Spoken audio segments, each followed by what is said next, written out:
Good afternoon, ladies and gentlemen. Welcome. It's the big day. It is fall 2024 UNC Esports Gamefest League of Legends tournament. We are catching up in round 2 between Team Grape on the blue side and Team Strawberry on the red side. I'm Tajagar, Taj for short, joined by the awesome... My name is Arnav, also known as Dragon Airy. There you go. And we're going to be on the desk with you today for, it looks like the whole tournament. Yep. We're getting into draft, so we're going to go and hop right into that. We have, like I said, Team Grape on the blue side, Team Strawberry on the red side. And starting off, we have mid bot lane prio for both teams. Yep, definitely looks like it. Mm-hmm. I'm seeing an interesting comp coming out here from Team Grape. Definitely a bit more of a poke-oriented comp. Mm-hmm. Though it does look like Strawberry's looking for a little bit more of that all-in power with the Nautilus here. Yep, all in, some global presence as well with absolutely. the TF. So we'll have to see if that poke comp, they want to continue that as they go into the top mid picks, though it is sort of like, top jungle picks. Jungle, they aren't really poke jungles, so I guess they have to try to shore up. If anybody has been watching for a while, you may remember me from back when I was casting, and if you remember anything, it's that I love my front lines, and we see none of that from Team Grape at the moment. So we better, especially because you said they're looking for that big burst potential on Team Strawberry. They need somebody to face check, basically. Absolutely. And they're going to need some setup too. And I honestly wouldn't be surprised if Grape maybe goes for a Sejuani or a Skarner in the jungle here, Okay. so some kind of low econ jungler, just because a lot of econ will start to flow towards that Lux. And if she's able to get going alongside the Ezreal and the Ahri, we have like a set of pretty powerful carries here who are going to need someone to just tank all of that damage. Yep, like, a kind of rare triple carry comp, if you say. And then if, you have the Sejuani in the jungle, you can try to balance out. They have a lot of AP at the moment, That's too. true. That's true. The Renekton, very common pairing with the Sejuani. The easy stacking of her passive. It will be Strawberry with the next pick, going to the jungle with the Kha'Zix. Definitely not a bad pick here. 3 squishies on the Grape side here. I am interested to see how Grape answers. Now, I know they're not going to pick Xin Zhao. They shouldn't. I know that Kha'Zix is a counter to Xin Zhao. Rek'Sai. And that's going to be the lock. Not a terrible pick, to be honest. Oh? Alongside the Malphite, too. That is a very strong front line. There's for the front this line. team. There yeah. it is. Yeah, and Malphite can literally just... Because, all the damage so far is 80 on the side of Strawberry. That is true. So, walk up, face check, you get hooked by Nautilus. Okay, well... And it's not the Malphite. Okay. I mean, definitely looking for a little bit more of a hit-and-run comp here, maybe. Though, of course, the setup on the Yone with the Fate Sealed is obviously incredible. Can really lead into some strong Lux ults, right? Ezreal ults.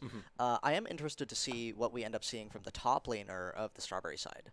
And it is the Renekton. Okay, so all AD, practically. Yeah. It looks like we're probably going to have to see an APTF here. Yeah, and I feel like the ADTF is really, you see that up in the top lane. Yeah. And I feel like, we're simply not going to see that, and I don't see it being very viable into this. Absolutely. Yeah. Of course, Rek'Sai with a lot of really, really strong early game presence, going to be able to facilitate a little bit of a snowball, probably for this Yone, or perhaps even for the Lux Ezreal bot lane. Yone, of course, so powerful with that early gold. If he can reach that full build status of having Berserker boots and a Vamp Scepter. Easy clap. Yeah. Yep. And then you mentioned the combos. The Ahri, Ezreal, Lux, Yone. It's just like a straight line of complete one shot almost. Yes. Team Strawberry is going to have to be very conscious of their positioning here. Yes, they will. Yeah. And especially when you have Misfortune. If she presses her R in just a little bit of the wrong spot, it's basically over. And then it's like, who really carry? If they take Misfortune out of the picture, who's really left to carry? They don't have a lot of the sustained damage. That is true. That is true. It's really going to be, I think, the onus is going to be on this Nautilus, Renekton, and Kha'Zix to get some kind of good pick-off before any given fight, right? Obviously, there are 4 semi-squishies here, Yone kind of falling in the in-between, right? But if you get a good pick onto this Ezreal, onto this Ahri, who have a pretty decent amount of sustained damage, right? All you have left is this burst from Lux, and if you can withstand that, obviously Renekton and Nautilus present a pretty strong front line. I think that Red can really, the Strawberry team can really start to pick apart Grape. And I feel like on the back of that, it's like, I want to look for Strawberry getting to objectives before Grape. Oh, absolutely. Because you do not want to have to walk into the current comp that Grape has. Yeah, and if Rek'Sai gets set up with those tunnels, the flank potential is just absurd. Yes, it is. But then you have options like, the Twisted Fate simply pressing That's R true. That's as true. they walk up to an objective. Here's everybody. But yeah, time will have to tell. That's going to be it for draft. We're going to go to a quick break, and we will bring it back to you as soon as we load up onto the Rift.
Welcome back, ladies and gentlemen. We are just getting into this game between Team Grape on the blue side and Team Strawberry, or Starwaberry on the red Star side. W Berry. Like I said, this is round 2 of the UNC Esports Club Fall 2024 Gamefest League of Legends tourney. We'll have to wait to see if we can get word on the current record of these teams. It is because this is a double elimination best of 1 bracket. Both of them currently sitting 0-1 down in the losers bracket. So whoever loses this is out. So technically along the line, and we're seeing a full 5-man invade on the top side by Strawberry. Looks like we are just going to be getting a ward here from the Strawberry side jungler, Jungle No Mechanics. Just doing a little bit of jungle tracking here, which of course is highly, highly valuable, especially for the Kazakhs, who probably doesn't want to end up in a face-to-face scuttle crab fight with the Rek'Sai so early on, right? Yeah. And then like we were talking in the break, and you mentioned volatility of lanes. You mentioned top side is going to be one particularly hot this game, most likely. And it seems like that ward is going to be able to be a good timing to see, hey, Rek'Sai's coming top now. Yeah. So, we should be aware of that. Of course, that ward is going to expire in about 90 seconds, and given the speed of Rek'Sai's first clear, it may actually expire before she ends up hitting a red buff. Which could leave Schnitzel, a little bit in the dark here. And of course, this top lane is so prone to fits of snowballing. Yep. So we will have to see how this ends up panning out. Both junglers, of course, pathing towards the top side here, looking to influence this top lane and make a real tangible difference here. Yep. And speaking of Schnitzel, to go over team rosters, it is Schnitzel in the top lane for the side of Team Strawberry, Jungle No Mechanics in the jungle, something in Korean in the mid lane. So he has some action down bot. Ignite will be popped and the flash forced out of the Lux. And that's not too great on an immobile support like that. And it does look like what we were talking about during the break. It really is going to be a question in the spot lane of, can Nautilus push through all of this poke, get a good hook, really force out those summoners and maybe get a pick later on? Or is this going to be an issue where we see a lot of this endless poke coming from the Ezreal, coming from the Lux, who can really go unpunished? Ezreal, of course, with the Arcane Shift, Lux with so much range. But it looks like here we are seeing a little bit of a scuffle in the top lane. Yep, big trades coming out from Schnitzel, doing a really good job managing that Fury meter. We've seen a couple empowered Qs come out, really chunking down stacks over on the Yone. And it will be, the Rek'Sai is finishing top, as is Jungle No Mechanics on the Kazakhs. So I have to see if they both want to converge onto the top lane from here. Yeah, Renekton, of course, with a little bit of prio, is going to be a little bit more vulnerable here. Yone in his, as Alois calls it, his happy place, got the wave right in front of his tower, a little bit less gankable. And it does look like Jungle No Mechanics is looking for a bit of an invade here. Yeah, it is going to be Mare in trouble, forced away from that Gromp. Jungle No Mechanics likely be able to steal that away. And we'll have to see what Mare wants to do to try to recover it, unless Mare's going to look for the fight. There's a knock-up. We'll have to see if anything else to channel. Jungle No Mechanics simply going to go ahead and leap out of the way. There is a ward to confirm he is backing off. And it looks like he won't even get the scuttle either. Yeah, of course, Yone with the Soul Unbound, really able to just commit a little bit to a fight, right, and then choose to uncommit later. The charm from the Ari coming out big here damage, with the Orb of coming out from Deception. Blue Mudkips. It is going to be a trade. Bro, I don't even know what to call this guy. I'm just gonna say TF. Very low. Does not have teleport or unsealed spellbook. That is true. Yeah. That is true. Coming out, but port is very low, which could be a first blood going over to the side of Grape, and it is going to be Cataclysm on the Lux. Now a Charm in the mid lane as well. TF falling, 2 quick kills for the side of Grape, but almost answered by Schnitzel in the top lane by Team Strawberry. And that early gold going over to the Lux is going to be so impactful. Of course, such a powerful mage on nothing but a lost chapter. I think Stex just lost the shopkeeper. I think Stex had the shop open. That was a very late reaction there. Yeah, definitely unfortunate for the Grape side top lane, who is, of course, now losing in terms of gold, already behind about 10 CS here. The Renekton with that early gold is going to be very, very powerful, especially pre-6 when Yone doesn't have that escape tool that is, of course, the Fate Sealed.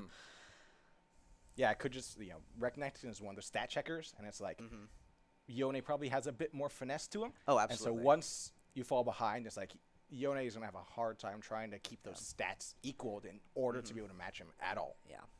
I mean, there is always the chance of outplay, but against a Renekton who can really just brute force these duels, it is going to be very tricky, especially once... Yeah, you hit Fate Sealed. Oh, well, I'm going to press R and W. Yeah, and now... Exactly.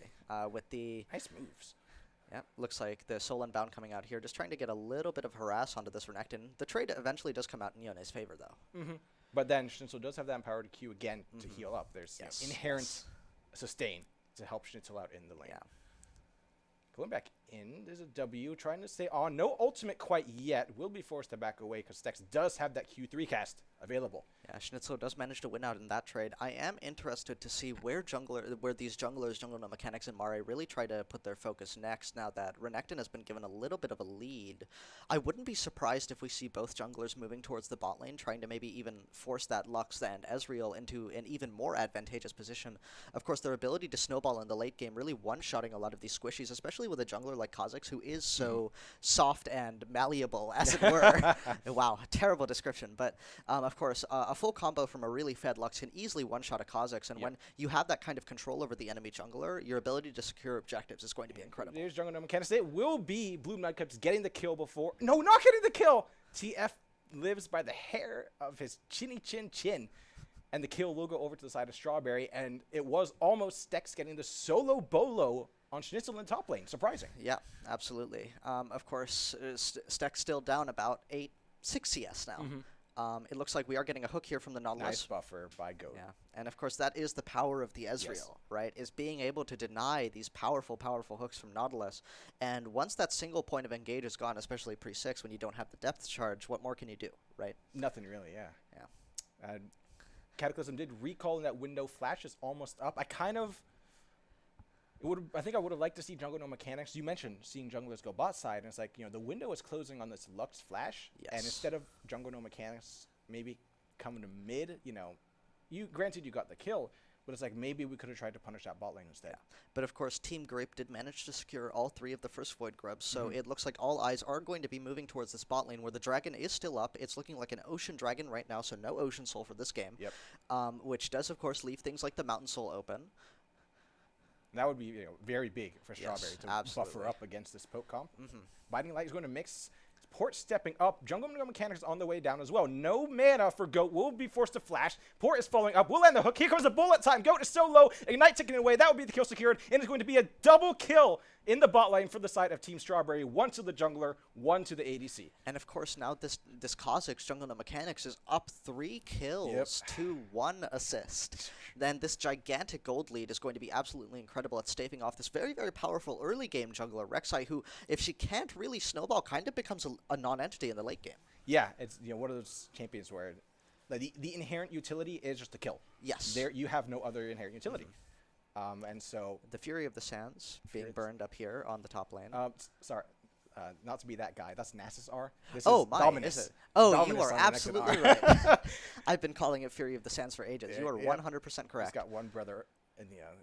And that's one of the other set. Oh, no, they weren't brothers. Never mind. I don't think. Oh, they were. They were brothers. They are? Okay. Yes. Well, we have action in the mid lane and down the dragon pit. It is going to be Mare forced away and forced to flash to get out of there from Jungle No Mechanics. It's going to be Goat stepping up, looking to steal this dragon. Who is going to get it? It is going to be Team Strawberry. Jungle No Mechanics forced to flash away. Here comes the R from the Rek'Sai. Square Eggplant is caught in no man's land with no support. It will be Blue Mudkips immediately turning onto the TF. Do we have a charm ready to go? Not quite yet, but the Spirit Rush will not be enough to finish it off. The Void Seeker? No, not Void Seeker. Void Seeker is Kaisa W. That's Kaisa W. Yep, we're getting ability names mixed up all around here. But it is going to be enough from the Rek'Sai to go ahead and finish that off.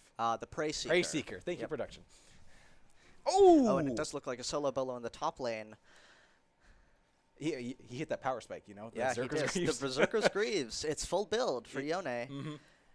And, of course, that really, really impactful turn on the dragon fight. Of course, Team Strawberry does manage to secure the dragon, but we suddenly get a pick onto this TF, onto this Kha'Zix. The shutdown going over to Rek'Sai, I believe. Yep. Which is, of course, a huge, huge point of snowballing. Rek'Sai now, having completed her Stride Breaker, is going to have a lot more sticking potential, especially with the knock-up coming out of the burrow. I wouldn't be surprised if we see this Rek'Sai start to become significantly more impactful on the map. Yep, and then it's very, very good disruption tool getting to back line. Speaking of disruption, it's going to be hooked on to Cataclysm, going down in mere seconds. Square Eggplant getting the kill. 2 kills now on the Misfortune. Yep. It's a happy game, shall we say. Yep. Very, very, like I told you, a lot of volatility in all of these lanes. Lots of kills and deaths going over to both sides here. The gold lead now about 800 for Team Grape. It does look like Square Eggplant here is kind of winning out in terms of CS, in terms of kills, right? About 15 CS, about 1 kill up. But it does look like we're seeing some action in the top lane. Both top laners just really trading it out this game. And it's Schnitzel went PTA on the Renekton, which is interesting. So you can this entire that's leaning into this entire comp, going single target damage. Square Eggplant is going to get another kill down the bot lane. Juggernaut Mechanics will pay the price, though. A TP will be channeled coming in from the Ahri in the mid lane. Goat is brought very low. Flash coming out. The charm will land. Blue Mudkips polishing it up. In the top river, we have action as well. Schnitzel trying to take on the 1v2. Will not be able to last. In the meantime, it is Port fighting for his life in the bot lane. Goat is going to finish them off, or will it be Mudkips? It is Mudkips, and we have just got a huge swing in favor of Team Grape. Absolutely brutal. Nearly an ace for Team Grape here. The only one still alive is something in Korean. And unfortunately, it's looking like the gold lead for Team Grape here is extending to about 2,500, 3,000 now. And honestly, I feel like this game is already starting to slip away from Team Strawberry. Yep, and Schnitzel seemed almost like a careless play, trying to peek out those Void Grubs while his own bot lane was completely tied up in the bot side, and his jungler. Yeah. And now Goat is going to be chased down, possibly by Square Eggplant. Does Square Eggplant have the Bullet Rain ready to go for the slow? Juggernaut Mechanics going to go in, get the isolated damage. A Binding Light will land onto Square Eggplant. Cannot keep up the chase. The Kha'Zix is trying to stay on top, and it will be Square Eggplant getting yet another kill. BT already finished, and probably at least halfway through the next item now. Yeah, I mean, honestly, this lethality, obviously, this flat armor penetration on the Kha'Zix, of course, such a powerful stat for these burst damage-oriented assassins, which is, I suppose, all assassins. Yeah. But the isolated damage, that was really on display there, with the Lux just being chunked out so quickly. It's absolutely incredible, the things that Kha'Zix is able to do to an uncoordinated team. Oh, Mari's going to go in knock up, but I don't see any chance of any sort of big follow-up. A root, there's a depth charge. Will come out late, so the bullet time does not get full effect. And Mari, due to that, will be able to walk away. Yeah, the Fury healing really coming in there. Yeah. It does look like something in Korean has really lost lane prio, about a level down here, and Blue Mudkips is really just in full control of this lane, able to take on a lot of different macro plays. Of course, that TP down to the bot lane earlier, but it looks like they are getting collapsed on now. Yellow card is queued up, and the flash, but a nice Spirit Rush buffer will get Mudkips over the wall. Nothing to get here for the side of Strawberry. I am interested to see whether these junglers choose to handshake objectives here, right? Look for the Rift Herald, trade for the dragon. Of course, Team Strawberry does have the first dragon, which allows them a little bit of a buffer, right? The Rift Herald is going to be extremely valuable here, I believe, for these teams looking to really open up the map, play around the power of some of these more macro-oriented champions. Of course, you have TF on Strawberry side, and you have Rek'Sai on Grape side, who can really, really take advantage of a slightly more open map. I wouldn't be surprised if the Rift Herald goes straight to the mid-tier 1 here. Got it. And then also we should note that, you mentioned Grape got the first 3 grubs. They got the subsequent 3 as well. That is true. So, that TF's side lane pressure is, not going to be quite as bad as it could be. Of course. If he did have some grubs.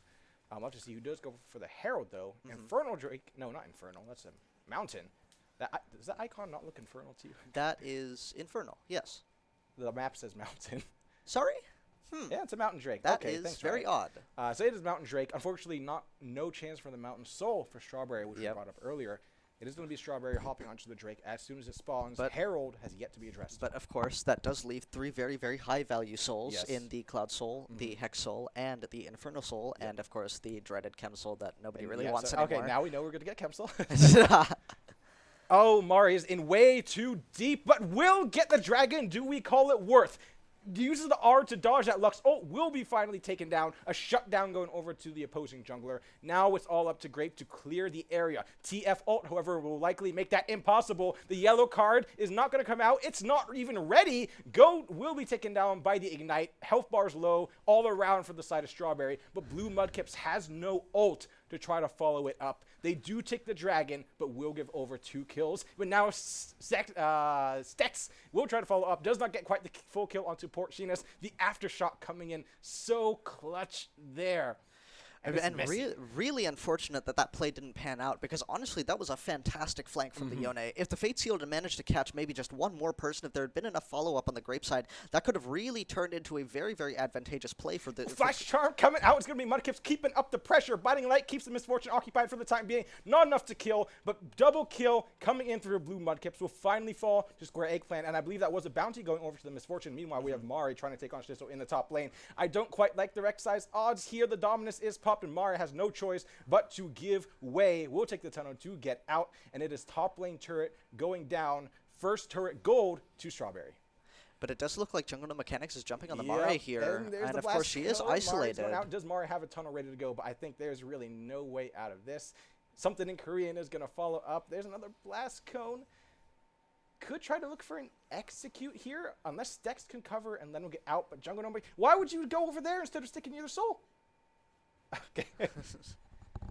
But now it's going to be the blue buff under contention. It will be claimed by Mari and the side of Grape.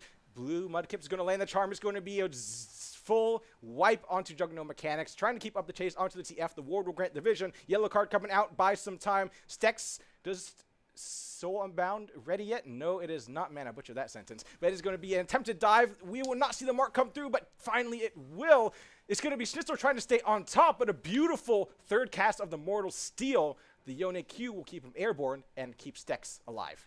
And this Grape side mid laner has really just been dominant in this matchup from minute one, constantly playing across the map, playing around all of these skirmishes, in which Ari is so powerful, right? Where you're creating all of this chaos. You're using these spirit rushes to really manipulate your positioning. It looks like a tower dive coming in here on the top side. Fate Sealed is ready, and will it be Schnitzel's fate, who is indeed sealed here? Juggernaut Mechanics trying to provide some cover, but it's not going to be enough. Stex now on a rampage. This Yone really turning the tide after what we saw in the early game. Juggernaut Mechanics now will be completely out. Storm Surge coming through, securing yet another kill for Blue Mudkips, and likely going on to build that bounty once again. Depth Charge will go through, and the bullet time, and the hook. You're staying right here, Mr. Goat. It's going to be a kill in the bot lane, answered by the tier 1 in the top, taken by Grape. Yep, and it does look like this bot tier 1 is going to go down. Of course, there has been a Rift Herald popped in the top lane for Team Grape here, which is going to really, really open up this top lane, create a ton of top lane pressure. And of course, when you get a lot of these champions on Grape side, for example, the Ezreal, the Yone, who have a decent amount of side lane pressure and a fair number of escape tools, it can be tricky to really answer these top laners. Yep, nice ultimate by something in Korean there to get out of there. Mara was right on top of him. Did already use the ult, I think, before the TF ult was channeled. So maybe could have, tried to play that a bit better. Would Rek'Sai R follow the TF ult? I don't think so, actually. I don't believe so. Yeah. It would be cool, but... Yeah, very much not in a Kali-E situation. Yeah. I do find it a little bit fascinating that this Twisted Fate, something in Korean, has chosen to opt for the Rod of Ages first item. Definitely not a terrible pick, but I frankly am more of a Lich Bane fan on Twisted Fate. But of course, I'm sure that something in Korean is the expert here. Yeah. We can assume, is this person actually Korean? If so, we must, as Westerners, give way to what the Koreans say in League of Legends. It could be Stex caught out here. Does have this Fate Seal just now. Will get caught by that hook as the Q goes through. But how does that not get caught by a champ?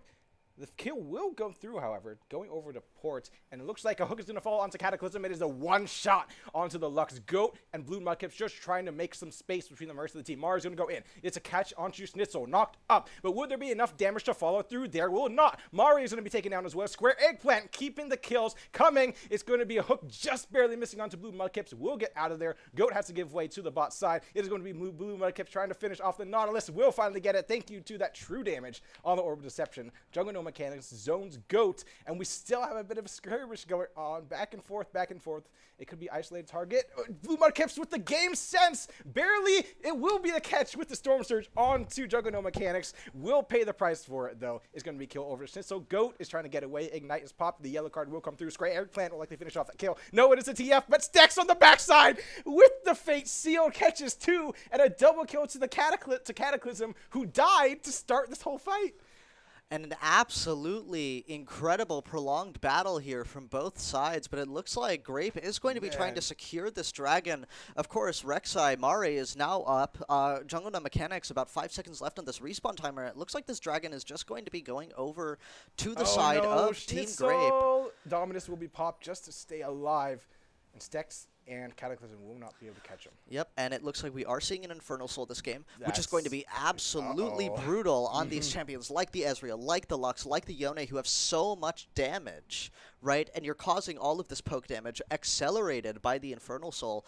I really don't see Team Strawberry being able to push through if they manage to lose this Infernal Soul. And yeah, you simply don't have the meat shields you need. You know, Schnitzel went press the attack, Eclipse first item. That's true. And I think that maybe that's why the TF decided to go Rod of Ages first. Like, you know, I know that they're just going to tear through us. I don't want it so that we all go down immediately at once. It looks like the Lich Bane coming through second, so that should make you a little happier at least.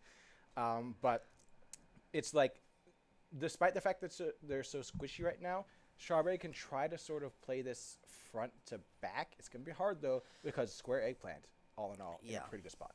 I mean, beyond that, Blue Mudkip's ability to just create the flank and just be in all of the wrong places for Team Strawberry who is that over there? Okay, Schnitzel now once again facing off with Stex. Jungle No Mechanics coming in for some support. Isolated damage coming through. The Fate Sealed will catch them both. But here comes the rest of Strawberry rolling up. You mess with one, you get the whole pack. It's a 1-for-1 right now. Strawberry just trying to get out of dodge. Mare will try not to let them. Port is caught up by the knockup. Here comes the Rek'Sai ult coming through. A charm onto the Nullis as well. A depth charge to buy time. The bullet time will be interrupted, but Square Eggplant will still get the kill. Cataclysm from the side trying to even things out. The kill will come through onto Square Eggplant, and a beautiful chase down by Blue Mudkips and Goat will put more money in the pockets, more kills on the scoreboard for the side of Team Grape. Now, of course, both junglers are down, so I don't think we're going to be seeing a Baron take here. Just not enough damage. But look at this. We have something in Korean pushing out the bot lane, playing the cross map brilliantly here. This is some serious value for Team Strawberry to be getting. Even after a lost fight, this is going to be a huge amount of gold. I believe 700 gold going over to something Korean if he manages to get this tower, which it does seem like he will. Woo! Yep, and that is an incredible influx of gold for this TF, who, of course, is going to be desperate to get to 3 items. That 3-item burst power, that burst damage spike. And of course, this is going to be extremely, extremely important against a lot of these champions who have a lot of safety. For example, the Yone has already built the shield bow. Right? So there's a lot of anti-burst from this Yone. Ezreal, of course, with the Arcane Shift. Lux, who has the Binding Light, is able to peel herself quite effectively. It's going to be very, very tricky for Team Strawberry to get an in unless they can really, really force a lot of damage onto these. What? I think that must have been a mini-map R. Yep, and it does look like...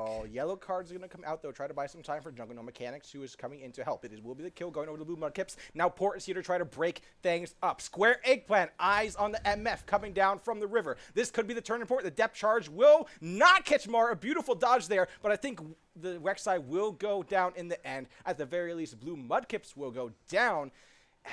And that's trying to punish the overextension. A weird error from the side of the TF, but you know, at the end of the day, at the very least, it was transformed into the 1-for-1. Yeah, just a really unfortunate misplay from something in Korean here. I do feel like a lot of players do fall victim to those global abilities that don't cast off the minimap, right? I myself have been caught by them quite a few times. But it is really something that I think that players should be very, very conscious of. Jungle No Mechanics immediately jumping onto Cataclysm. So much damage from these isolated Qs. Absolutely incredible. Port here getting a little bit of his soul snapped out of him. Would not be enough. Shield Bow has already been popped, and this could be the end of the road here for Stex. It will be Square Eggplant getting another kill, working on that Infinity Edge. Yeah, and this Misfortune, Square Eggplant so strong right now with 2 items, a third on the way, presumably an Infinity Edge here after the Essence Reaver and the Bloodthirster. So much sustain, so much raw damage. These crits, of course, so powerful. Damage! Oh, my. And this Kha'Zix just running rampant across the map, 9 and 6 for Jungle No Mechanics, mirrored by a 2 and 4 Mare, but it looks like he is getting caught out here. Flash early, no leap. It's a nice little combo there. The Charm, True Shot Barrage on top. A clean pick from Grape. Yep. And it does look like they are looking for a Baron here. Team Grape. Of course, Team Strawberry with no vision here. looking for the hail of bullets, the rain of But thingies. they're all centered around top side. And here comes Schnitzel from the top side. Goat is very low. They have to try to poke them out, but they are turning their attention onto the Baron. Cataclysm will be stunned up. The follow-up from Port. Will we see the code come through? Not quite yet. A final spark to try to buy some time, but it is not enough. The TF will get the kill. Schnitzel going in onto the back line. The Dominus will buy some time. Brought very low. Stex now trying to stay on top of Square Eggplant, but I think Square Eggplant might just be too fed. We'll get the kill. 2 kills now for the side of Strawberry going through. Schnitzel is trying to keep the fight going for the side of Strawberry. We'll stay on top of Mari. A nice finish off from the TF, who is full health right now. Had to expend the flash. Will likely make it so it can't quite finish off. The Ari, no, here comes the chase. And it will be the quadra kill for the Twisted Fate. Beautifully played. And, you know, the Baron call goes Completely awfully sour. wrong for the side. Sour grapes. Yeah.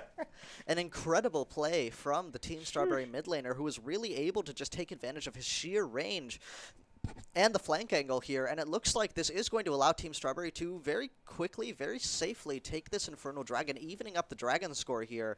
And Schnitzel with so much raw sustain from these empowered Fury Qs, and just the sheer power of having the Sterex Gauge shield, right? Of having the constant shields from the Eclipse, the current health damage, of course racking up so much damage onto these squishies on the side of Team Grape.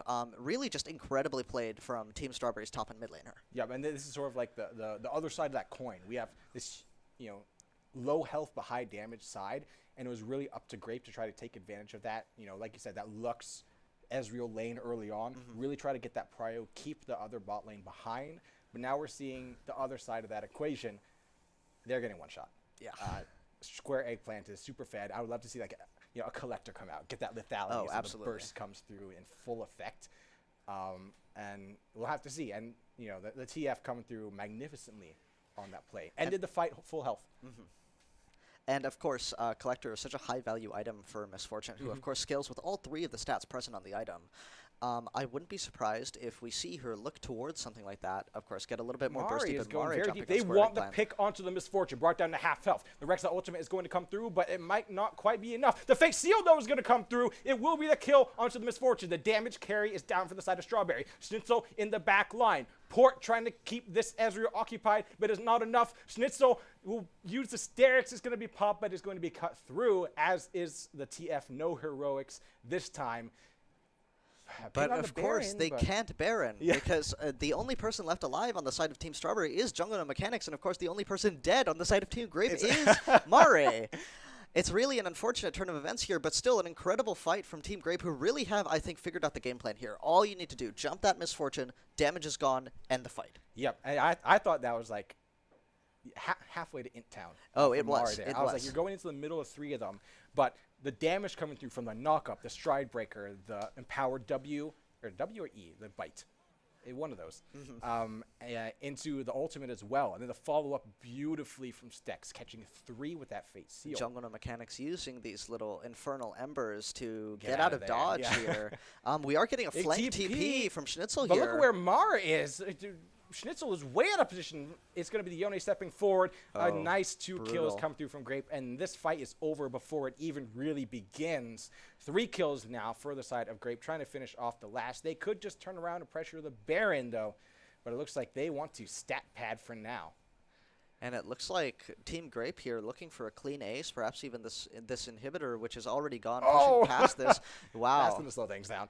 Yeah, and it does look like that is going to be a Baron going over to the side of Team Grape. Of course, Jungle No Mechanics, still 20 seconds left on this respawn timer. With Port and something in Korean here, just really not able to do much. The Destiny does come out Is trying Stex to about to die? confirm. I do think that Stex makes their way Because out of ultimate- this. Is there a flash ready for the TF? No, there is not. And stepping up just a bit too far. The game is up. Unless we see the Nautilus steal come through, this should be an easy Baron. For I the don't side know. of Grape. We could always see the depth it's chart going seal. slow. It Jungle is No slow. Mechanics is coming out of base. Port now knows the mission. Buy time. The Cosmix is coming through. Health bars are all below half for the side of Grape. Jungle No Mechanics wants to finish this off, but that tunnel might give vision coming in. A double kill. One on top of the other for Jungle No Mechanics. Mare is going to get caught up by the rest of the squad using the R, but it is going to be futile. The triple kill. Thank you for the leash. Not quite, because it's back to full health. But now it looks like this call will be Baron for Strawberry, but Stex is pushing mid. Could this be an end? Looking for the backdoor. Schnitzel here to answer. We'll see who gets the solo bolo this time. It's going to be a one-on-one. The solo bound has already been used. Schnitzel just trying to clear out the wave. Does have Dominus ready to go. Go is going to get the kill onto Juggernaut Mechanics. Is Baron still up? It is. They didn't even get Baron. Really an unfortunate choice there. I frankly would have stuck around. Yeah. Yeah, it definitely looked like they could make a quick Baron take with the Ezreal and the Lux, dealing a decent amount of sustained damage to this Baron. This objective could have really gone down quickly, and of course the only person alive on the side of Team Grape was Stex at the time. And I don't think that Schnitzel would have had a terrible time trying to engage him there. But it really does seem like this Baron is just going back and forth, and of course such a volatile game. 70 kills on the board across both teams here. We are, of course, seeing Grape with now about a 2,000 gold lead. Most members of both teams here approaching full build. It's going to be a pick onto Port. Does Jeff Charge at the very least just come out? It's going to be the Baron start as well, but very low. True Shot Barrage will miss just by a hair. But now I have to see Stex is low, so is Port. Port at the very least could try to flash maybe R, but it looked like a recall is being channeled. Final Spark will come out just to buy some time. Bullet time coming through. No, it will be the Yone securing the Baron. Schnitzel, though, with the Dominus pop, getting in there, trying to bring out the damage. The kill will come through onto Stex. Port will miss the hook. It's going to be returned by Mare. Both top laners are down. Now it's up to Square Eggplant to try to carry the day. TF Ultimate gives vision on everybody, and Jungle No Mechanics will hop in, secure a quick kill onto the Ezreal. Things are falling apart for Grape here. Mare, the last alive, won't be able to get far, or will he? It looks like he will get away with his life, and the Baron is still up. I think we've seen like 9 to 10 kills come through. Oh, no, Baron is down. Just over this Baron, That's right. yes. Yone And got it does seem that the only person left on the side of Team Grape who has the Baron buff here is Mare on this Rek'Sai. Just really making an attempt at clearing this out, using this Fury healing to get back up to shape. An incredible amount of healing coming out here. But will she be able to confirm this dragon? Of course, Jungle Mechanics not present. 16 seconds left on this respawn timer. Yeah, Very much possible to steal, but it looks like Mare is not going to go for it, just securing the red buff here. And that does leave Team Strawberry at Soul Point. Yeah, and it would be quite a steal for this Soul if Strawberry can get it. Of course. Great. And that would have left Grape at Soul Point. And of course, the Infernal Soul so valuable on both teams here. A little bit more burst damage for this Kha'Zix, a little bit more burst damage for this TF, for this Misfortune. But also on the opposite side for the Lux, the Ezreal, the Yone, this is going to be a very, very high value Soul. And it looks like we are seeing a bit of a 5-stack here in the bot lane. It is going to be the TF up on the top. There's that side lane pressure trying to come through. And, you know, all lane turrets with the exception of this bot tier. Oh, no, bot tier 1 is still up for Strawberry. Okay. Just barely, but not for long. Yep, Team Grape has really not been pushing these waves to the same degree that Team Strawberry is. And you'll notice right now, something in Korean is already playing the cross map and pushing this top lane, fully aware that there are 5 men in the bot lane for Team Grape here. But it is going to be a question of whether or not Team Strawberry can really stop this 5-man push with the singular Baron buff that they do have. That's, you know, TF is getting a good push to answer. Already on that top lane, tier 2. The siege is still ongoing. They do have a cannon to defend, but it is low health. The poke coming out from the Kha'Zix has to be respected. And I do think here that we're seeing Team Grape realize what's going on and back off, maybe looking for a reset. Mari's going in, missed the memo and is solo diving onto the side of Strawberry, trying to get out. Schnitzel trying to step forward, but a big final spark is going to catch the top laner for Team Strawberry. It's going to be Stex following up with the kill onto the support. It is Square Eggplant just trying to buy time, but the bullet time is up. Having to flash out of there, still get caught by the knockup. A beautiful follow through coming from the Ezreal. Juggernaut Mechanics, though, looking to polish things off. We'll get the first kill onto Goat, but no isolated targets present themselves to try to follow up, and a bot lane inhibitor now will go over to the side of Grape. Likely fall. No, we'll have to see. They're pushing their luck here. The flash forward and the charm. It's CC Central now. It's going to be Final Spark channeled the wrong way. The TF is going to live, and that's 2 going down for the side of Team Grape. And ultimately, that's a 1-for-1 on the inhibitor. Stex had to teleport back just to answer something in Korean. An incredible split push from the Strawberry side mid laner here, who really, really got a ton of value punishing that 5-man bot lane push. And it does seem that Strawberry was able to essentially stave off that push for long enough to get that inhibitor, which is going to be huge value. And you'll notice that this top lane wave is still pushed in quite far. This is going to be creating a lot of prio for when that next Baron comes up.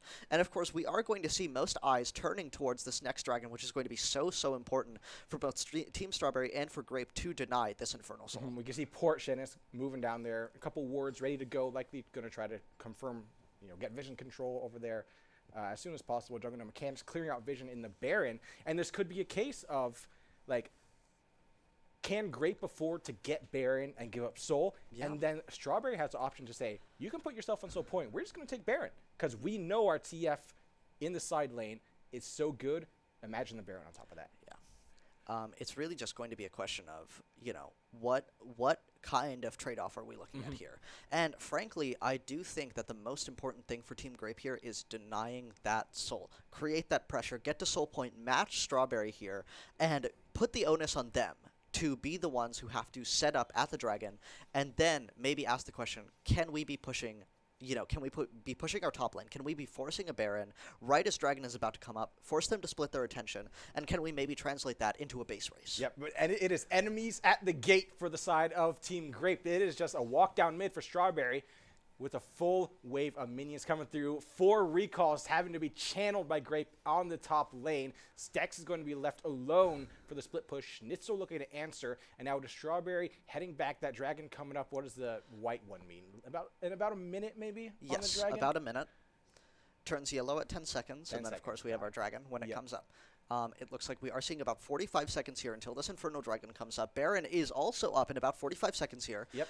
So it's really going to be a question of, who wins this dragon fight? Because that, I think, is going to immediately translate into a Baron and probably the end of the game. And we could also see a situation where it's like, especially Team Strawberry, they're like, we want to fight you over this dragon and keep you here, the dragon, as long as we can, so that TF can just ult into your base. If I'm being perfectly frank, I actually see Team Strawberry forfeiting this dragon and going straight to Baron. I think that with the split pushing power that they have on this TF, if they can force a Baron fight, a fight right after Baron, and they manage any kind of a wipe, even a single pick, I think that will create enough leverage for them to pressure all lanes at the same time. Of course, so much wave clearing power on this Misfortune, on this Renekton, on this, on this TF. But the final spark here, trying to catch someone out. It's going to be 2 knockups on Square. Eggplant in the face sealed. We'll catch him, and the True Shot Barrage on top. The Misfortune is gone. 3 already fallen from the side of Team Strawberry. It's Grape trying to finish him off. A nice charm coming through by Mudkips, who has been hitting those all game. A nice dodge. Mare has that ultimate down on lock. The stopwatch can only do so much, and it's a 5-0. The call was to contest Dragon for Strawberry, and that blew up in their faces like nothing else. Yep, and it looks like Team Strawberry is already calling good game here as one final Nexus turret stands in the way of Team Grape's victory, but it's going down quickly, and it looks like this is going to be game. Nexus going down. It is Strawberry falling to Grape and being eliminated from the 2024 Fall Gamefest League of Legends tournament here at UNC Chapel Hill. Well played by Grape. We saw some great plays coming out from Strawberry as well. Particularly kudos to their Twisted Fate with that sideline plays. There's I think, push from, halfway down the red side top lane, push all the way down through, finish off that tier 2 when there was a 5-man push going on a bot lane from Grape. And frankly, I think that this Twisted Fate really did come back towards the late game. Of course, they were shoved down so far by this Ahri who was making all of these incredible roams, TPing down to the bot lane, heading up to the top lane, getting these picks, really forcing every lane ahead. But unfortunately, in the end, it just wasn't enough. I frankly don't think that final dragon call was the right play. Honestly, I think that given that you already have Soul Point, right, you have that pressure of you have an opportunity to allow the enemy team to get this dragon and not have Soul Point while you get to have a free Baron. Yep. And of course, their ability to pressure that Baron with so much damage from the Misfortune from the TF. Yep. I definitely think that was more the play. It really is unfortunate what went down. Yeah, with 2 inhibitors down as well, the Baron would have made it so much easier. But it was, Team Strawberry went all in on that final hand, and unfortunately, the cards just did not flip in their favor. They will be eliminated from the game, and we are going to move on to round 3 after this. We'll find out who the teams are during break, because we're going to hop to a break right now. We'll see you right after it for the next game in UNC Esports Fall Gamefest 2024 League of Legends Tournament.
Welcome back, ladies and gentlemen, to the Fall 2024 UNCCH Esports League of Legends Tournament, hosted here October 27th on Gamefest Day. Once again, I'm Tajgar, or Taj for short, on the desk, joined by Arnav, also known as Dragon Airy. Arnav Dragon Airy, and we're getting into round 2 of the losers bracket here with Team Orange on the blue side and Team Banana on the red side. We're following up an explosive showing by the sides of Team Grape and Team Strawberry. Strawberry, unfortunately, were fallen and eliminated from the tournament, and Grape will be moving on. We'll see if we can keep up this epic pace in this next game, or if we're in for a bit more of a chill experience. We're hopping in a draft right now, so we're going to find out very soon. The first bans will come through: Akali and Kaisa by Team Orange, Hecarim by Team Banana.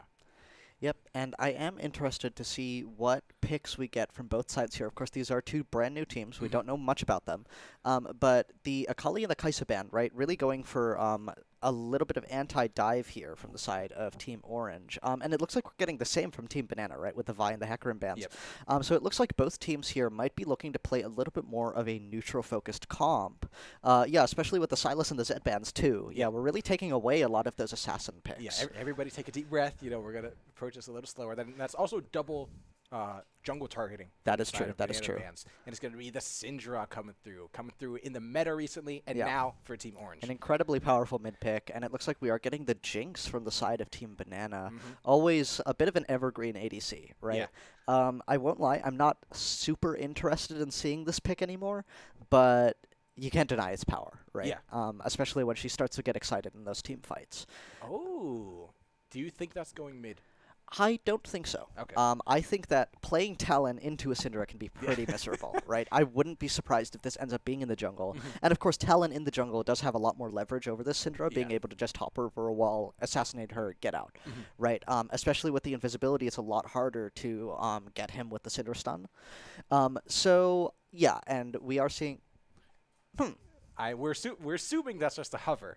No, that's been locked in. So Syndra bot, maybe? It could be a Syndra APC, yes. I have seen this pick, and it is quite powerful. Yeah. Of course, mages in the bot lane, really, really strong right now. You would call them a degenerate pick. I would call them taking advantage of your resources. Yeah. Each their own. Yep. And Orange is going for the Renekton here. A really classic top lane blind pick. I feel like another evergreen pick to me. Absolutely, yeah. Renekton is never a bad pick. Like he's not always the strongest one, but it's sort of like if you just need your top laner to, you know, be able to do a little bit of everything, then Renekton's a good pick. Yeah, and of course Renekton is also very, very strong into the Talon. Not as easy to assassinate, right? Got it. Especially with you hit the Dominus steroid and you press W. And yeah, once he pops exactly. Out, boom, boom, boom. Oh, but it looks like we are seeing a Talon mid here. Master Yi in the jungle, of course. Definitely an interesting pick, and the Rammus banner, of course, immediately comes with the out Jinx here. And the Master Yi. Yep. Now, like, I want to see like a Lulu come through for Orange or something. Yo, absolutely. Though I don't know about like, you know, trying to give an enchanter or something next to the Syndra bot. I feel like the double range is probably the best choice. Yeah, with a mage bot lane, you definitely want to play around either some kind of really, really peel-heavy support or something that can give you a lot of bonus poke, right? Because, of course, the mages are not synergistic with any kind of support that really amplifies your auto attacks. So Yuumi is a huge no for mages, right? Nami is a no. Lulu even isn't that great, frankly. Lulu is... definitely strong, of course, with the hey, you're a sheep now. Yeah, exactly. With the polymorph and with the growth. ultimate. Yes, exactly. So definitely not a terrible pick, but I wouldn't be surprised if we almost see something like a Renata here. Banned away. Oh, that is true. Yeah. Banana is like, we're going to make sure these auto attackers have all the room in the world to auto attack. The enemy, not each other.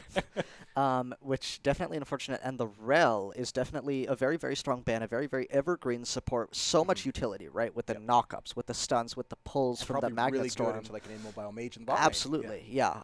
Your ability to lock people down for 3 to 4 seconds at a time, right? It's incredible. And of course, that does, however, ban. It is a self-ban too, unfortunately, which Rel is quite powerful into the Jinx and the Master Yi, being able to really force them to just stop moving, right? And get you a chance to lock them down. Zoe, I'm very confused by this comp. Any front line? Hello? Yeah, it's looking like 4 squishies and 2 mid laners. Yeah, it's so. I mean, I'm assuming the Syndra bot more than an Ahri bot. Definitely. It could be an Ahri support though. I have That's a seen good this point. played. Yeah. We also like. No, it's a Zillion Bro, support. what is going on? Yeah. Zillion, of course, is, I think, an absolute sleeper pick. Oh, we are getting the Nami, though. Oh, okay. Okay, sure. Nami. Definitely not a bad pick with the wave, the tsunami, as it were, which is very, very strong into the Talon and into the Master Yi, being able to just force them to, stop for a little bit. Bel'Veth in the jungle. Good. Yep. I mean, there's some sustained damage at the very least. Banana is like, they're like memeing at this point. We are getting what looks like an Aurora top, I would assume. It could be a hover, Yeah. I doubt it at this point. It's Zoe support. It's Zoe support. Yep. Okay. It's Zoe support. Which is going to be not a terrible pick, I suppose. I mean, it's a very squishy bot lane. So it looks like we're going to be seeing Nico top. Nico top. Yeah, I would consider this a Nico top, okay. yes. Most likely on hit, correct?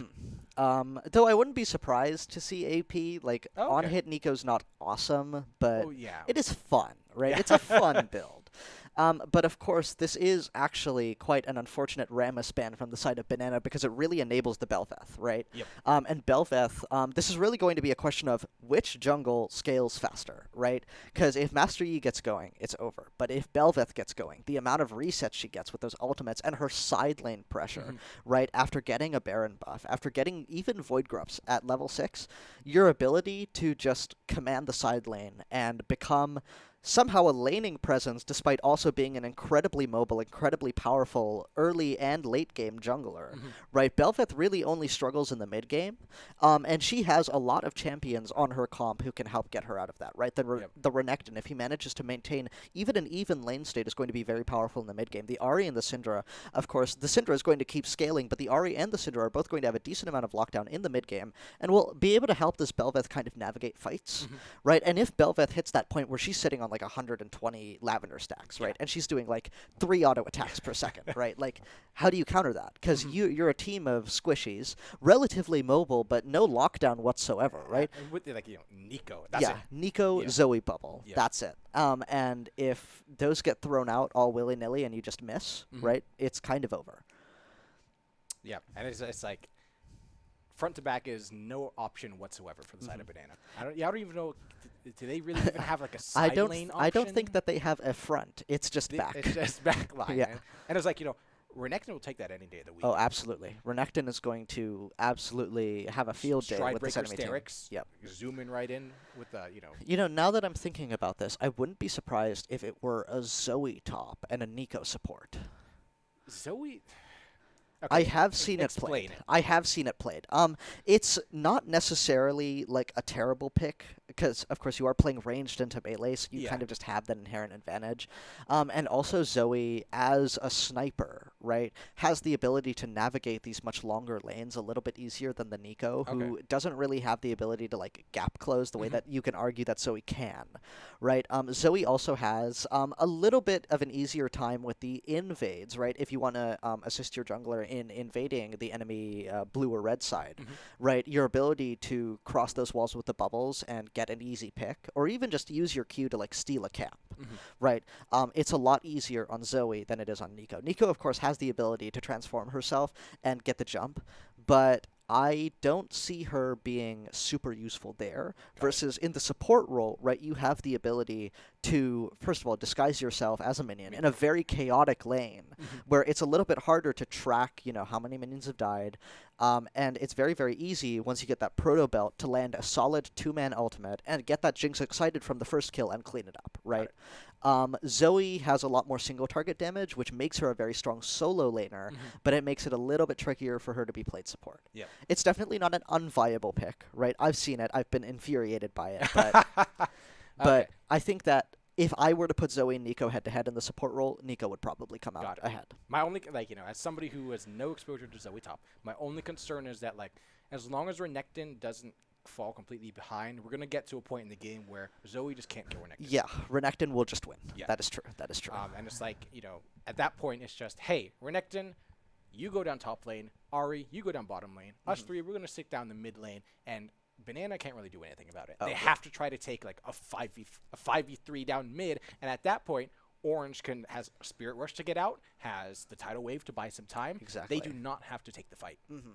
So we're gonna have to see how they approach, because like you said, Banana has the the only CC they have is Zoe Bubble, Nico ER, and technically Jinx Traps, but That is you true. don't use That's that true. really Yeah. for CC. But it's on paper, I feel like everybody's gonna vote for Orange winning the game. Yeah, unfortunately, I feel like the Banana comp is just not coherent because you have this Exactly. very, very strong team fighting ADC and this very, very strong team fighting jungler Mhm. and support, but you have this very, very strong pick-oriented mid laner, top laner, Mhm. right? So how are you playing this? Because when I look at Orange, I immediately see that I have Ahri and Belveth who are dipping in and out of the fight, Yep. right? They're making their presence known. You have Renekton who's providing both a front line and just straight DPS. You have Nami, who's a strong disruptor, a strong peeler. She can make sure that Syndra isn't getting jumped on. And of course, Syndra has a decent amount of range, and she's going to be the one who's doing all of that backline threat, right? With Banana, with no front line, you're just going to get dived on, Mhm. right? Over and over again. And unless you can land, like, the greatest Nico ult of all time, right? And the Pop Blossom is so awesome. Yeah. Yeah. Something like that. But I mean, I can see a world in which Banana can come out on top, but it's going to take a level of coordination that I don't think is possible from a team of individuals who maybe have never played together. So this is just sort of a closing thought as we head into spec delay.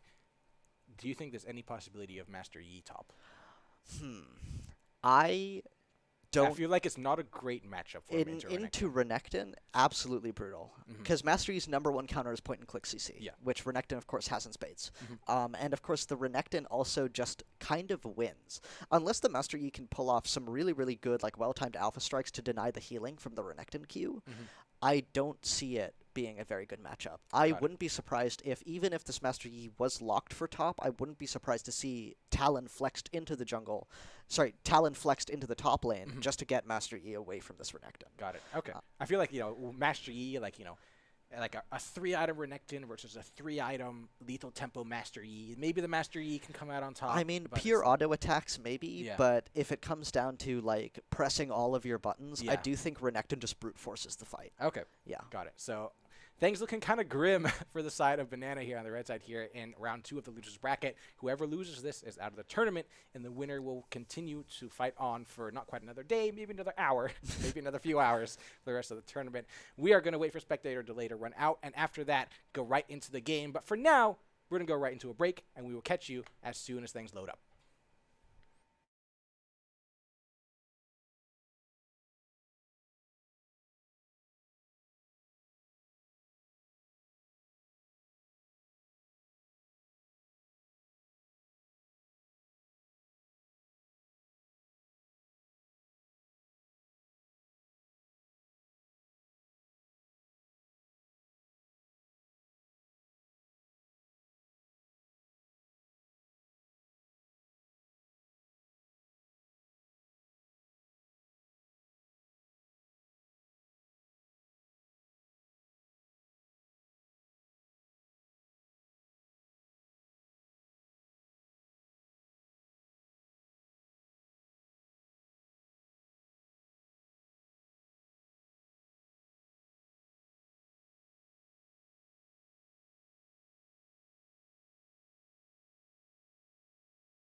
Welcome back, ladies and gentlemen, to this matchup between Team Orange and Team Banana in round 2 of the losers bracket here at the Fall 2024 UNC Esports Gamefest. We're getting into it. We're going to see some pings, lots of pings coming out from Team Banana over on the bot side jungle of the blue side. Yep. And it does look like Team Banana may be looking for a level 1 invade into Team Orange's red side here. Definitely a choice. Yep. Right? The Belveth very, very strong at level 1 with 4 spells. Master Yi not quite so much, but the Alpha Strike is very, very impactful. Zoe starting with the Sleepy Trouble Bubble, but doesn't manage to find anything. Yeah. I feel like with an invade, you kind of have to. Yeah. Though it does look like we are seeing a Talon top Zoe mid here. Unless if they stay where they are. Yeah. No, this could be a lane swap. It looks like it might be. Yeah, because we see the Jinx heading up top. Master Yi is in the jungle. Yep. It looks like we are getting a bit of a lane swap here. There's no escape. Yeah, I can't say that I'm particularly in love with this strategy. Belveth does end up getting her Raptor Bush warded here, but it looks like we are seeing a lane swap with Jinx in the top lane, while Syndra and Nami... It's Luxana might be caught out here. However, no CC has been leveled for the side of Team Orange. We'll be able to just back away. And, this Nico is still hanging out down low, not moving up to the top lane with Blade on the Jinx. So it looked like it could... I guess it's technically Jinx top, Zoe Nico bot? That does seem to be the case. I don't see Jinx having a very good time into the Renekton post level 3. Renekton with so much gap closing potential with the double dash. And Jinx, of course, with very, very little self-peel. It's definitely a strange choice. We were talking about the Nami Syndra earlier. I don't see it being a very synergistic comp. Though, of course, if you do manage to land the bubble, right, Syndra's full combo, Almost all over Cool Noob right here. Yeah. And it looks like both, what is this, Jill and Luxana Nana are kind of pushing their advantage here on the bot lane side. And, of course, they are going to have a lot of early power here. Zoe with a lot of damage, Nico with a lot of really strong lockdown. Syndra is a bit of an infinite scaler, or at least a limited infinite scaler. She's not going to have a lot of early game damage. But what I'm telling you, here on the top side is that Renekton is just going to have full command of this lane. Jinx really can't do much. Any poke that she tries to pull off is just going to be rejected. Yep, it's going to be an attempted gank in the bot side. Is Cooked Rice possibly going to pay for it, though? Luxana, getting out of there. Jill flashing to keep the autos going. First blood to Jill on the Zoe. And I think, Zoe's a pretty good champ to get that gold on, because I feel like she scales pretty well with the items. That could just be blowing hot air with that. Zoe is a very, very strong scaler with both items and levels, which does make her a little bit awkward to play in the bot lane. Yeah. Right? She does want to get a lot of value from the XP, but, of course, getting those burst items as quickly as possible, getting your hands on a little bit of pen into a squishy bot lane duo like the Syndra, like the Nami, is going to be very, very strong. Of course, it is a little bit trickier to play into the Nami, given that she has move speed, and if you've ever tried to predict a skill shot into a Nami bot lane, it does get a little bit weird, right, when your enemy laners start to randomly speed up. But it's definitely not an unplayable situation, and a competent Zoe can really take command of a lane. Yep. I do want to point out that Cooked Rice on the Belveth went, believe, Raptors red, full invade of the red side bot side. Yes. So DSG has really nothing to do in the jungle right now. Yeah. And of course, Belveth is a very, very strong invader, very, very good in those duels with the... Forgive me, I'm forgetting it. The Royal Maelstrom, her E, a very, very powerful dueling tool with so much lifesteal and damage resist. But it looks like we are getting a bit of a scuffle here between... There's a knockup. Zill's going to flash and land the W for the stun, but DSG forced to flash as well to try to get out. Zill's will E over the wall. The slice is out, but no dice because it didn't hit any enemies. But DSG is going to be caught out. The Alpha Strike is not enough. Zeka Wannabe is going to be left wanting to be... No, he's... catching up on Zeka. We'll get the kill onto Cooked Rice to return. Both junglers are down, and Zill is going to take the TP to catch that wave in the top lane. Cool Ka is going to be caught out, and nice flash play from the Zeka Wannabe to make sure those Qs come back in the face of the Ari, and that's going to be 2 kills pretty quickly over to the Talon. And he makes it out. I mean, that's and he started with a longsword and 2 refillables. This isn't even like Doran's Blade power. This is incredibly strong. This is going to be an incredibly strong Talon playing into this Ari, and of course this is going to be very, very unfortunate for the Ari, who I honestly wouldn't be surprised to see getting dived repeatedly. The Renekton once again jumping on this Jinx. Yep, speaking of diving. You'll notice that the Flame Chompers don't do a whole lot against a Renekton who is so sticky. Yep. And, Blade was... The barrier cooldown was already used in the early minutes of the game. We just saw her flash get forced out a couple minutes ago, and it's looking Gilles like on top a of her solo already bolo, again. for Gilles me. Really a strange lane swap choice. Zoe with the Paddle Star and the Sleep with Trouble Bubble on different targets, but Team Banana does manage to secure a dragon, and we are seeing another Ocean Dragon first, so it won't be an Ocean Soul. Yep. I do like to see an Ocean Rift, if I'm being perfectly honest. Okay. I enjoy the improved honey fruit and the not the improved sight plants, but there is something else that changes. I've forgotten. It doesn't matter. I know it adds more brush. That is true. That's right. what Cooked it is. rice is brought very low. The charm is going to buy some time, though. Zika Wannabe is going to try to catch up a Paddle Star. Jill now with 2 kills on the board. Cool Caw is going to be caught out by the, Tango Barbs? That's right. Cool Caw brought very low. The bleed, however, does not come through from the Talon. Will be able to get out of there, but the thing is, Cool Caw used TP to get back to lane this time, and now is going to be in a rough spot as far as the lane goes. Yeah, and you'll notice here that this Talon has already come back to lane with a Sheesh. Dirk and a pickaxe. Right, that is an incredible amount of lethality in AD to just be sporting like 6 minutes into the game, right? This Ari has a Lost Chapter, obviously a very, very powerful component for these mages, but in the 1v1, I just don't see it going her way. It doesn't pack the raw power. Yeah, it really doesn't. You'll also notice that compared to the Jinx, who has nothing but a Rectrix and a Doran's Blade, we do see the Caulfield and the Pickaxe on the Renekton side. Flash Tango Barbs, K9, a Knight is going to be ticking and secures yet another kill for Jill. Yeah, and the game is already resolutely in favor of Team Banana, who it looks like are posturing for these Void Grubs, but Belveth is right there. It looks like we are seeing Gilles Me coming down to get these grubs started. Belveth doing it on vision, of course, with the Scuttle Crab pool right there. The TP was channeled by K9 on the Syndra to bot turret rather than anywhere near top to try to help take these grubs. But it looks like, it's going to be unneeded with just the absolute state of this Jinx in the top lane. Yep. And, of course, these grubs so powerful on the Belveth, who has hit level 6 and will be receiving the Void Empowerment from these Void Grubs. And Who's beyond ready to play that, StarCraft? yep, is going to have so much side lane pressure with the grubs. I mean, just an incredible jungle threat who somehow becomes, this incredible side lane threat. Really, I'm going to say that it's a fascinating design. Talon now on the Nami, who unfortunately has to flash. Talon has Ghost Blade at 8 minutes. Yeah. DSG is now going to get caught out all alone trying to sneak away the enemy red buff. Zilsme is going to go ahead and pick up that kill. Zeka one down in the middle lane to answer, and it's going to be a 1-for-1 across the map. Yeah, are we sure that this is a Zeka wannabe and not just Zeka himself? Yeah, has anybody seen Zeka since he was eliminated from Worlds?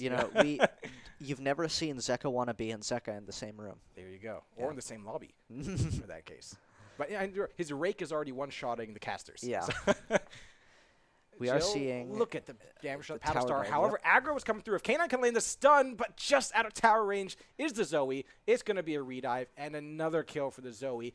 And, things are looking good for Banana everywhere but the top lane, which is not exactly what we expected. The Dominus has to be you hate to see put it. out, but still a successful dive for the Renekton, who is now 3-0-1 with a 30 CS lead. Right, this Jinx has been completely removed from the game, and honestly, I think that it's just such a strange choice for her to have been put in the top lane at all. Oh, the stun does come out onto the Nico, but... It's like, who's going to carry harder? The orange top lane or Banana bot lane? That's the question. Yep. But then you have the Talon to think about, so... That is true. This Talon is very, very strong. Of course, he's not going to be presenting a ton of value into the Renekton, but the Renekton did opt for the Eclipse first, so he's not very tanky at the current moment. But does have Conqueror instead of PTA. That is true, and he is going for the plated steel caps. Which, is sort of like... I mean, I can understand the plated steel caps, but honestly, I'd rather go with the Merc Treads and build armor That's rather true. than That's true. plated caps. Blade Steel Caps and have to try to build MR. Yeah, I do see the Master Yi becoming a potential problem in the future, but given that the Zoe is 5-1, Yeah. right, the Merc Treads have a lot of value here. Yep. So that's Yeah, I mean, a single full two-thirds health combo. from full combo plus Eclipse proc. Yeah, absolutely brutal for this Jinx. Frankly, I don't really see why we saw a Jinx drafted into the top lane. I mean, like, I feel like it would have been so much more comfortable with.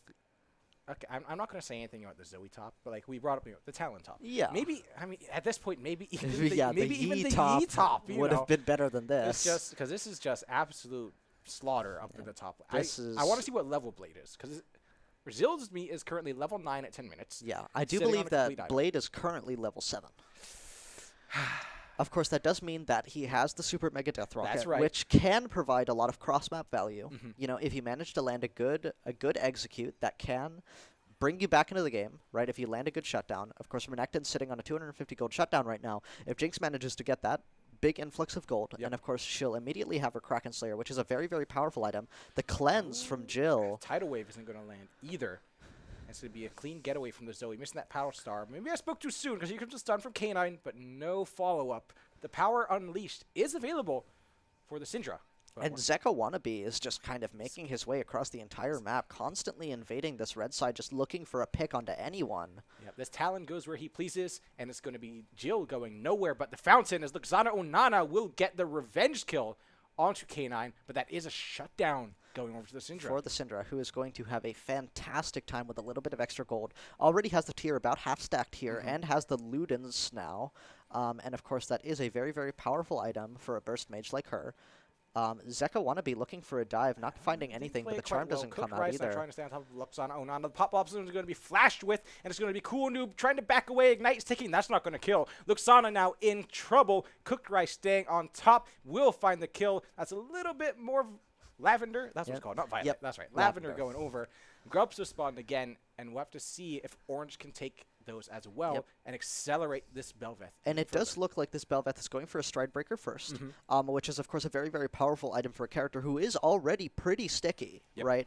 And her ability to play as almost a little bit more of a diver than a team fighter, right, is definitely going to be very, very consequential for this team, because if she manages to get on top of this Jinx who is so weak, right, and get that first reset off, do like 25% missing health true damage, right, to a very, very chaotic team fight, it's going to be very, very powerful. Yeah, I mean, it's just Belveth QW Stride Breaker in with the Renekton falling up right along the back into this team comp.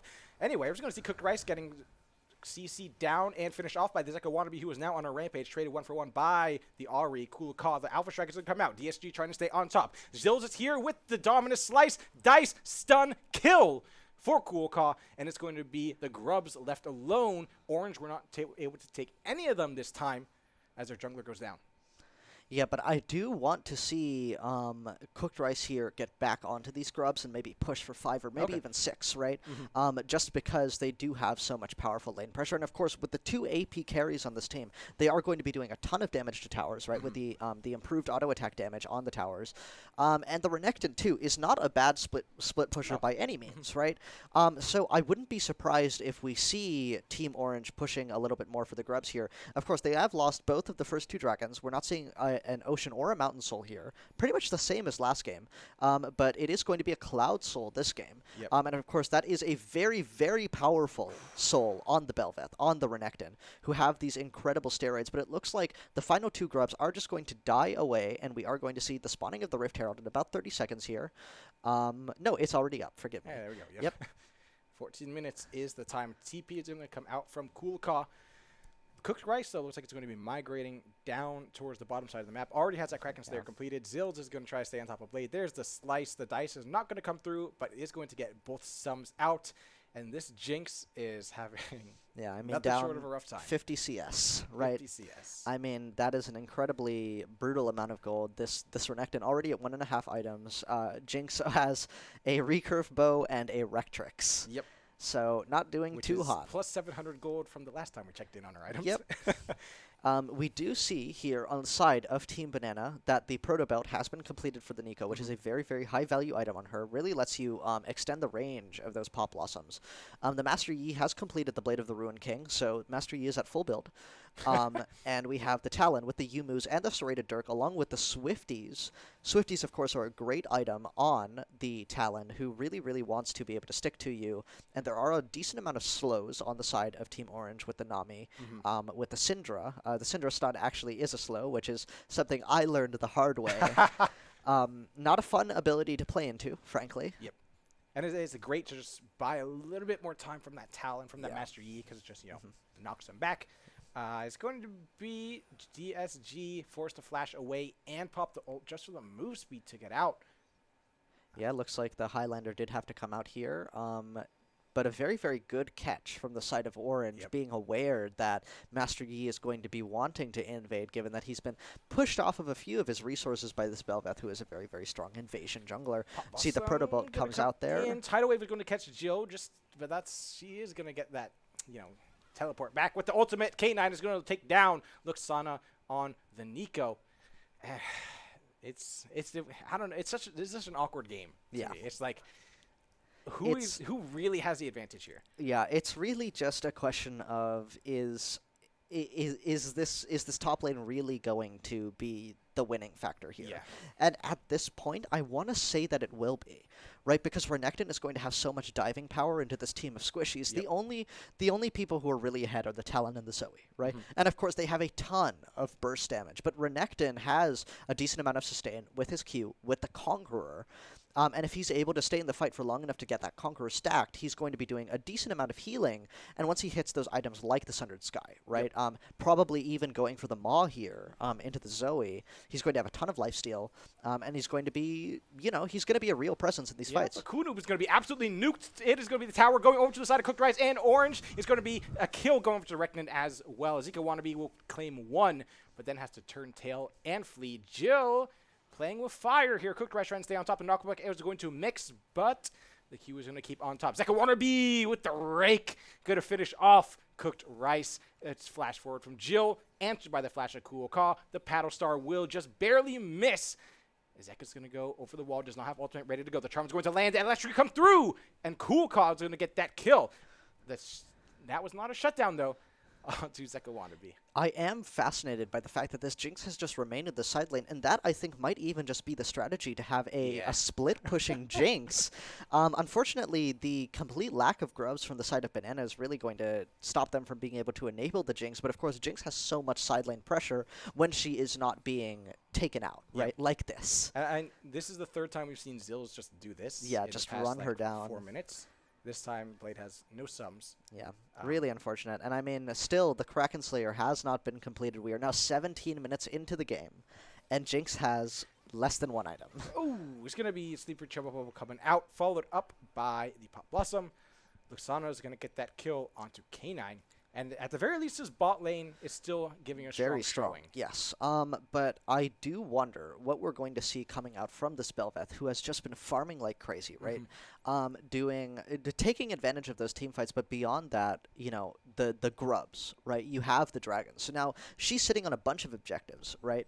Obviously still behind in dragons, but they did secure the Rift Herald, which is just more tower push for them, right? You'll notice that the top tier 1 is gone. You'll notice that the bot tier 1 is gone. Now it's really just a question of opening up the map by taking out that mid tier 1, and then Bel'Veth is just going to have full run of this map, right? Cooked Rice is going to be able to get a ton of different invades off, and it does look like they're trying to answer this top tier 1 here. Yeah, but it is Zeka up there, however, so they're going to have to be careful. Cooked Rice stepping up, Cool Noob bringing up the rear. But the entire rest of Banana is converging on the top lane. Here comes a Sleepy Trouble on Cooked Rice. Drowsy, asleep. Flash to get rid of the Paddle Star. The Tidal Wave, however, is not going to buy enough space. And a nice pick onto that Bel'Veth without any objectives, though, really, to try to take off the back of it. Yep. It does look like we are going to be seeing Baron spawn in about 45 seconds, but this Nami is kind of caught out here by both the Jill and Zeka Wannabe. It looks like she's just going to go down here. Cool Noob. They could try to stagger this. Okay. It's Yeah, it really does look like just a very, very unfortunate game for Blade here, who really has had like no impact. Has finally hit the Kraken Slayer, There we go. right? So at least she's going to be doing some damage. But I am surprised by the choice, right? Because Renekton is going to be pretty tanky. Bel'Veth also is not squishy by any means. I wouldn't have been surprised to see something almost like the Blade of the Ruined King here. Yep. Right. A nice flash from Zills is going to get him away from the Tangle Barb, so that means no flash left to get out of the Pop Blossom. Is just going to get taken out by that Ignite, pulled up by Luxana. And the game is so even right now. I mean, literally within 100 gold. Yeah, I mean, it's really, this game could go either way. It's really just a question of who makes mistakes first. But it looks like Master Yi with the Alpha Strike onto the Ahri here. Yeah, but the Charm was waiting. Foxfire is going to deal some damage. Actually, he was already procced. Now in the top lane, it's Blade just about to get run down by Cooked Rice, and I'm sure no one's surprised by that outcome. Production, could we have you press the X key, please? Thank you. And now we can see where exactly our gold differences are. As you can see, the Renekton is sitting at just about 4,000 gold up on the Jinx. Yep. But then conversely, we have some more reasonable leads in the mid and bottom lane as we see some action here in the jungle. Luxana will fool Cooked Rice for a second with the clone, but Cooked Rice will finally sniff out who the real one is. Zeka Wannabe is going to find the kill on Cool Noob, but it's going to be K9 wiping him out with the power unleashed. Yeah, and this K9, the Syndra, is 4 and 5, but she has reached a few of those really essential spikes, right? She has the Lunans, she has the Sork Boots, and it looks like she is going for the Storm Surge next, which is a very, very powerful item on Syndra. This item completely sets her damage to, like, one rotation, instant death, right? Especially against these champions. Yes, especially against these champions like Master Yi, like Zoe, that are so squishy. A nice fancy feat coming out from Jill. The Super Mega Death Rocket is just going to chunk. Maybe if that Jinx had a bit more levels and items, that would have actually done some damage. If Jinx... Oh, but the Sleepy Trouble Bubble does hit the Ahri here. It's going to whiff. The nice wards in the vision, so Jill can try to play this slow, but Cooked Rice will finally catch up, but not before Jill can pull off a little fancy maneuver there and get the kill with the E. Yeah, and you'll notice that the Zoe has already gotten a hold of the Sork Boots Ludens and the Storm Surge, and is now the Void Staff, and is going for the Void Staff, which is going to be very, very strong into this Renekton, who presumably would be building a Maw, right? Yeah. It looks like Zeka Wannabe is going to catch out Cool Noob Second here. time we've seen that. Very unfortunate. Minute. But now could be a bit too far behind enemy lines. Looks like Zills is going to lose track. Yep. And of course, Zeka Wannabe so far ahead, now a full level above this Renekton, who has had a functionally free lane. So, I mean, you can only imagine how strong Zeka Wannabe is here. Oh, no, that's going to be a kill. The Dominus will be used, but it is simply not enough of damage coming through. Yeah, definitely a good try. And that is a third dragon going over to the side of Team Banana, who has really, really been dominant on these dragons. Now it's Soul Point. Cloud Soul is going to be supremely powerful on this Master E. Once he procs Highlander, getting that bonus move speed. And on this Talon, once he procs that ultimate and starts to really, really get going, right? He can chase you down to an absurd degree. And beyond that, Zoe, of course, has a ton of uptime on the Cloud Soul just because of how short her cooldown is. Nico as well, when she pops that ultimate Proto Belt plus the move speed, you can really close distance. You can choose to ult so preemptively with the Cloud Soul up. It's really going to change the way that Team Banana is able to team fight. Yep. And I feel like that's going to be great because, it's a way to get past this Renekton who's kind of standing in front. You can get access to the Syndra, the Ahri, even Bel'Veth, the Nami, the whole crew, really. And I think the only member of Team Banana who doesn't really get any value out of the Cloud Soul is the Jinx, and frankly, the out-of-combat movement speed is perfectly fine for her, too. Zeka Wannabe is going to be trying to close in on Cooked Rice. The blast going to buy some time. It's going to be a charm onto the... That's not the clone. Never mind. It's going to be DSG who's caught out by the charm and going to be finished off. The tidal wave is going to get Zeka Wannabe. In comes Zills. We have to see something big come through here. Dominus is going to be popped. Will he go over the wall after Zeka Wannabe? Not quite yet. Fury is max. A huge Paddle Star followed by the Sleepy Trouble Bubble is going to take the Syndra out of the fight, and that doesn't leave too many viable options for Orange. But you'll notice that Nico is here, hidden in that ward, in that bush. Oh, but they're going to go the other way. Here comes Zeka Wannabe. It's going to be another kill onto Cool Noob for the Talon. Zills just has to get out of dodge. Cool Caw caught a bit far out front, but thankfully, dodge detection for now.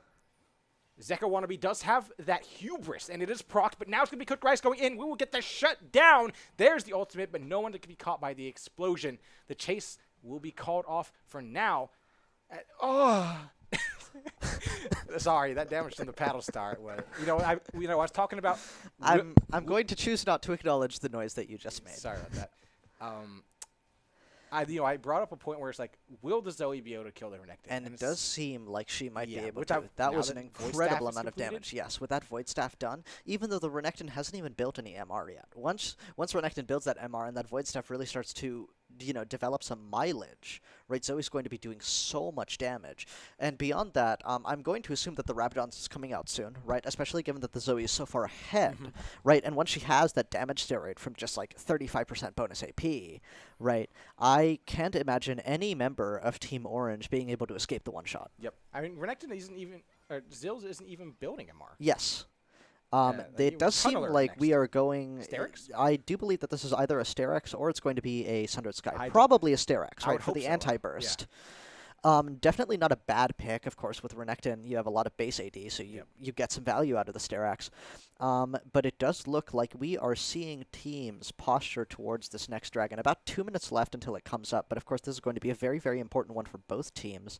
Team Orange needs to deny this soul, and Team Banana, of course, needs this soul. But I wouldn't be surprised if I saw Banana forfeit this dragon. That's going to be the jungler down. So Yep. they really have free reign. And to it looks do like this the might wish be now. a Baron take. Not quite, but I wouldn't be surprised if I see Team Banana choose to forfeit this dragon and go for the Baron instead. Yeah. Right, especially given how powerful Baron is on Belveth, you really don't want that. And then it's like, they're on their first drake. You can afford Exactly. Good. But Jill doing so much damage. Now that the Void Staff is out, if we see a Shadow Flame come out next, Oh my, yeah. it's like at this point the Shadow Flame might actually be Better than the Rabadons, Rabadons. yes. I mean, you're already doing so much damage. The overkill from the Rabadons may not be necessary. You might just need the Shadow Flame to clean up the slightly tankier members of the enemy team. But it looks like Banana is just going to go ahead and start this dragon. And of course, Master Yi has a lot of damage on these objectives, right? I mean, granted, he's tanking it, so it's, what does it have? It's halved, yes. Okay, I'm then, going to say, surely the Jinx does not stay on Rocket Launcher to take the objective. Yep. And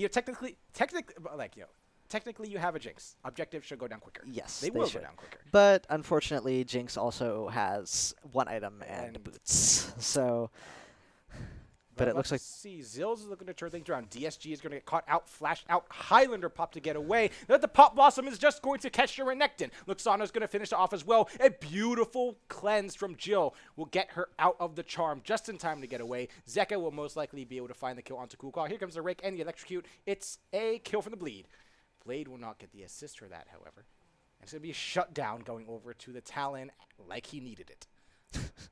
yes, this Talon now 10-4 with Where's his 31 bounty? hubris stacks. Yeah, I mean it's just an absolutely incredible showing from the Banana side mid laner here, who has just been supremely dominant, right? Making all of these roams, really getting around the map. He's been so present in the orange-blue side, the orange-red side, just constantly catching out this Nami as she's going to ward these dragons. But it does look like Banana is going to take this without any kind of contest, which means that Cloud Soul is going over to Team Banana here, and it looks like this game might just be fallen. It might have fallen straight into their laps, in spite of this. I don't want to be mean, but rather atrocious showing from the Jinx top. Yeah, I mean, it's like, we kind of talked about it. It's like, would I be able to make something happen with the Jinx top? Into No, this? no. He's like, we got to give. Oh my. So the Paddle Star plus the Sleepy Trouble Bubble Impact was enough to kill. I see the needlessly large rod, but that could mean Rabadons or Shadow Flame at this point. We don't quite know. Sleepy Trouble Bubble is going to mix. Zill's trying to close the gap onto Jill, but not enough damage to actually find the kill. And it's going to be Jill finding another kill and going unstoppable on this Zoe. And it's just... this is one of those times when it's wallet diff, and it's like, it's really up to Banana to throw this. Yep. It really is. I mean, at this point, we are seeing about a 4,000 gold lead, which is, of course, quite significant. Any chance that we could see the individual gold counts here? Thank you. It does look like, while the Renekton is still up about 4,000 gold, the issue here is that the Zoe and this Talon are up about 6,000 gold total. And, of course, Nico, as a slightly higher econ support, is also up about 4,000 gold. Nice stopwatch. It's going to buy some time. Cool call. Will eventually take down Zika Wannabe. And, yeah, Zanya's Oh, but coming Jill in is right there. here. Yep, but the Power Star is going to mix cooked. Cool Noob will not find the the Q. Over But the of course, wall. the Zoe with the W steroid, along with Yeah. all of these Cloud Soul regions, is just able to like rocket around the map, right? Especially with the 20% out of combat move speed. I mean, it's going to be impossible to catch her, right? Yep.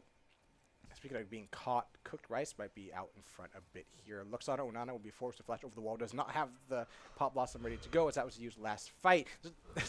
Super Mega Death Rocket will do approximately 200 damage to the Belfast to try to get away. It's going to be Jill getting a bit too big for her britches. And Cool Noob manages to land the shutdown. Definitely a bit unfortunate that it goes over to the Nami. But of course, Nami with a little bit of gold, not bad. Yeah. But of course, the Syndra is very close to a Rabadon's, about 1,200 gold off, which is going to be a gigantic spike for her. Can we get a stack count on Syndra, please?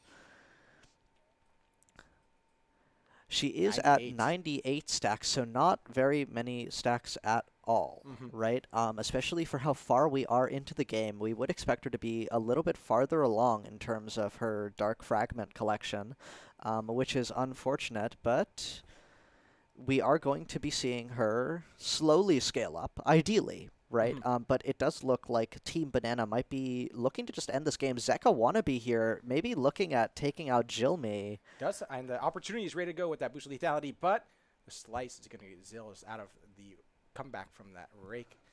And, I mean, Zeka could still simply dive in, but now that Cool Caw and Cool Noob and Cooked Rice are here to back him up, and it's this one of those games where it's like we're not seeing any objective taken here, so we see a cross map, and they're going to answer like this, and blah, blah, blah. Everybody's sort of running around and killing each other. Yep. And Zeka Wannabe, of course, the Talon with so many escape tools, right? With all of these walls, is able to just flash away. Thumbs up. Yeah. All down to K9 to try to hold off the siege here in the mid lane. And it looks like Zeka gonna Wannabe and DJ might be looking for some kind of backstop here. Yep. Oh, It no. looks.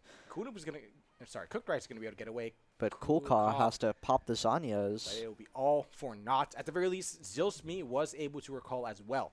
So Renekton is going to join the team at the base. Yep, and we are going to be seeing the Elder Drake up in 2 minutes, the Baron up in 1 minute. And I wouldn't be surprised if we see a 5v5 at this Baron. Because if this is taken by Team Banana, I think that's going to be their death knell. It's going to be completely over for the Orange team here, who unfortunately are pushed in all 3 lanes here, right, have no prio. And now we're getting The Pop Blossom will come through, will catch all 4. Zika Wannabe in the back line, looking to get some damage out, but it's going to be not going to be enough to finish off anybody. DSG is following up with no Highlander, just simply running at him and will be stopped by the Nami Q. A really weird fight will end with the 2 for 0. Sorry, 2 for 2. Jill was going to flash forward, miss the sleepy trouble. Zills has full fury. Can try to make something happen here. The flash coming out from Jill will not be enough to catch the Syndra. But you'll notice that both junglers here are going to be up about 10 seconds after the Baron spawns. A very curious fight. I'm not entirely sure what the choice of play was there, but of course Ari with the Spirit Rush maybe just looking to clear some vision in the lead up to this Baron, maybe make sure that nobody can set up for a cheeky pick before the objective fight. But it does look like overall this might end up becoming a trade of Baron for Elder. Yep. And if that does end up happening, I do think that the team with Elder just kind of wins out. I mean, Banana with Elder is like Zoe literally hits one paddle star. Yeah, and exactly. It's a nuke. Everyone pops. Yeah. So. And of course, the Zoe has now completed the Rabadons, we moving go. on to that final item, which presumably will be a Shadow Flame. Could be a Horizon focus too. That's true. That's true. But all in all, just an incredibly powerful burst damage carry. Yep. Belveth has really not made as much of an impact as I thought she would. Well, I mean, to me, it's like, the Belvet. I'd want to actually see the Trinity come out from the Belveth, because I feel like the Belveth's something where it's like you get that stacking true damage on every second auto with the ultimate. It's great against these more beefy champions. Of course. But it's like against these lower Squishies, health bar, I'd rather see the Trinity and the press the attack come out rather than Conqueror. Yeah. But I mean, frankly, I do appreciate Conqueror as a Belveth rune in general, right? Honestly, I feel like it's okay for her to opt for the Conqueror and then put the PTA on Renekton, who's already doing so much dueling up in the top lane, right? But of course, the strange... Oh. Okay, Cool Noob is not going to get the proc from the bleed. The Paddle Star is going to catch 2 in the burst. Cooked Rice is brought very low. The traps are out, which means they can walk up later. And look at that damage coming through from the Zoe. Kukulkan's going to come out. There's a charm onto who? The Jinx. Not great, but the... I'm losing it. The Pop Blossom is great. He's going to catch a few. DSG now will get the Alpha Strike out. Going to keep autoing down. 2 kills already for the Master Yi. Make that 3. Cooked Rice is trying to stay alive, but it is not enough. Quadra for DSG on the Master Yi. Banana wrapping things up, and once they take this Elder, it's a done deal. They could, well, no, I don't think they can take Baron after this. No, this game is... But they might as well go for the end. I think that this game is over, yeah. In the Battle of the Hyper Carries, it does look like Master Yi has one out here, finishing the game up with a Bork, Kraken Slayer, and Gwinsu's Rageblade. Just a very, very powerful on-hit build, which does a ton of damage to these beefier targets, like the Bel'Veth, like the Renekton, and of course the Bel'Veth, when she gets hard countered by the Alpha Strike during her Royal Maelstrom, is doing no healing, right? Yep. Very, very unfortunate situation, but it looks like Team Banana is going to take this game. Defying all odds from draft, Banana is going to be able to take the game in, explosive fashion, shall we say, with all the burst damage coming out. Condolences to Blade in the top lane. Better top wins, as they say. And it will be Banana moving on, possibly out of the loser's bracket. I'm not quite sure how deep the loser's bracket runs, but it will be Team Orange, unfortunately, going home after that game. Yep, and that was definitely quite the showing. I mean, we all underestimated Team Banana's draft, I think, right? But all in all, it really came together in a way that I wasn't expecting with the lane swap. I'm going to assume it was a lane swap, but also the Zoe came into the game with Cleanse, right? So we're going to safely assume that the Zoe was intended to be in the bot lane, and she really did make quick work of the enemy bot lane, right? Syndra really wasn't permitted to scale, really didn't get a chance to be impactful in these teamfights because she was just getting popped instantly. And of course, the mid lane advantage with the Talon being so impactful really allows him to also force himself into the bot lane, keep these two pushed down, and kind of just accept the top lane has been forfeited and play for the bottom half of the map, right? And of course, that did come out with them getting so many dragons and the Dragon Soul and the Elders so efficiently, right? Only one dragon went over to the side of Team Orange. Yep, the dominoes, started falling, and they just kept falling in that direction. And, as much as Zills wanted to try to take advantage of that lead in the top lane, unfortunately, you had two losing lanes already. Exactly. Plus, we saw DSG on the Master Yi scale, eventually outpace the Bel'Veth too. Yeah, I am surprised to see that this Master Yi, despite being kind of starved to farm, right? Bel'Veth was doing a decent amount of innovating, did manage to finally find his scaling and find those items that make him such a powerhouse in these teamfights, right? With the resetting Alpha Strikes, with the Highlander causing him to move around so much, and of course the Cloud Soul is a huge boon in this regard. But that final teamfight at Elder, he really was just a gigantic presence, and of course the Quadra kill really sealed that for them. Yep, sealed the Elder fight and the game for the side of Team Banana. They're going to be moving on to the next round. Unfortunately, GG's to Team Orange trying to take them on, but unfortunately falling in the end. We're going to be moving on to the next round as soon as we are able. We'll get it to you here from Chapel Hill at 2024 UNC Esports Gamefest League of Legends Tourney. Stick around for it.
Welcome back, ladies and gentlemen. We are getting into round 3 of the losers bracket here at the fall 2024 UNC Esports Gamefest League of Legends tourney. We have Team Blueberry on the blue side. How about that? And Team Banana on the red side. Banana, we just saw in that last game, take the victory over Team Orange with one of the wildest team comps I think we have seen in a while.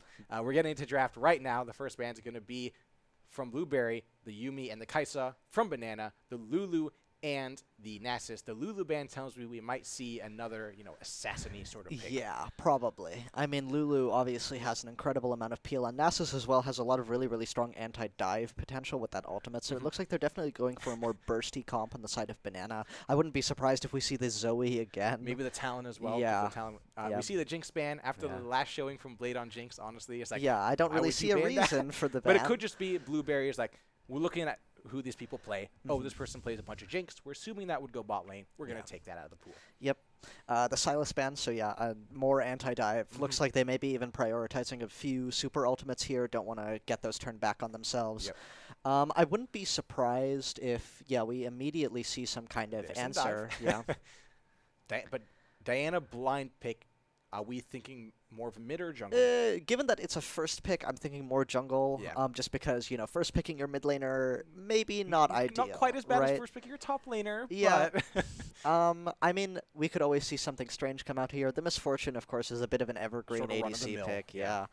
I wouldn't be surprised if we see a bit of an engaged support pick here, or maybe just leave the support pick open for round 4, round 5. Just to make sure that we're not getting countered straight out of the gate, right? Yep. Of course, the Morgana left open. I know that we don't see a lot of Morgana in high-level play, but the option is always there. I mean, to be fair, it's just high level. I mean, we got a mixed bag. It's high level for me. I'm like bronze 2, right? Okay. Yeah, hey, you know what? Iron 3 after 3 provisional, so we're just going to leave that on the table. The Master Yi. The return, DSG, most likely. Yeah, and I do think that we saw a pretty strong showing for Master Yi last game, so I'm not surprised by this pick. But it does mean that we're going to have to look at top or support to get us maybe a little bit of frontline for Team Banana here. If they decide to go for it. If they decide to go for the frontline. Yeah, we do know that they didn't choose any frontline last game, and it did turn out well for them. Yep. But they are getting an Aphelios from Blueberry, and of course Aphelios is a bit of a squishy shredder, so... I'm happy, yay! Okay. So... That's my favorite champion, the Aurelia. And then, disclaimer, or I guess not disclaimer, spoiler, I was hanging out at Citizen Room 014 at the computer science building, which is where we have the people who decide to bring their computers in for the LAN option for here. A lot of players are playing from online. Blueberry's ADC is an Aphelios main. Interesting. So they do have that advantage here. Banana decided not to target that. And we see the Aurelia come through, and the Aurora, which we saw hovered last game by Banana. And I wouldn't be surprised if this were an Aurora versus Aurelia top, potentially. Of course, this is also possibly, I mean, these are double flexes, right? Yes. You can play them top, you can play them mid. They are very, very powerful roaming picks, but they also are perfectly content to just farm and TP into fights, right? And Aurora, of course, has that incredible team fighting ultimate, but Aurelia with almost a discount version of that same ultimate, right? So it's definitely going to be a battle of the chaotic in and out team fighters, I guess. Yep. And it does look like we're getting a Nico and a Yasuo ban.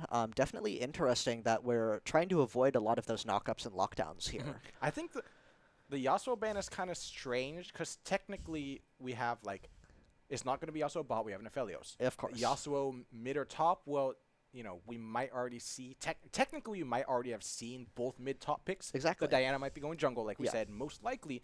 But we still coming through with the Yasuo ban and a Shen ban. Yeah, Shen is very strong in this patch, to be fair. Oh, he is? Yes, he is. What Incredibly did they so. change? I'm not entirely sure, but his itemization has become very gold efficient. Heartsteel is also just a really good item right now. Just gold efficiency-wise, it's really, really strong. Beyond that, his ability to do max health damage just baked into his kit, right, is incredibly powerful. I do like the Rel ban, right, just given that you do have the Aphelios. And, of course, the Rel is also very, very strong at shutting down the Aurelia, who really, really needs to be able to get those dash resets to keep going. And if she gets knocked out of those, it becomes very difficult for her to maintain her rhythm in a team fight. I do wonder what we're going to be seeing from the side of Banana here. We still don't have a support pick. No support, and Solin. Oh. Okay, so the question is this this going mid or is it going bot? Yeah, is this Jill on the Zoe bot? Or is this perhaps a Zoe mid Aurora top? MF top. Yeah. At this point, I wouldn't be Yeah, surprised. you never know if with Team this is Banana. Blade on the Is that just Misfortune Blade's top. thing? I mean, it could be, At but least pick the I vein. think Blade needs a better thing Yeah. based on last game. Maybe your name was Blade. Maybe pick a melee champion. Yeah. Okay. I can really see Yone.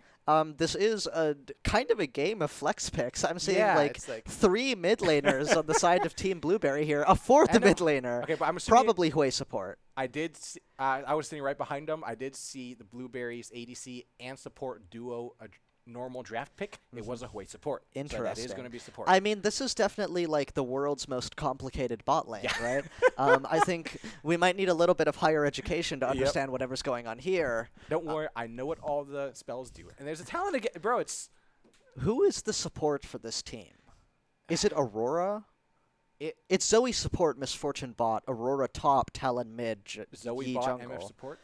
I choose to believe that they wouldn't do that to us. I'd rather believe they wouldn't do that, but at this point, you never know. Yeah, yeah, we'll have to see. Yep. Of course, Misfortune, not an awesome support, not terrible either, but the raw value of the Zoe bubbles is definitely a lot it better. could be like APMF with the bullet rain makes that sleepy trouble bubble so much easier. That to is hit. true. That is So true. we'll have to see. Now, personally, I think anytime you begin. If I see Faded Ashes first item on an MF, I'm immediately like, you deserve the loss. But It is what it is. It's going to be a wild ride. Yeah. For sure. And I do think that the Hui Aphelios bot lane is going to be highly vulnerable to this Talon. It's going to be deeply, deeply miserable for them if this Talon manages to get an early lead and start to roam around. Yep. Just because, obviously, Talon has so much dive potential. He's so fast. He's so quick getting in and out. And Hui, not a lot of peel, right? You Not too have much. you have your WQ, which of course can get you out of a bind if you're already far enough away that you can just walk away. Yep.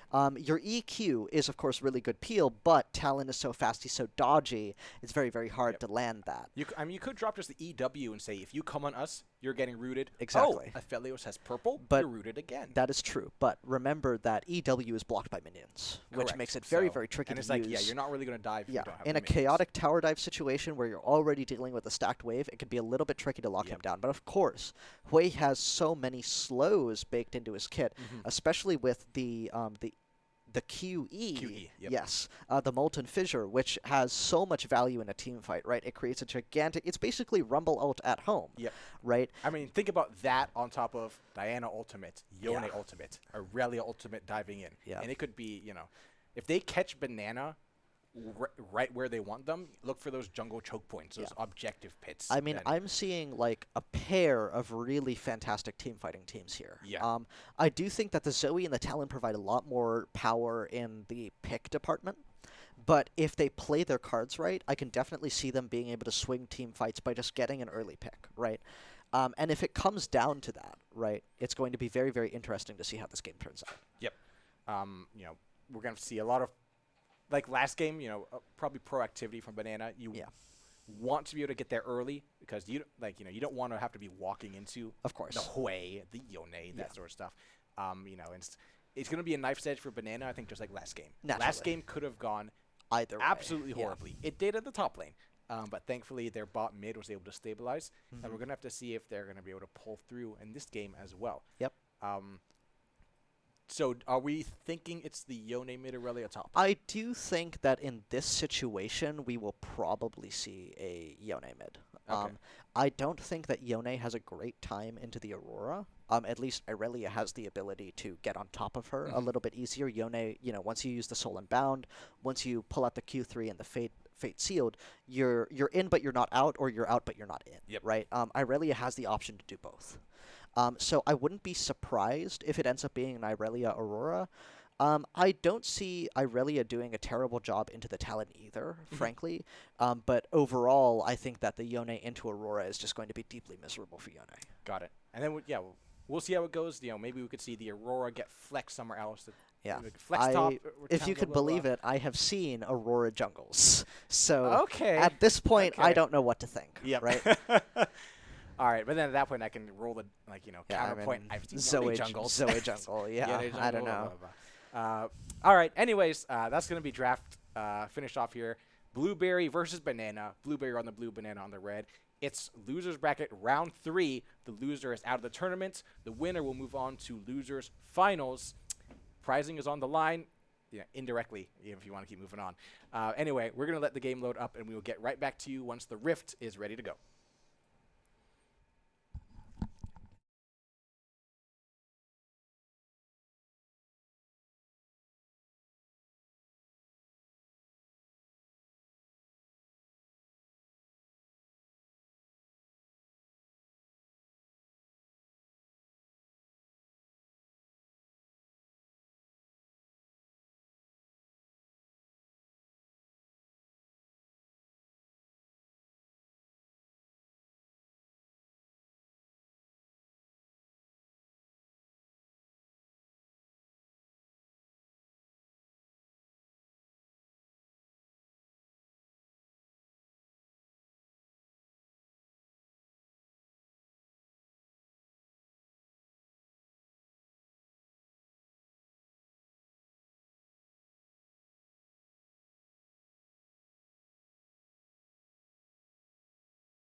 Welcome back, ladies and gentlemen. We are on the Rift for round 3 of the losers bracket here at the fall 2024 UNC Esports Gamefest.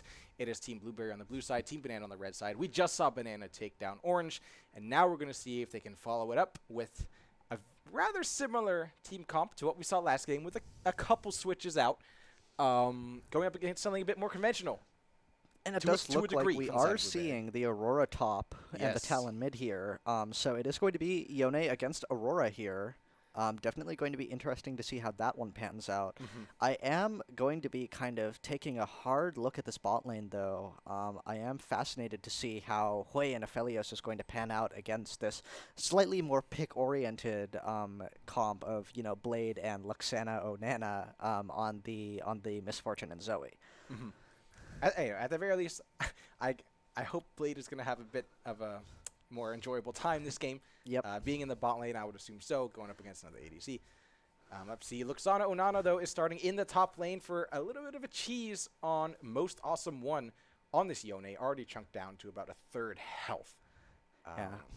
Really unfortunate. This also means that Blade is going to be getting a whole lot of solo XP here, and it doesn't seem like they are getting This could be a first blood. Flash is going to come out. Jill is going to follow up and claim that first blood gold on the Aurora.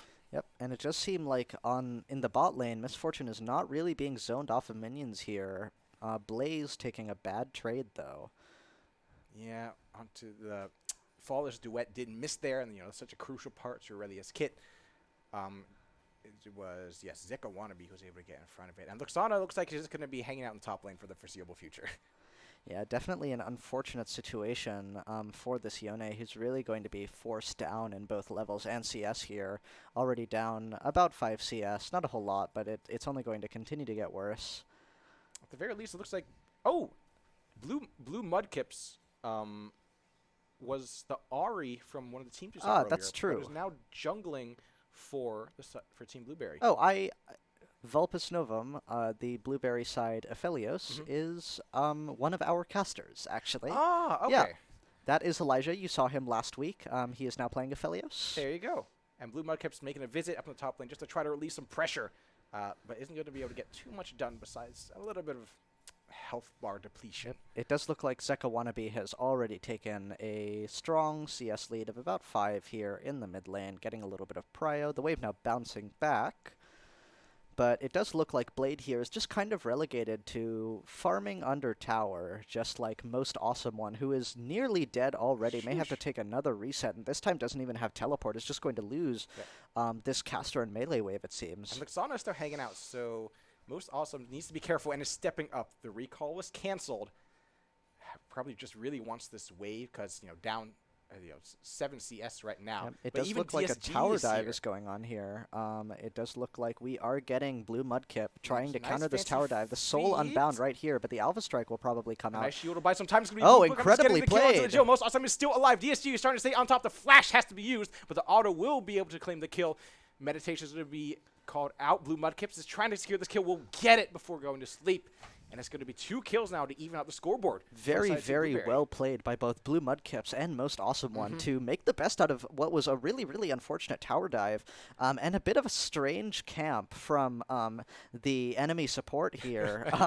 I do hope that we see the Zoe maybe migrate back down to the bot lane because right now Misfortune is under a lot of pressure, right? About 8 CS down.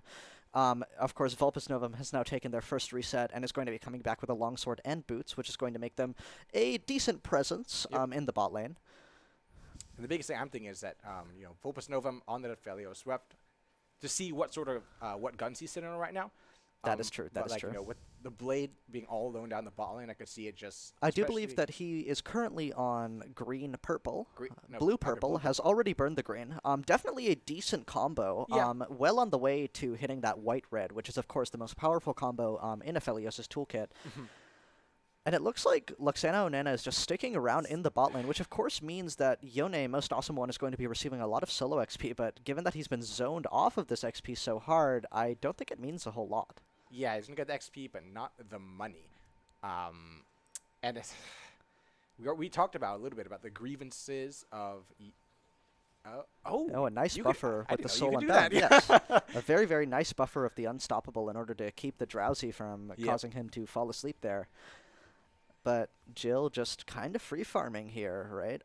About 10 CS up here. Definitely going to be a bit of an issue in the late game. Yikes. Blade is brought very low. Here comes a root, though. This could be a kill for the side of Blueberry. It is going to go over to the Aphelios, just who you want it on. Yep, and of course, this way, doing a good job of landing those artist signatures, right? Those duo passive procs. I'm not sure what Yone is doing here with the Soul Unbound, but... he has Spirit Cleave. We saw him use it pretty well in that tower dive, just to buy... That is true, to buy a little bit of extra time. But now, Luxana Onana does have the Ravenous Hydra proc ready to go on the W as well. Most Awesome brought so low, but no Q, no Hex coming out from Jill. But it does look like Blue Mudkips is here to take advantage of this. Not quite have ultimate. Jill will get the kill. A flash will come through. Very nice. Jill hiding in the bush, trying to get away, but not just enough. can't. Yep, Blue Mudkips will at the very least return the 1-for-1. Will DSG from right under their noses will take all 3 of the first round of Void Grubs. Blaze now looking for possibly all in on Zeka Wannabe.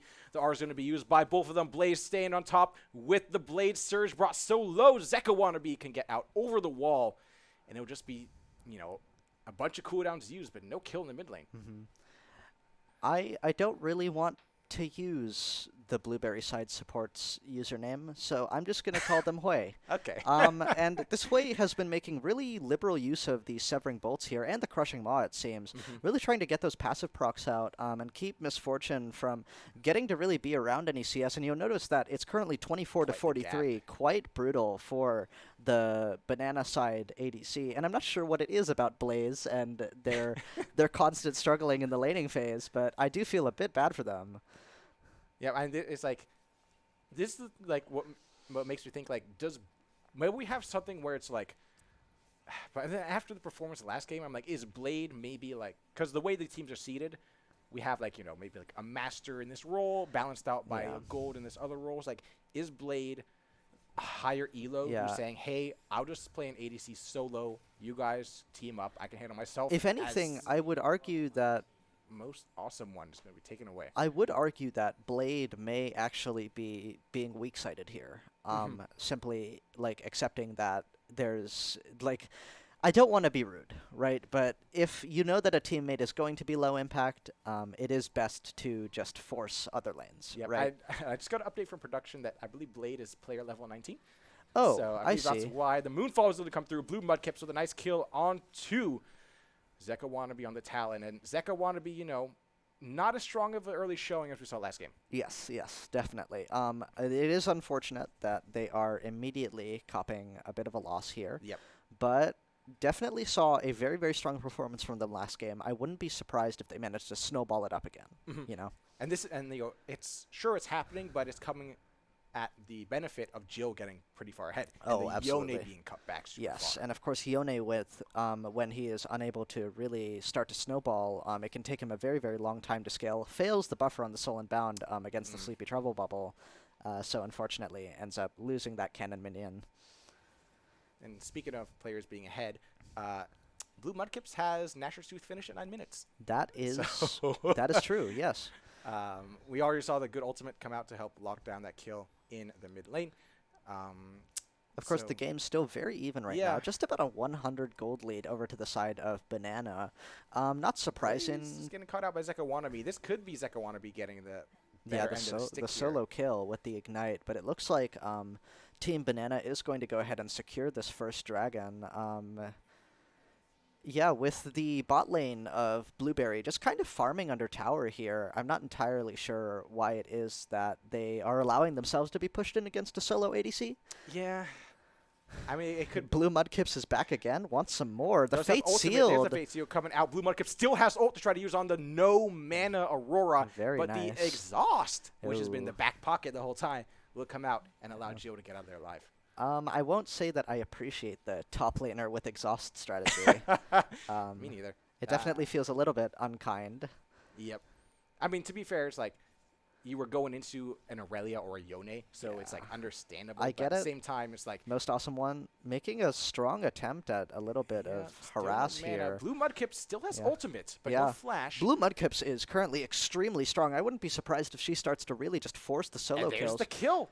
With the assist going over to Most Awesome One as well. Meanwhile, there's a rumble in the jungle down on the bot side. Yeah, DGS Hui trying to getting get out. chased down here by Master Yi and Zeka Wannabe, but heading towards Vulpus Novum. Not a whole lot gonna go down here, it seems. And of course, Vulpus Novum has now hit the red-blue, which means that they are one weapon off of red-white.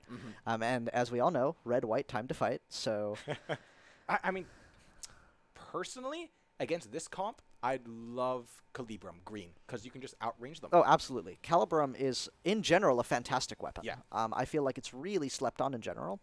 But the raw DPS of a... when you get in the thick of it. Yeah, of a Severum Q into the Crescendum, it's just too strong.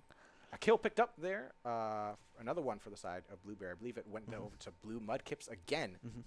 Onto the Zoe support. I am interested in the fact that Jill has opted for the Leandries here, going for a sustained damage build, despite the fact that everyone on the side of Blueberry is relatively squishy. Yep.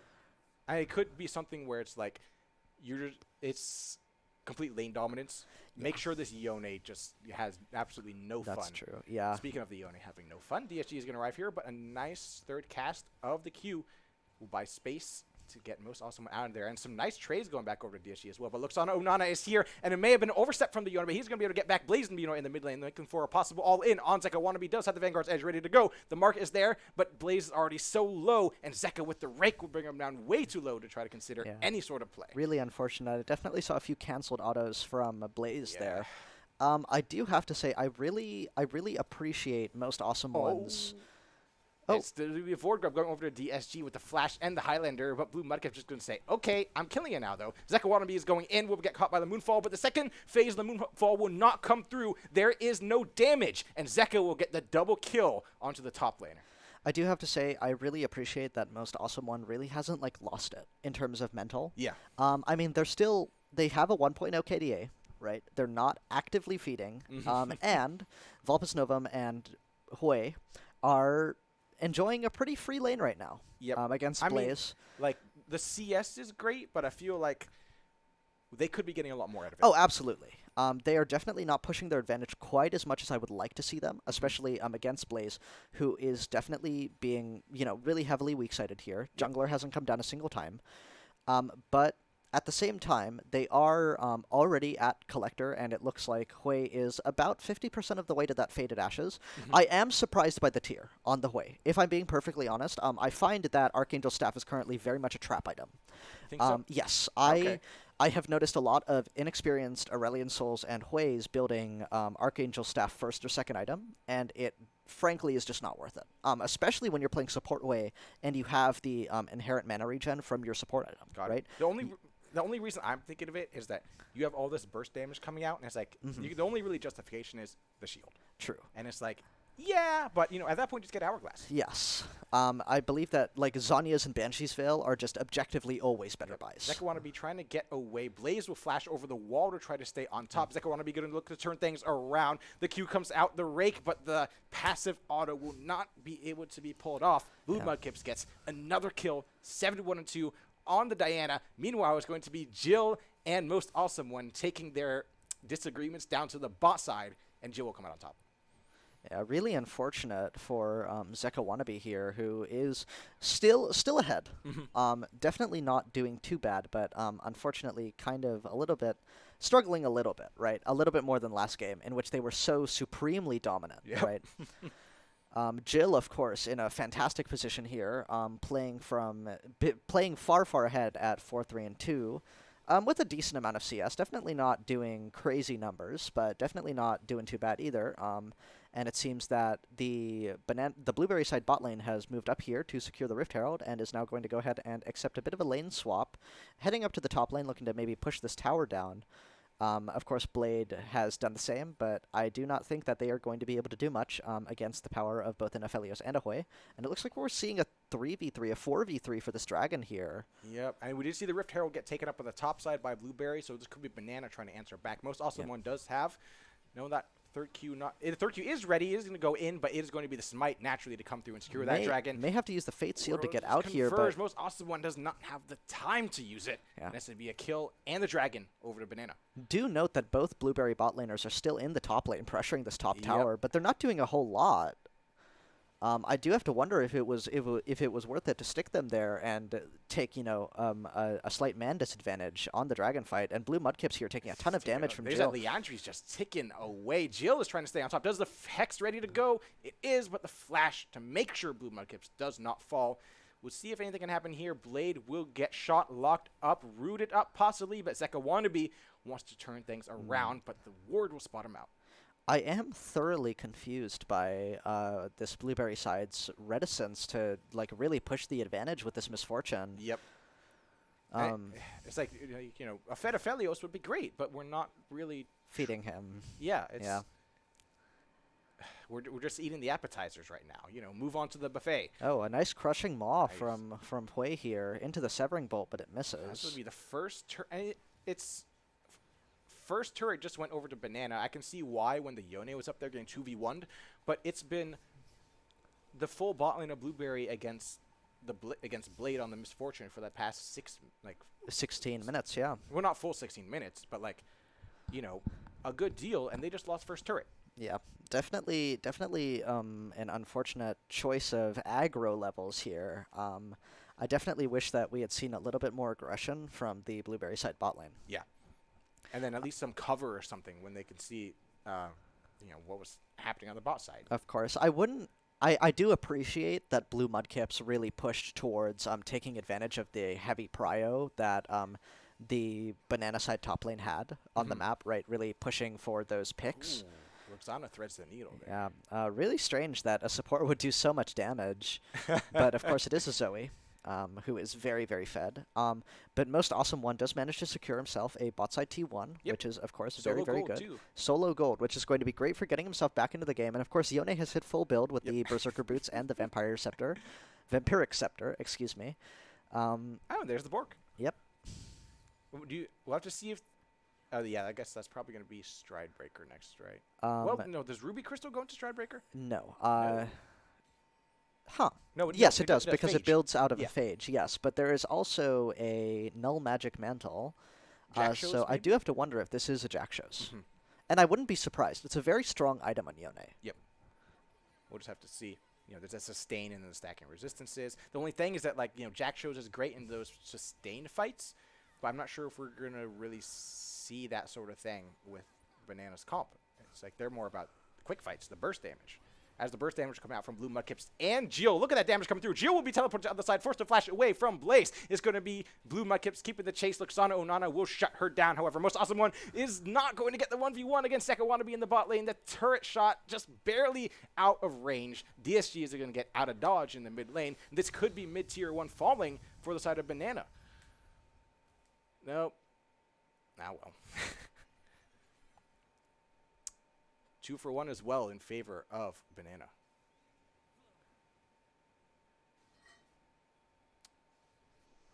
We have a Cloud Dragon coming up in about a minute 20. Banana has claimed both prior dragons, the Ocean and the Mountain.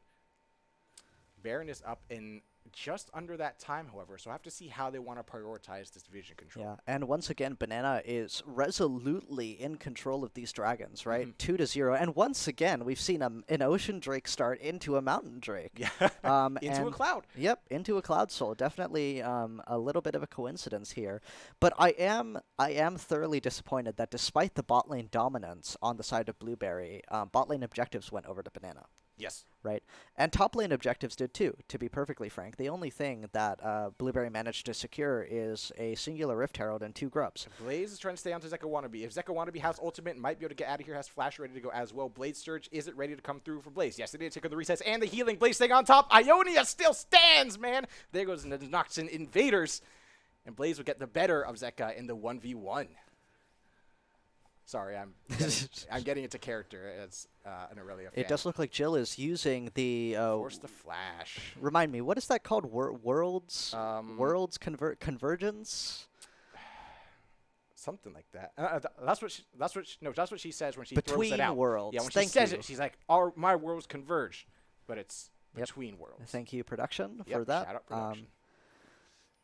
It looks like the Sleepy Triple Bubble over the wall, but the Paddle Star does miss here. Yep, but we have a collapse coming through. Blade is going to get fleet up. Most Awesome has a Q3 to get out over the wall. Jill is coming through, does not have ultimate ready to go. The Exhaust user starts to try to stay on top. It is the Hui fighting back, but it's the support Hui. No items against the 2 items of the Jill. Meanwhile, Most Awesome One is going to have a field day on that misfortune. Bloom Mudkips with not a solo kill onto DSG, but helped out by Blaze. A flash out from Most Awesome One, but Zeka Wannabe can get over the wall. The Fate Sealed will come through. Does Zeka Wannabe have the wherewithal to get and catch up? It's that Baron Pit, so that there's a wall to hop over, and this looks like it could be the end for Most Awesome One, but look at that Mortal Steel use, and it's still the happy feet going. Zeka Wannabe will finally get the kill. An incredible attempt, and that is a great amount of time killed for the side of Banana. A gigantic top lane push here for both Blue Mudkips and for Blaze. This is a fantastic trade. Yone for tower any day of the week. And the dragon as well. That's true. Baron is up, though. I do have to say I'm a little bit disappointed in Hui for not pulling out the WQ in order to run away from Jill, but I'm going to chalk that up to a little bit of decision paralysis. Maybe it was on cooldown. Yeah, maybe it was. Maybe it was. Yeah. It does look like Zeka Wannabe here, maybe looking for... Blue Mudkips is really strong right now. Has a Lich being completed as well. Sleepy Trouble Bubble is going to go wide. And Mudkips, It would have been real bad Wow. if Mudkips got picked there because that's the jungler down, and it could have just been immediately translated into a Baron. Mm-hmm. But at the same time, Vulpes Nova just got chunked badly. But it does look like the Blueberry ADC is still up quite a bit. I mean, about 60 CS here and 2 kills with a 200 gold bounty. Of course, that bounty is going to be very, very valuable for whoever manages to land it, especially given that it doesn't seem like the Blueberry side ADC has really had a chance to flex his stuff. You know, No, yes. we haven't had like a really big team fight or anything, and of course, Aphelios really excels in those team fights, managing, especially when he has the blue gun, right? Getting to pull out that Infernum ult, which does so much burst AoE damage. Against these champions. Yes, too. so squishy. It's going to be very, very easy for Aphelios to maybe pop off here, but we will have to see when we manage to see this showcased. Yep, but the collector is the first item. Jill will use it between realms. Is going to pop the ult, but it's a nasty surprise for the Aurora. Blade could soon follow, and she will. DSG on the backside is going to try to turn this fight around. Alpha Strike will keep him up for now. Double kill answered for the side of Banana, and it's 2 for the jungler. Yeah, and this Master Yi has really started to become a late-game presence. I've noticed this in both games so far, is that we don't see this Master Yi do a whole lot, and then suddenly something clicks, and he's just there. Yep, it has the board completed, working into what might be... that's not Gwynsu's. It does look like a Kraken Slayer. Yeah, there you go. Still builds out of Hearthbound Axe, I believe. Yep, it just finished. Yep. Kraken Slayer, and then interestingly, we have the Sterix Gauge coming out second for the talent. Oh, interesting. More of a bruisery talent build, Yep. especially with the Eclipse first. And the Conqueror as well. Yeah, not a terrible pick into the Yone and the Irelia, of course, who has completed her Sundered Sky and is therefore going to be healing like crazy. Yes, sir. Of note as well, Vulpes Novum has completed the IE second. Yes, definitely so a very, now very we're- strong 2-item spike for Aphelios.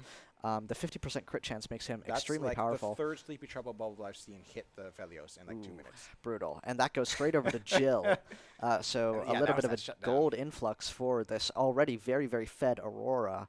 I don't know if you noticed, but I did see Master Yi start to ward up this Baron, which means that Team Banana is probably looking at maybe landing a Baron take after, I don't know, like the next time they manage a good pick. I almost got one there onto the Hui.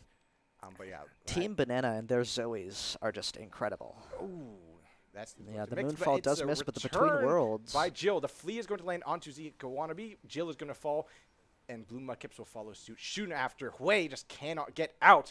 There's your picks, but do they want to try to convert this into a Baron? They might not have the raw damage for it. It does look like Zeka Wannabe is rotating up to the mid lane here, maybe looking for a pick on the most awesome one, who is quite out of position here. Will he get the tower, though?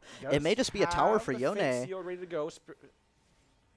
It's going to land, but only onto Zeka Wannabe, not onto Blade. Maybe it could have Does get away. converted it onto 1-on-1.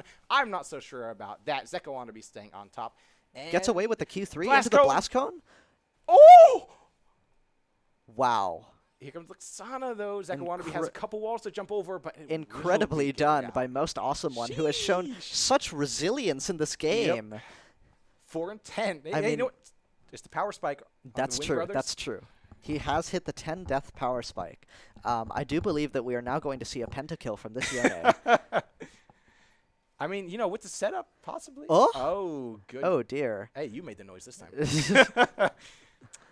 Yeah, it's like, we'd love to see Vulpes Novum strut his stuff, but unfortunately, he just gets chunked out by the Zoe every time. Yep, and it does look like both teams here are posturing towards a Baron. You mean a dragon? Sorry, yes. A Cloud Baron. Yeah. A Duke, maybe. Yeah. All right. There's going to be the mid-turret tier 1 taken down by the side of Banana, opening up the map for them, but it looks like everybody wants to fight over this. That is so much damage coming out. The jungler is down, which makes it an easy take for Blue Mudkips. Thank you very much. The Cloud Drake goes over to them. They are stacking them up. Jill just trying to get out, but the Moonfall comes through. The exhaust is not enough.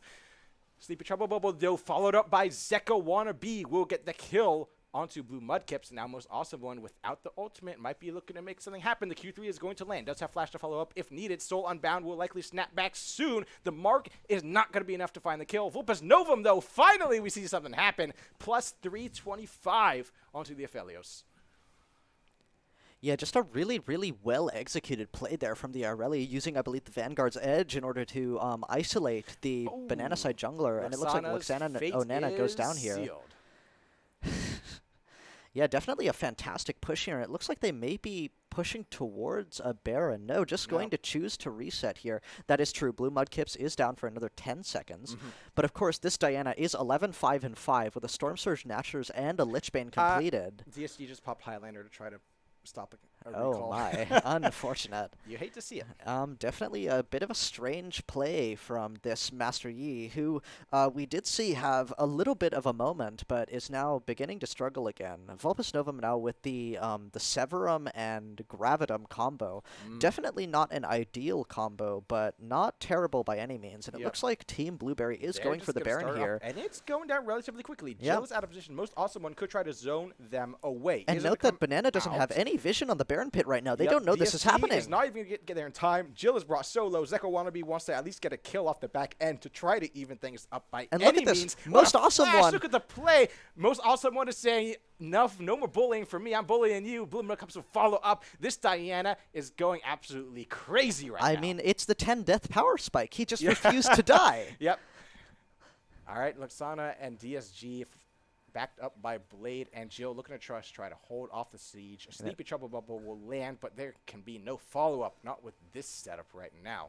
It does look like Blueberry here, maybe looking for an inhibitor here. And here comes Jill with the Between Worlds. It's going to go in the teleport into the backside. Blade with a huge bullet time, though, will pick up 2 kills and the shutdown. Vulpus Novum will go down to Luxana as well. What a swing towards Team Banana.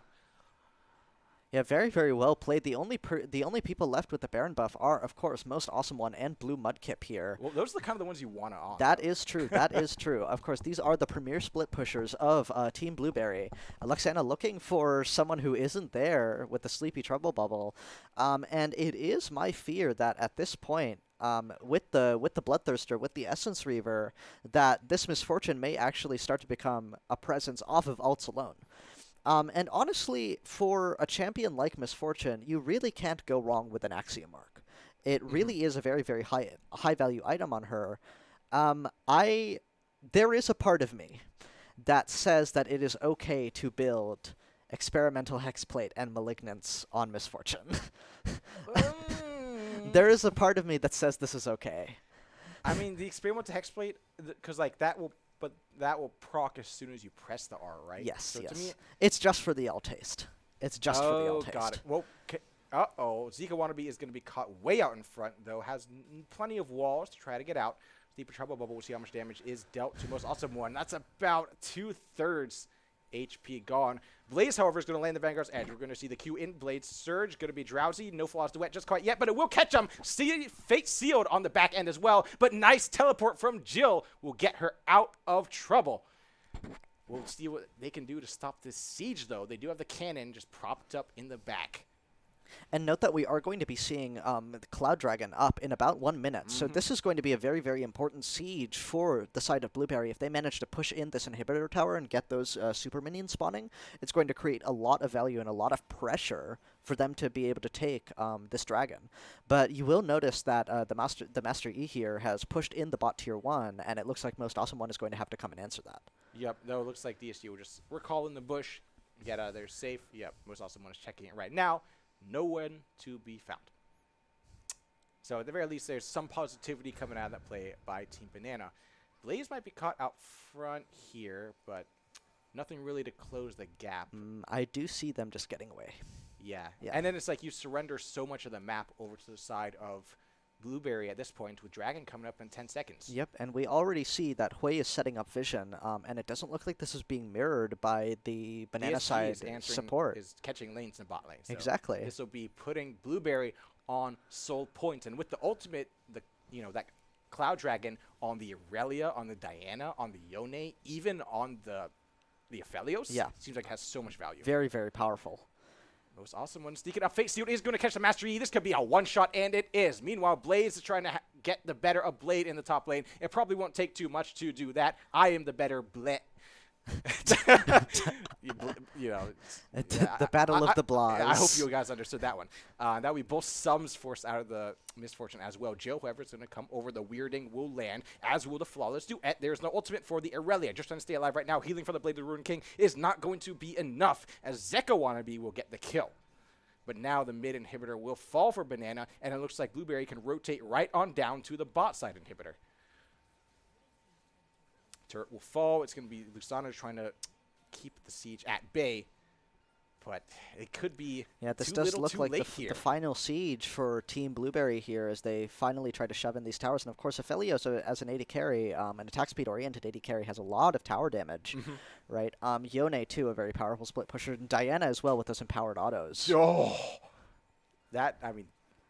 it's honestly hard to try to figure out what exactly contributed to the damage to take the Zoe out that quick. Yep. I think it was Lichbank. Okay, nice ultimate by the Diana there. The cannon minion surely felt the wrath of the moon. Blade making an attempt at using the heal bullet will be time. Forced to use. DSG has Pop Highlander going to go in. Where's the CC? There might not be any, but DSG is going to be taken out by the Aphelios Diana combo. Zeka Wannabe trying to keep up the chase. Blade, we have a bullet ring ready to go. Fake Sealed will catch two. His most awesome one in the back line. He will be brought down. The shutdown goes over to the Aurora, but a big Infernum ultimate from Vulpus Novum will take out the rest. Jill, the only one left to tell the tale, and this could be the end of the line for Team Banana. Yeah, and it really is just an unfortunate situation for Team Banana here. But that could change it. They can't end now. Yep. Yeah, Vulpus Novum with a little bit of a careless take. The Vanguard's edge goes completely wide, and the Sleepy Trouble Bubble confirms the death of Blaze. Definitely a strange series of misplays. But overall, I do not see this being a comeback moment, if I'm being perfectly frank. Yeah. It wasn't the Diana's still up. Yeah. They will have to play tower defense in their base as Blueberry has free reign over the Baron. Yep, and of course, even if this Baron is not, forced by any means, there are so many super minions just flooding Banana's Nexus right now. I mean, it's past 20 minutes, so you're allowed to break down inhibitors. And it's always but they get the farm for free. Yep. It's okay, yeah. You'll notice that Blue Mudkips is full build at 33 minutes. With the Void Staff. Yep, absolutely incredible amounts of damage. I don't entirely see the purpose of the Void Staff here. I personally would have gone with the Shadow Flame, given that I'm seeing no MR on the enemy team right now. Yep, I mean, good. So, yep, we're a bit trigger happy there. I mean, it could just be sort of hey, I literally just want to deal true damage. Yeah, but I mean, frankly, I think that the Sork Boots plus the Storm Surge plus the Shadow Flame kind of does that for you, right? Yeah. But I mean, a Crypt Blue might have actually been better. Yeah, definitely a really good you're item. one-shotting basically anyone. Yeah, it's immediate healing. There we go. Yeah, yep. I mean, look at that. Blade will meet their end at the end of the namesake. And a whole lot of her namesake with that. It does look like Most Awesome One looking for a pick onto Master Yi here. Completely out of position. Yep. Has Pop the Highlander, does have Flash. I'm not entirely sure what this play is. Yeah.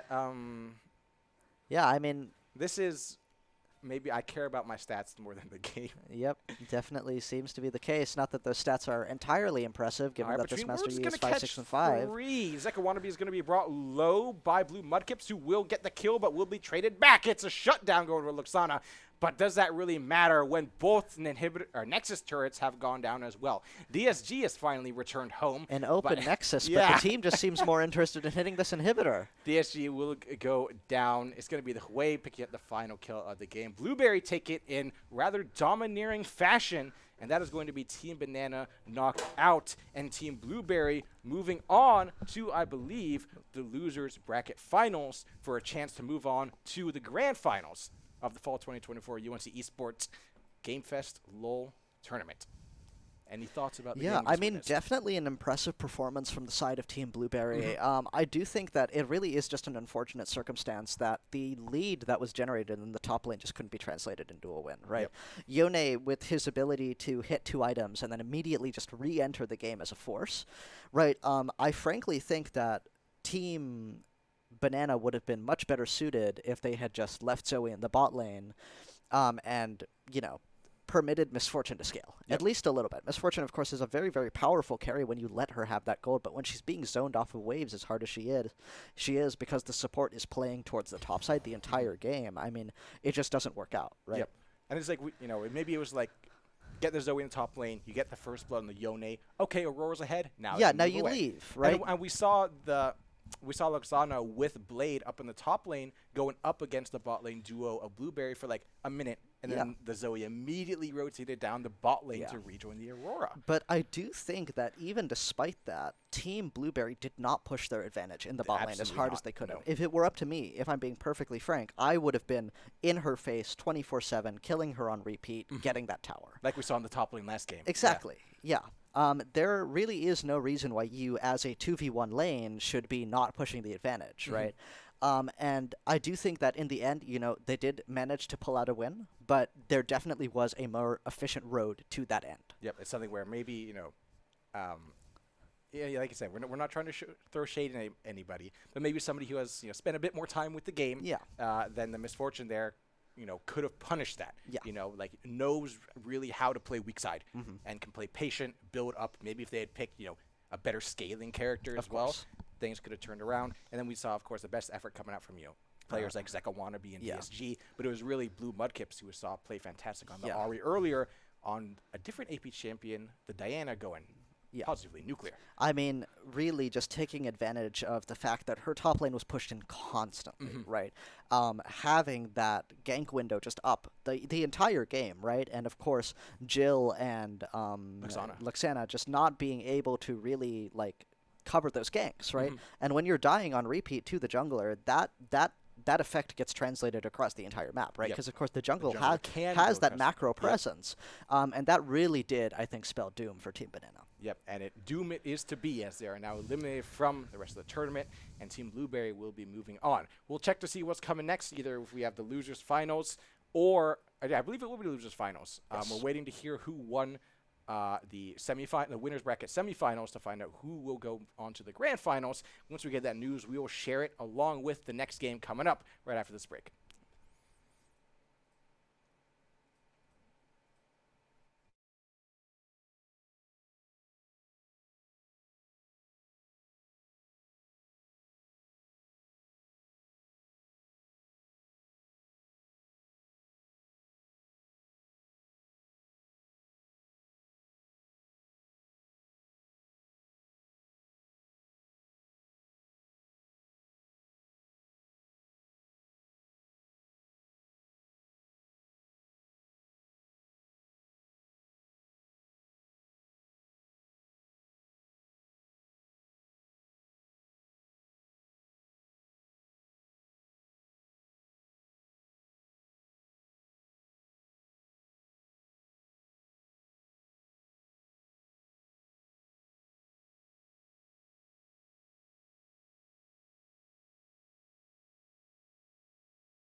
enjoyable. Oh.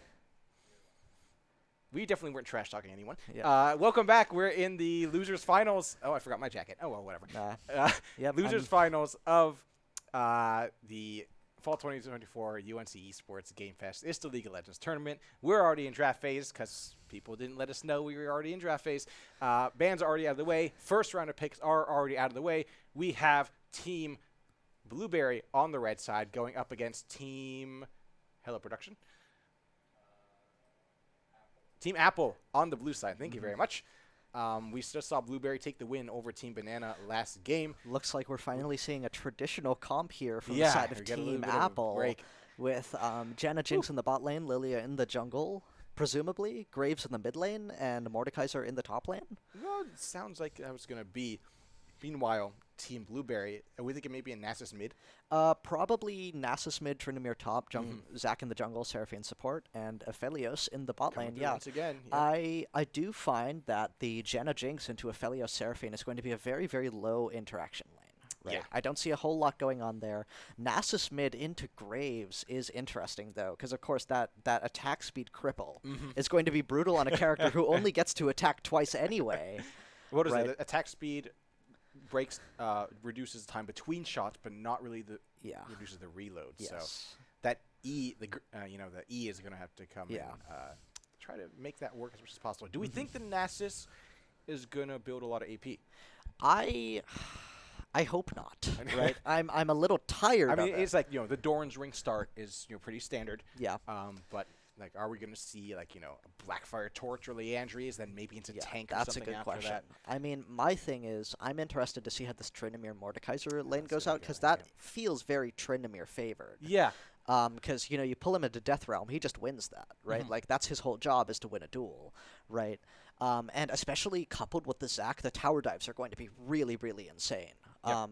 So I wouldn't be surprised if this Tryndamere kind of just hard wins lane with a Zac camp, especially because I don't think Zac is going to be super impactful into Aphelios Seraphine, given that Aphelios, of course, has his Gravitum roots, and Seraphine has a decent amount of peel. Well, Zac is on their team.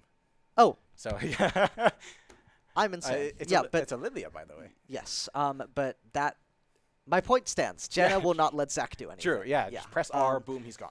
I do like the Lilia pick into the Zac, though. Okay. Though, of course, with the Leandries, you start to do a ton of max health damage, which is very, very good against Zac.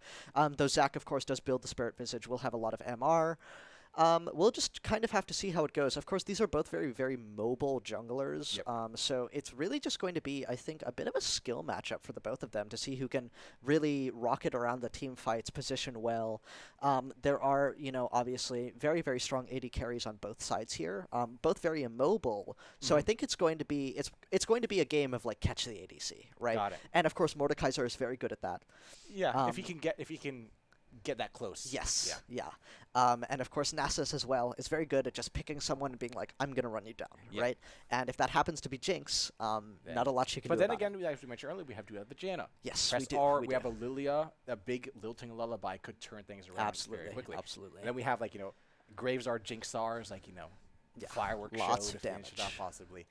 I am interested to see if this Jinx opts for the lethality-oriented opportunity build. I don't see it going well into Nasus Tryndamere Zac, but it is a very popular build as of right now. And it it looks like causes your ult to do so much damage. Yeah, and it looks like it would be. I'd rather the lethality into an Aphelios Seraphine. That is true. than That the is true. on-hit. But I do like the on-hit into the Zac. I feel right? like it's necessary because they have the Zac. right? and Because they're Nasus. so tanky outside of the Aphelios and the Seraphine. And Jinx isn't wanting for, just raw DPS against squishies either, right? Yep. Like, you get her excited, she'll 3-shot you. And, of course, the Graves also fulfills the lethality position a little bit more. I know that he used to be a fantastic user of things like Duskblade back when Duskblade was still a thing. I'm glad it's not anymore. Yeah. But it used to be Papa a thing, Riot right? for that one thing. That one thing. Yeah. But yeah, so I do think that Graves will probably be opting more towards the burst, and of course, if he is the mid laner, which is what we're assuming here, he will be able to roam down to the bot lane and maybe influence it a little bit. Got it. Jenna has some really solid lockdown with the tornadoes, which can really help set up for things like Graves' ult, or just like to let him get in your face, right? Which is obviously what Graves wants.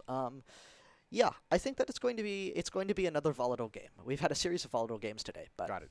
Volatile, but maybe a bit more traditional, shall we say, Yeah. than a couple of the others we've seen. More sane comps this time around.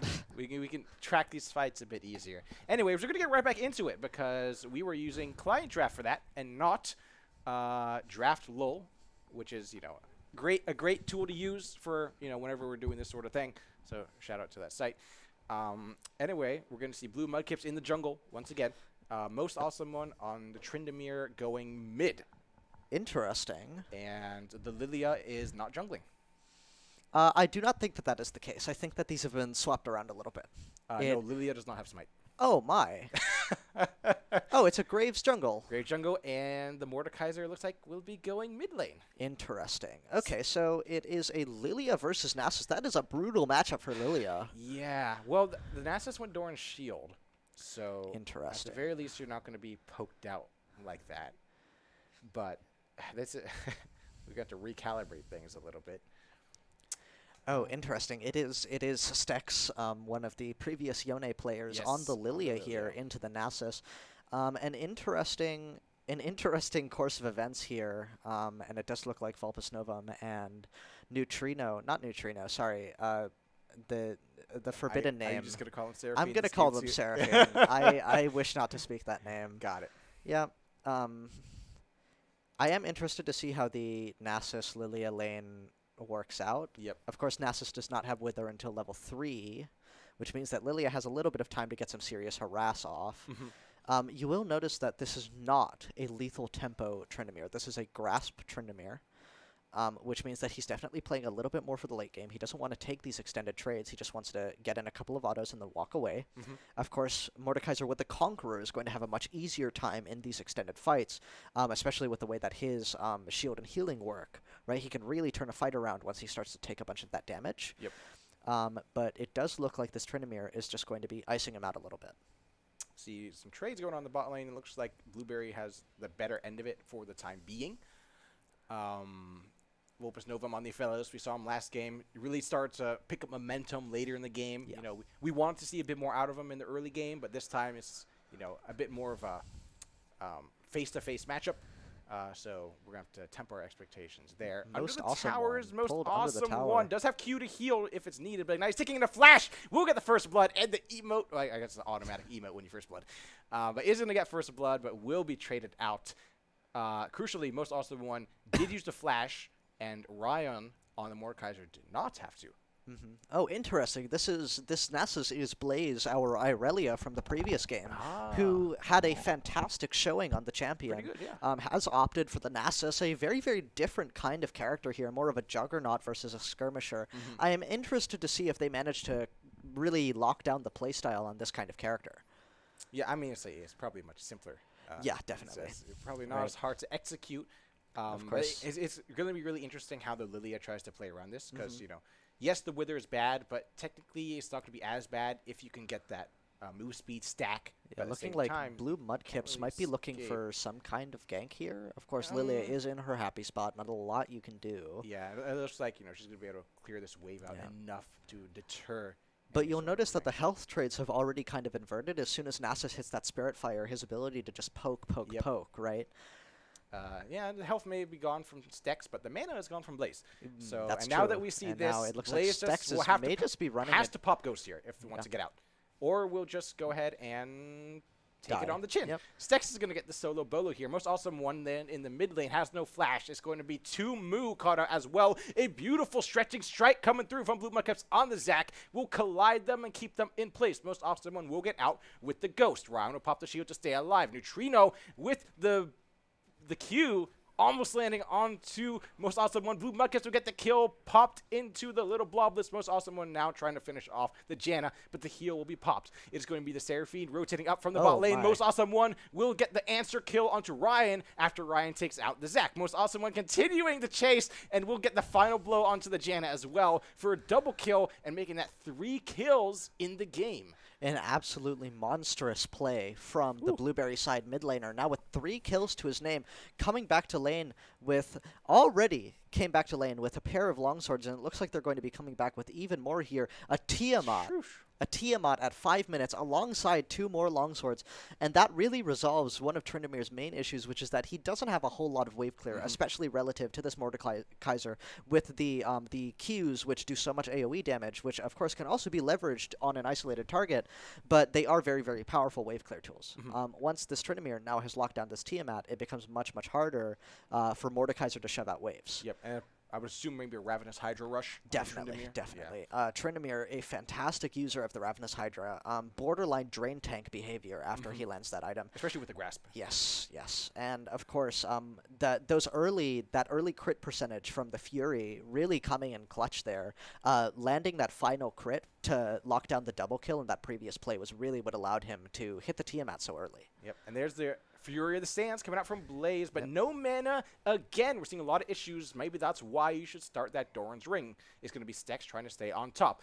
The Swirl Seed is going to land. The Qs are going to come out, and it's going to be another kill, another solo kill for Stex up in the top lane. And it really does seem like Lilia is just making short work of this Nasus. I'm actually really surprised. It really seems like Wither just isn't getting as much mileage as it ought to. And given that Lilia, of course, isn't an attack speed carry, her complete lack of attack speed due to the cripple, it's just not important, right? She can continue to kite Nasus with the Qs, and of course she can use the Swirl Seed in order to get a slow. It's really an interesting matchup to watch play out. Yep, now Most Awesome One does have ultimate ready to go should it be needed, but is going to be able to get out without using it. Blue Mudkips rotating onto the Dragon, despite the fact that Team Apple has bot lane prio. That is true, and it does look like Team Apple here looking for the Grubs take. Definitely not a bad pick, especially given that you have a Jinx on your team, right? Going to be making very, very short work of these towers, but it looks like Most Awesome One has just stolen a Void Grub, very casually arriving. And recall that this Tryndamere still has ultimate. Yep, the Watch Out Eep will miss. We might see the E over the wall if it's needed. Is a cooldown ready to go, though? Yes, it is. And that's one Grub really given over just for free over to Blueberry.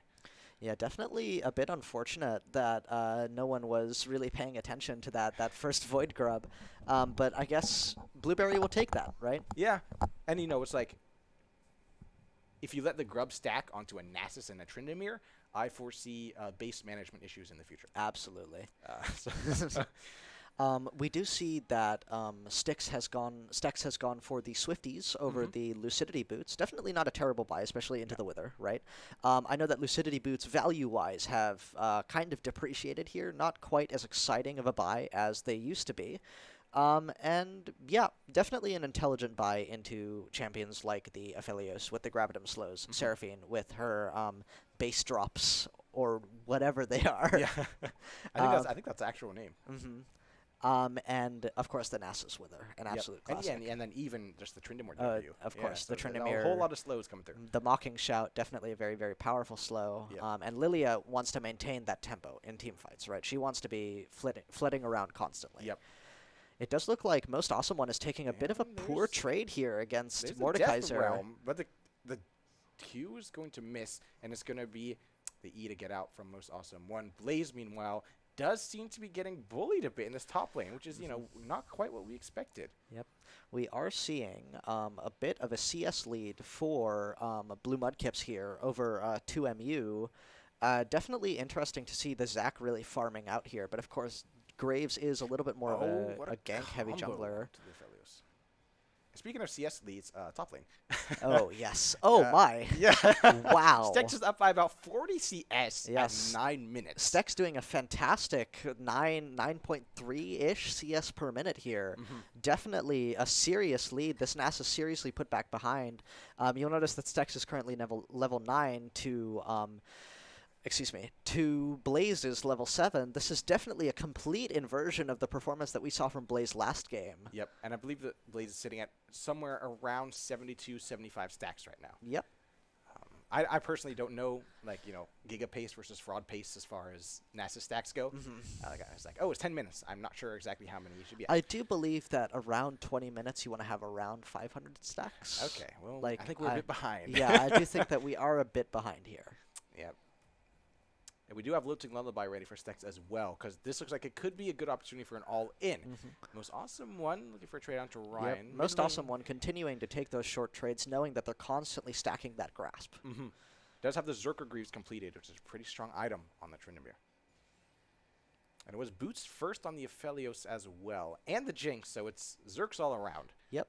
It does look like both the Jinx and Aphelios are going to be opting for the Berserker's Greaves, most likely into the Kraken Slayer, though Aphelios may opt for the Collector instead. The price has gone down very recently, making it a very, very gold-efficient first item here, whereas it used to be quite inefficient, right? Action in the top lane, Blaze goes down like a light switch. It's going to be Blue Mudkips trying to turn things around. We'll get the stretching strikes with the help of the ward, but it looks like it made a bit off more than he could chew unless that damage comes through. Tumu is going to just barely get brought down.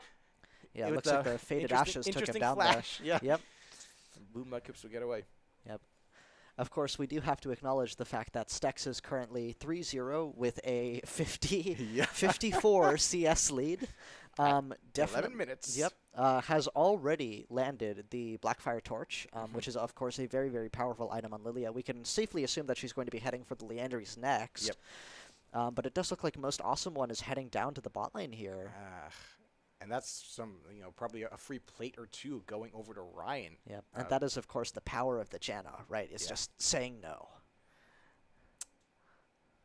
All right, Faded Ashes will be converted into the full Leandries for Blue Mudkips. I think that's something we see a lot now. It's like Leandries rush onto the Zac into full tank. Yeah. And, of course, the Leandries is such a powerful item as for a jungler right now, right, with the accelerated clear that it gives you, even post-nerf, right? I have seen this item run rampant on champions like Amumu, who will immediately start to do inordinate amounts of damage for tanks, right? I'm amazed to see how valuable this item has become. The Wither onto Stex here, but it just doesn't seem to do much. Yes. Immediately create distance.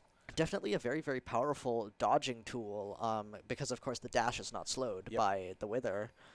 But it does look like we're seeing some action around this dragon here. Yeah. It's a Hex deck. First Hex deck we've seen all day. That is true. That is true. The first dragon was a Mountain Soul, so no Mountain Soul this game, no Hex Soul this game either. Maybe we will finally get an Ocean Soul. We'll see. Most Awesome, though, is going to be caught out mostly, and a nice Janna R will keep him in place just for a little bit, but Blue Mudkips over the wall. The Super Mega Death Rocket will not catch anyone. Volpus Novum with the ultimate will not be able to secure a kill, but Blue Mudkips is going back in. Where is the follow-up? It is nowhere to be found. They're trying to tear down this dragon. Blue Mudkips might be brought back up, however. Most Awesome One will pop the Undying Rage and has not gone down yet. Blue Mudkips will return from the grave and find one, will find two. Dragon is resetting. Neutrino trying to keep some distance between him, his jungler, and the Zac, but Blue Mudkips will say no, will not be denied, and will get the Quadra down in the bot side jungle as Stex has no choice but to give a one kill answer up in the top lane. An absolutely absurd power spike from this Leandries, which is doing so much work. The Zac, with the revive, fails to be killed by the Mordekaiser and then suddenly just goes on a rampage. Takes down 4 of the enemy team. It's nearly a clean ace. The only one remaining is Stex, and that is a free tower for this Tryndamere. And the Dragon as well. And that just seems like such an uncoordinated play. The Zac is down. Finish him. Yes. You have a Jinx and a Graves. Easy finish on the blobs. But they tried to keep Blueberry off of the Dragon. The health bars were low, but at the end of the day, it just turns around. And suddenly Team Blueberry is resolutely in the lead here, though somehow they maintain only a 100 gold lead, likely due to the fact that Stex is utterly dominant at the current moment. Yeah, about 3,000 gold up here. Look at Tiny here. Showing who's boss to Volpus Novum on the Aphelios. Nice combo. Yep. Tiny 90 doing a lot of damage here. Of course, Volpus Novum not quite onto the red-white combo. Seems to have misburned a gun here and somehow ended up with a purple a little bit too late. Burned, I believe, the blue a little bit too early here. Got it. All right, we did see it come through pretty big in that last team fight. But, that is true. It looks like Stex might just be looking to run down Blaze here. The Fury of the Sands already used. But with the Wither, the Swirl Seed does connect. I don't think we have enough damage, though. Yeah, no ultimate quite ready. But that is a lot of damage. Yeah. And of course, you'll notice that the Stex has already hit the Haunting Visage, which means that Leandries is well on the way. Yep. Flash will be burned from Neutrino by Blue Mudkips. The Blue Mudkips. Blue Mudkips with so much burst ICBM damage coming in, landing right on top of Tiny 90. In the meantime, Ryan and Most Awesome One duking out in the mid lane. The Death Run comes out. Will the stolen stats be enough? I believe Ryan still has the shield ready to go, but Most Awesome One still has the ult. Here comes Stex, needs him out of the Death Run to pop the Lilting Lullaby. Will it buy enough time? It will not. At least the 1-for-1 comes through. The shutdown onto Stex, and Stex is just getting further and further ahead. And it does look like Stex has already opted for a little bit of armor, so the Zhonya's is already on the way. Definitely an interesting buy before even completing the Leandries, but definitely necessary into this Tournamere, who is so far ahead, into this Aphelios, who is resolutely behind in terms of CS, but is definitely not doing that terribly, right? I would be interested to see if Stex does opt for a Banshee's Veil here, just because, of course, Blue Mudkips is so far ahead, right? 7-1, Leandries ready. Another Haunting Visage tells me that maybe we're getting a Rift Maker here. I could definitely see that, yeah. It seemed Seraphine's going to go down. We also saw Stex with another uncontested solo bolo. I think Stex has Blaze completely dialed in for like the rest of the game. Yeah. At this point, Nasus, who is already a bit of a mid-game monster who can be exploited early, I mean, being this far behind for so long means that Nasus is just not going to be hitting those spikes. Yeah. At the very least, not for a while. It's really going to be up to Blue Mudkips. It does look like he is approaching that Triforce. We'll have to see if that maybe turns things around, but honestly, I don't see it. Nope. It's going to be on, the other members of the team to try to do something about this. It's a good peel come through from Neutrino. However, the E is going to be enough to close the gap partially, but a nice place of the Flame Chompers is going to keep Most Awesome One at bay. Still pressing the issue. Does have ultimate coming up in just a couple seconds. Ghost is ready to go, but will be caught out before it's ready. Yes, he will. Tiny 90 getting the kill. He is excited. Vulpus Novum has to try to back away. Super Mega Death Rocket is not quite ready, though. Blue Mudkips is going to try to get the solo bolo onto Ryan in the mid lane. The damage coming through is absolutely bonkers. Ryan has to try to get out, but it will not be enough. 2 Mew will not be able to trade it back 1-for-1. In the meantime, though, a tale as old as time at this point. Stex onto Blaze. It's nearly a one-shot from the Lilia, and it will be finished off to make Stex 7-0. Uh-oh, Tiny 90 on the bot lane, and it's just... Now, I am interested to see, we are going to see a Cloud Drake up very, very soon, and this is a Cloud Soul, super valuable on certain members of this team, on the Jinx, right, on the Lilia. But it's also very, very high value on champions like the Zac, like the Seraphine, the Aphelios, and of course the Tryndamere, who is going to have so much move speed in these fights. And you're seeing now the value of the Zac already. If he manages to land this Cloud Soul, these kinds of fights are only going to become more of a lost cause. That was almost 2 solo kills. It's going to be Stex, though, trying to turn things around. 1 kill already going through. Another one to the Jinx. Tiny 90 excited. We'll see if Blue Mudkips, let's see if they can finish him off. This time, 2 Mew is here to get a share of the gold as well. Will they give an assist to Ryan? No, they won't, but thanks for stopping by. The shutdown goes over to Stex. And they are funneling so much gold into the Appleside top laner right now. I mean, this is a 9-0 Lilia with 2.5 items. The Seeker's Arm Guard finally completed. That is so much value. Those Flash R Zhonyas are now available for her. This is going to be a very, very powerful team fighting tool, which might just be enough to shut down characters like the Tryndamere and the Zac, which are so fed, but need to be up and able to do things in order to remain online. And that's, the double burn completed as well. So that's going to be so much passive damage, shall we say, coming through. Yeah, and I wouldn't be surprised if we maybe even see a Rift Maker after the Sonyas. Definitely a valuable item on the Lilia, who is such a strong team fighter. And it's like, no one... I think the only concern likely would be you can stack the move speed all she wants, but if a good Encore comes through from the Seraphine, that's when she is immediately going to get locked and bursted down. Blue Mudkips, though, looking to burst somebody down. It's going to be a Death Grass coming through, catching a few of them. The Tornadoes and keep Vulpus Novum occupied for the moment, but it is Blue Mudkips who's already gone down. Blaze now using the Fury of the Sands, but caught up in the Death Realm. It's a dog pile right in front of the Dragon Pit. Dragon will be converted over to the side of Apple.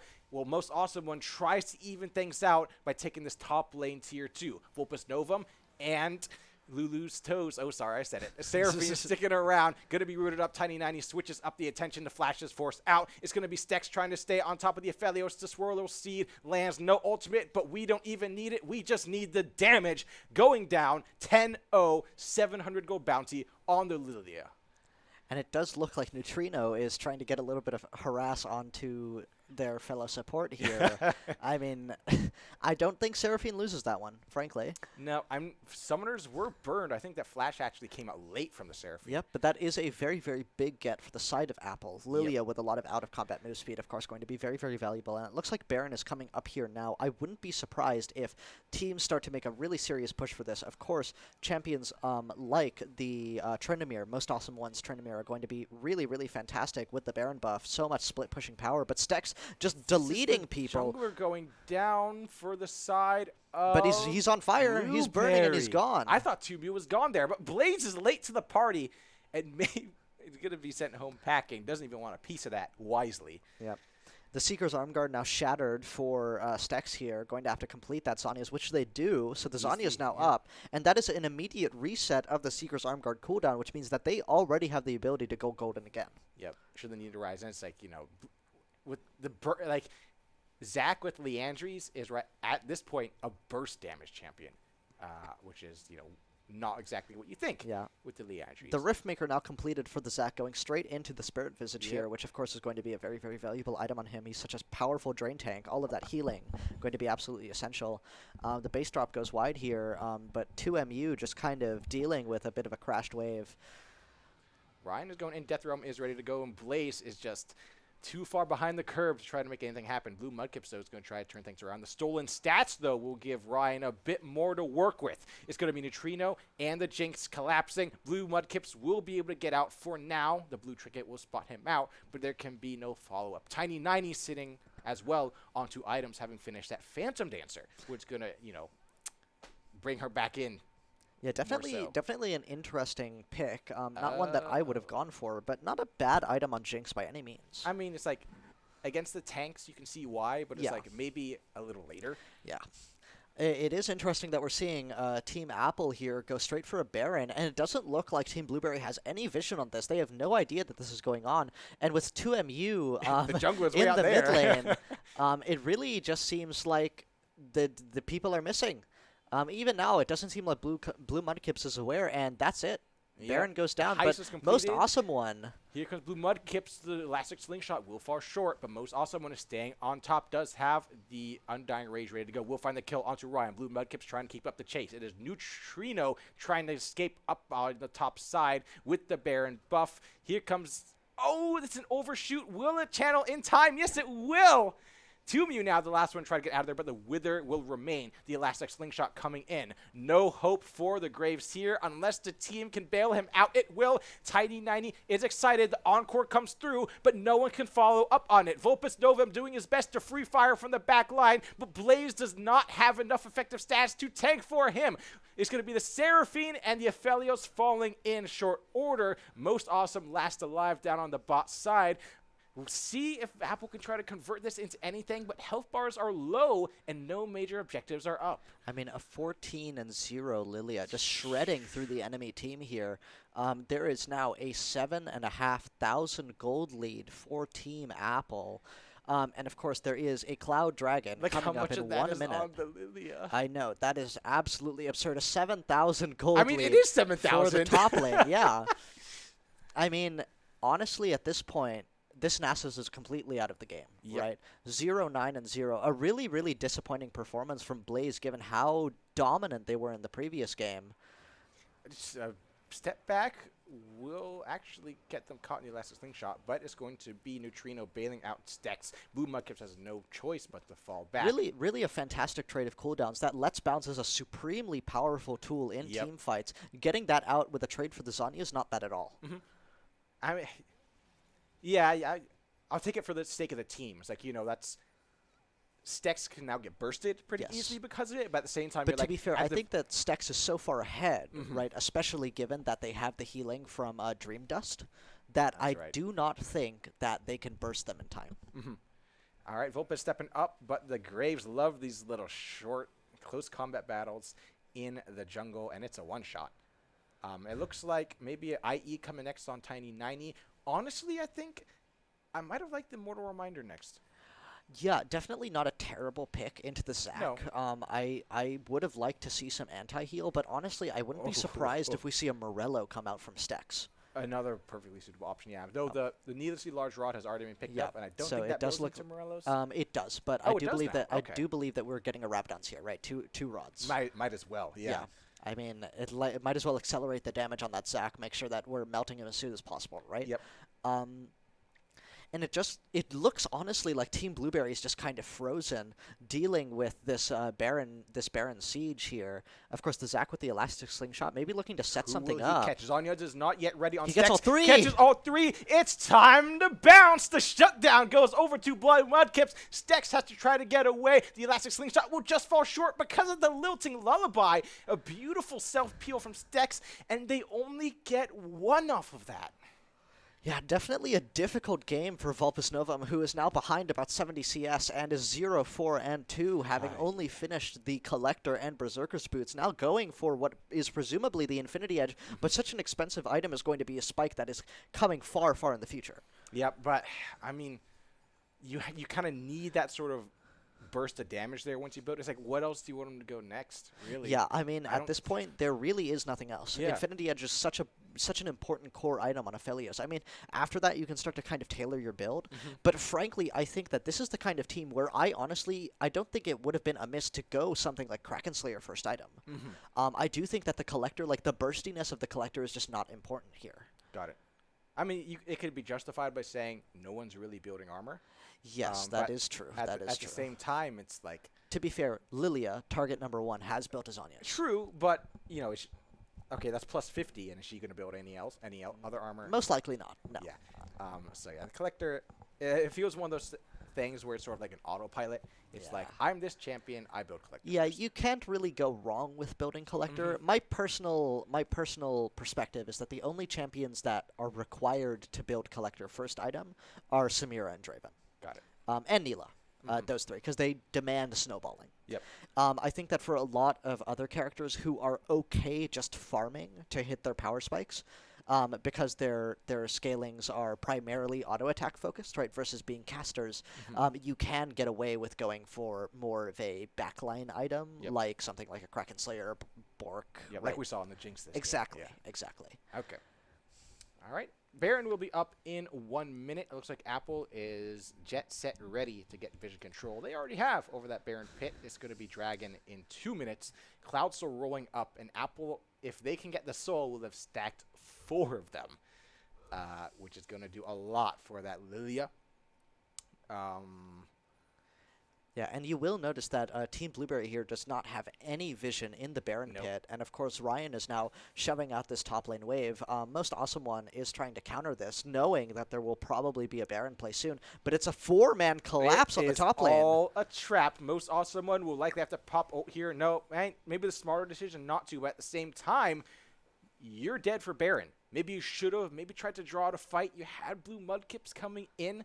But it's a tough call. Blaze in the bot lane does have teleport ready to go. Baron will be spawning momentarily. The pings from Blueberry are on that pit. Blue Mudkips caught out a little bit out front. Lilting Lullaby will make sure this Zac goes down. The Infernum ultimate is going to come out, but Vulpes Novum are just too far behind to make any sort of distant difference. And now the Baron will go over to Team Apple with no contest. Blaze trying to even things out on the bottom side of the map. And this is absolutely brutal. You'll notice that already we have Ryan all the way at the top of this top lane, threatening this inhibitor tower. The moment that this Baron buff comes online, he's going to be able to take that most likely. Lucky for Team Blueberry, both the mid lane and the bot lane have been shoved out completely. But Ryan now just standing under tower, taking down Vulpes Novum. Suddenly very, very strong with this Rylai's and this Riftmaker completed. But it seems like Most Awesome One is just going to be able to run him down here. Yep, but no bounty on the Mordekaiser, going to make it not as, you know... Yep, the Undying Rage does have to come out, so there is no more Undying Rage for this Tryndamere. Stex, of course, doing an absolutely fantastic job of kiting this Nasus out, is withered, but still moves so We've quickly. Seen that before. Yeah, it does have the Rabadons complete, yep. So, you know. If it makes you feel any better, Blaze now has an assist. There you go, on the board. Yep. I think Blaze could use some assistance in these side Yeah. lanes. I mean, if I'm being frank, I do understand why it is that Blue Mudkips has chosen to kind of avoid the top lane here, right? It really isn't worth trying to push, like trying to feed a losing lane. Yeah. But unfortunately, Ay, ay, the ay. only winning lane seems to be Most Awesome One, and they are starting to struggle a little bit, getting collapsed on. Of course, Tryndamere is so powerful in these duels, but not really that fantastic in these team fights. Yep. Pushing into that top lane inhibitor turret, but it is Stex going into answer. In the meantime, Tumu might get caught out by Blue Mudkips here, but at this point, everybody is starting to do damage. Blue Mudkips is going to go down. Pardon me. Stex having his way with the Tryndamere up to the top lane. It's going to be Vulpes Novum following in his own jungle. Things are falling apart at the seams all around for the side of Team Blueberry. And it looks like this might be a clean ace. Blaze taking so much damage. Of course, we have Tiny90 here, who has now completed their third item, the Infinity Edge, which means that they're going to be doing so much damage here. And this might just be a final push. I think it is. 3 of Blueberry are dead. 20 seconds on Blue Mudkips and Vulpes Novum. It's up to Blaze, 0-10 and 1 the Nasus, and the Seraphine. It's a nice encore, but I just don't think Blaze is equipped to do anything on the back end of it. Tiny90 is free firing on these turrets. It's going to be Root onto Ryan tanking that tower. Health bars are low, but Blaze doesn't have the stacks to finish them off. In the meantime, though, it's Blue Mudkips and Vulpes Novum coming back from the fountain, but it's too little, too late. Apple will take the win on the back of Stex's Lilia. They're riding her all the way home. That sounded kind of weird. Blueberry will be eliminated from the tournament, and Apple will go on to face Team Kiwi, who we have not seen yet today in the grand finals. Definitely a fantastic performance from Stex's Lilia. Really a pick that I did not expect to succeed into the Nasus, right? But really just incredible. Like, I mean, I was amazed by the degree to which they were just free farming their lane, right? They were forcing this Nasus off of waves, and they were just making sure that they were the one to carry, right? If I'm being perfectly frank, right, I do not think that 2MU did a whole lot in that game, right? It was 100% on Stex, who managed to shut down both Blue Mudkips and Most Awesome One, who were so strong in that early game, of course, with Most Awesome One landing those 3 kills within the first 5 minutes of the game, coming back with a Tiamat, utterly dominant, but because of Stex's presence, right, being capable of locking down those objectives, being capable of running team fights on their own, they were allowed to let Ryan come back into the game and make those, you know, smaller picks, getting Vulpes Novum, getting Blaze. And I think that that really paved the way for a win here. Yep. And do you think it was simply the fact that Stex was able to get so far ahead in the lane, which translated to getting so far ahead as a champion? Oh, absolutely. Compared to, because we saw Blue Mudkips doing a lot of work. Definitely. But is it was Stex able to just simply transfer that lead from lane to the entire map? Ultimately, I just feel like it was a bit of a champ diff, right? Because you have this Zac who is very strong, but you have this Lilia who is equally strong, and ultimately, in a team fight, Lilia is just going to win out against Zac, right? Ultimately, like, I do think that Blue Mudkips and Most Awesome One put up a really good performance there, but because of the nature of their champions, right, where you have this, like, one-off chance at diving, and Lilia is so mobile, right? Once she gets out, she's not going to be stuck. Like, you can't lock her down. And then she throws on the Zanyos on top. And she burns you to death. Really an unfortunate circumstance for Blue Mudkips and Most Awesome One, who I do think put up a really valiant effort in that game. Yeah, kudos to them for putting up the fight, but it will be Team Apple moving on to take on the Kiwi in the grand finals. We're going to get that queued up, ready to go, and we'll bring it back once the Rift is loaded to you all to catch the end of this League of Legends tournament hosted by UNC Esports on today, Gamefest, Fall Gamefest. It's exciting. There's prizing on the line. Lots of RP up for grabs. We're going to see who wants it more and who can take it right after this break.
Welcome back, ladies and gentlemen. We are in the grand finals of UNC Esports Fall 2024 Gamefest League of Legends Tournament. We have Team Kiwi, who we have yet to see today on stream on the blue side, going up against Team Apple, who we just saw take down Team Blueberry in the previous game.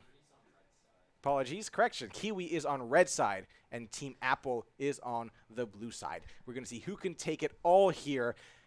There's RP up for grabs, so, everybody wants it. Those new skins are looking pretty good. Who's ready to pay $300 for that new Jinx skin? Woo, yeah. And it does look like we are immediately getting a Lilia ban from the Kiwi side. It seems like they may be a little bit aware of what happened with Stex last game. Definitely not a terrible pick here. Of course, the Akali and the Riven bans coming out alongside the Darius ban. It looks like we are seeing a lot of solo laners banned. Of course, the Lilia also kind of a flex ban. Yeah. Always going to be banned away as well. This is definitely like the whole tournament has gone by. We know who the performers are. They're saying we want to take these options off of the table. Naturally. Yeah. And of course, a lot of these champions really dominant solo laners, players who are looking to not just scale, but take over the lane from minute one, right? Yep. Darius, Set, Riven, Akali. These are very powerful in lane, and for a lot of these players, that may not necessarily be something that they want to face, right?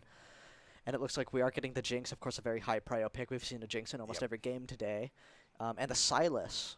God, it is going to be, what is it? 90, what was the name? Tiny 90. Tiny 90, that's right. On the Jinx. On the Jinx, once again.